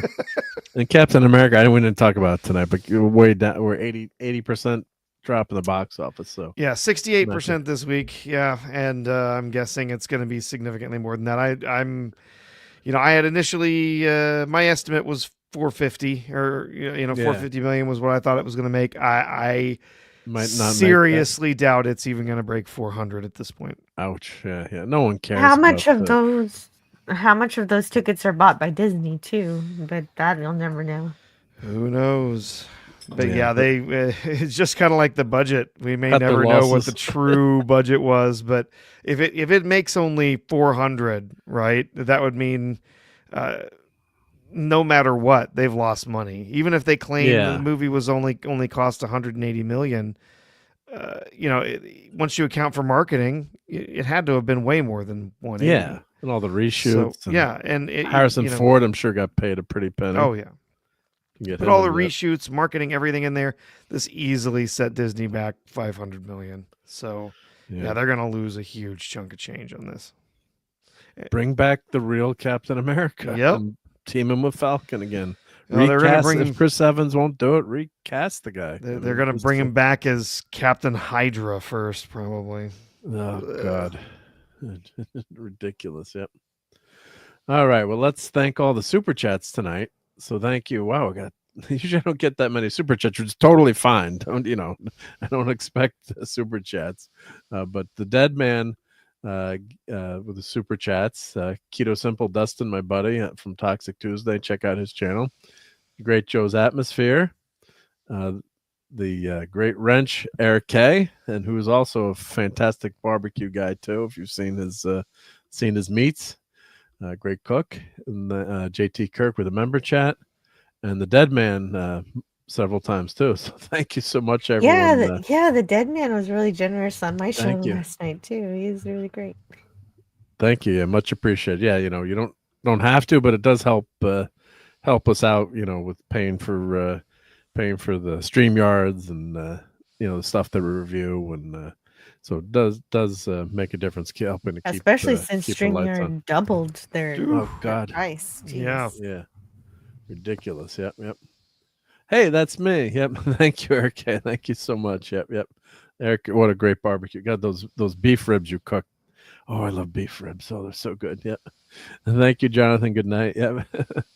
Give me the meat and give it to Rob. Well, let me thank my channel members, of course. So I always appreciate those channel members. And I said I'm working on a big batch of Doomsday machines. I'm almost done painting them to get those out to channel members and maybe some other surprises too. So I'll post that in the member chat. But let me thank my members. So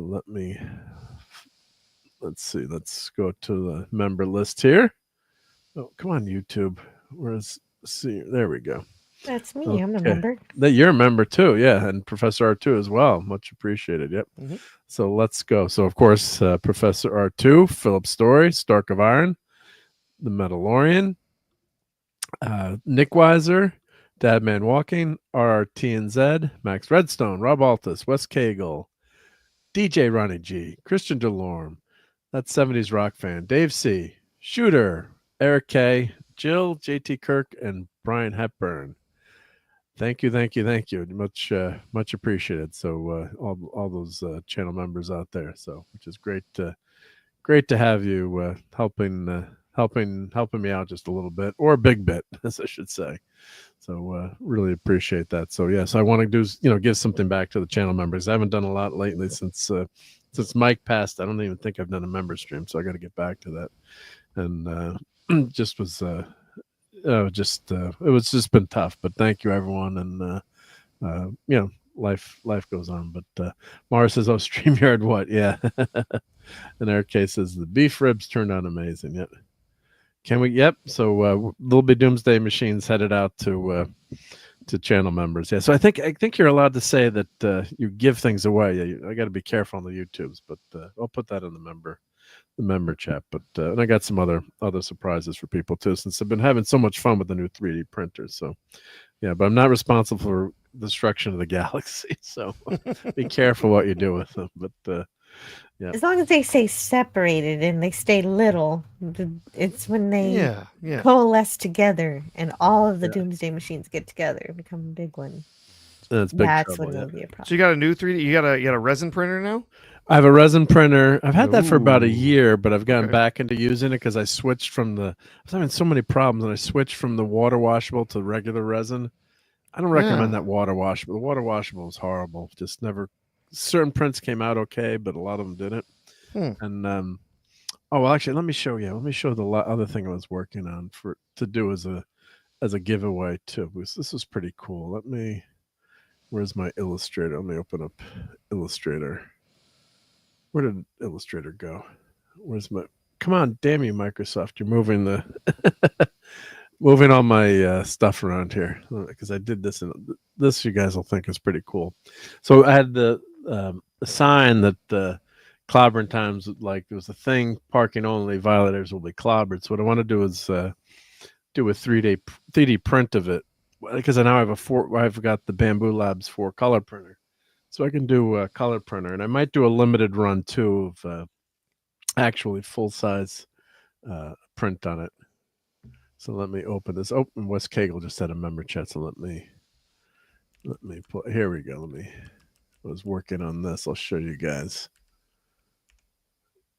My computer's not the fastest these days. It's not bad, but this will be fun to show.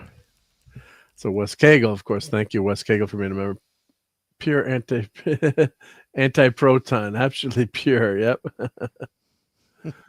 Thank you, Wes Cagle. You're awesome. Yep. So here's let me zoom in on this or present screen. So this I was just working on to try to get this into my 3D printer. So I kind of improved the original sign. I think so. Here, thing parking only, violators will be clobbered. Let's see, why is that faded like that? Oh, let's see, is this catching up? So I thought I put I don't know, what do you guys, I thought this thing was easier to print with the that one versus that graphic, and I've got that Kirby graphic there. Oh, let me get out of the pencil. It's in draw mode. That's why. There we go. So been working on that to print as a sign on the 3D printer, which you could do with three. I just need 3 colors for that: black, orange, and white, and that'll come out pretty cool, I think. So looking forward to maybe I'll do like small ones you could have. How do you print a sign using a 3D printer? What's going on here? So you draw this in Illustrator, then you can then I pull it into SolidWorks or Fusion 360, and you translate it to an STL, and then you tell the printer, this part is orange, this part is black, and you can actually print, a sign. Like I did coasters for Nick Weiser and the sci-fi model guy. I did some coasters for him. So yeah, it's a lot of fun. So you can do a lot of cool stuff. So I kind of updated the version of the sign. So but I thought that was the one everyone was enjoying. That Mike he was joking like I want that someday. Yep. Don't leave your house, it might disappear. So so I was on my list of like things to reprint. I found it on eBay years ago, thing parking only, and so everyone saw it in my room. I've seen that in my room, so everyone was looking forward to that. Having a copy of that. But let's see if I have the where was the? Let's see if I've got the coaster that I did for the sci-fi, because I was on Sean's show and had a lot of fun doing the 3D print for him. So I'm going to send him some coasters, which was fun. But let's see, or if we can do open recent, maybe file. See, we can never get out of here because I have too much fun on this show. So yeah, so I did a coaster for Sean and then printed that with a blue background. So he was really happy when he saw that. So I appreciate learning this, that I didn't realize this was possible. This is cool because my husband has a 3D printer. What do you know? What does he have, a multicolor one, or does he have multicolor? I think he just does one color at a time. Yeah, you can do. Yeah, you definitely can do that. Do that too. Yep. So I was printing a Buffalo Bills light box for my buddy's wife. I felt bad for her, so I was sending her. Going to send that to her as a a consolation prize. That's just the base there. Let's see. But if I go in, let's see if I have the print for where's Sean's. There's Nick's coaster. Let's see, where was? Oh yeah, here's Sean's coaster here. Let's see if I can play that. Well, it's just cool. Yeah, so it'll do a time lapse of the prints. Yep. Can I? Oh, I think it's easy. It only works on the. It's much faster on the. If you use the app on your phone, it'll play. But yeah, there's the Doomsday Machines. Oh, you got to download it and then play it. But like, there's the Doomsday Machine, so it saves all the stuff that you've done. There's some Star Trek for the Micro Machines. Yep. But yeah, it's great fun to have a 3D printer. It's like you have a replicator in the house. Yep. So it's a lot of fun. All right, well, let's get out of here. I kept you guys way too long. I appreciate you being here and hanging out. And good night to West. Let's just do who's active in the chat. And if I miss you, I'm sorry, but I thought I say it, and then I keep scrolling and scrolling.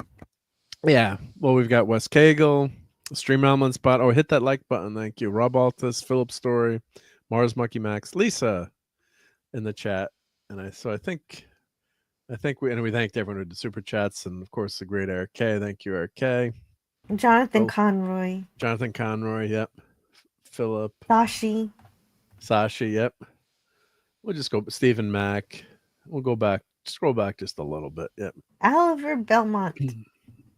Oliver, thank you, Oliver, for being here. And Davina, Stephen Mack, and Lisa, or I said Lisa, yep. All right, everyone. Philip Story. I think I said Philip, but now you did, so I'm covered. Thank you. Mark's 47. Yeah, Mark's 47. Yep. A.T. Kirk. And JT Kirk. Yep. All right. Well, let's get on out of here. Everyone have a fantastic week, and we'll see you on the next Sunday Night Geekery, and hopefully catch you during the week as well. So let me put the overlay on top here, and hopefully James Bond will return, but we'll see. And go check out that Spider-Man show. You might like it. Yeah. All right, everyone. Have a great week. See you later, Gators. Take care. Good night. Fun storming the castle. It's 106 miles to Chicago. We got a full tank of gas, half a pack of cigarettes. It's dark, and we're wearing sunglasses. Hit it.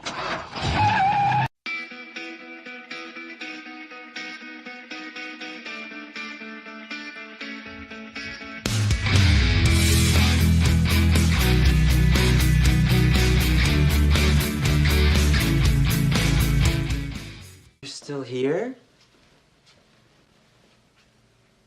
It's over. Go home.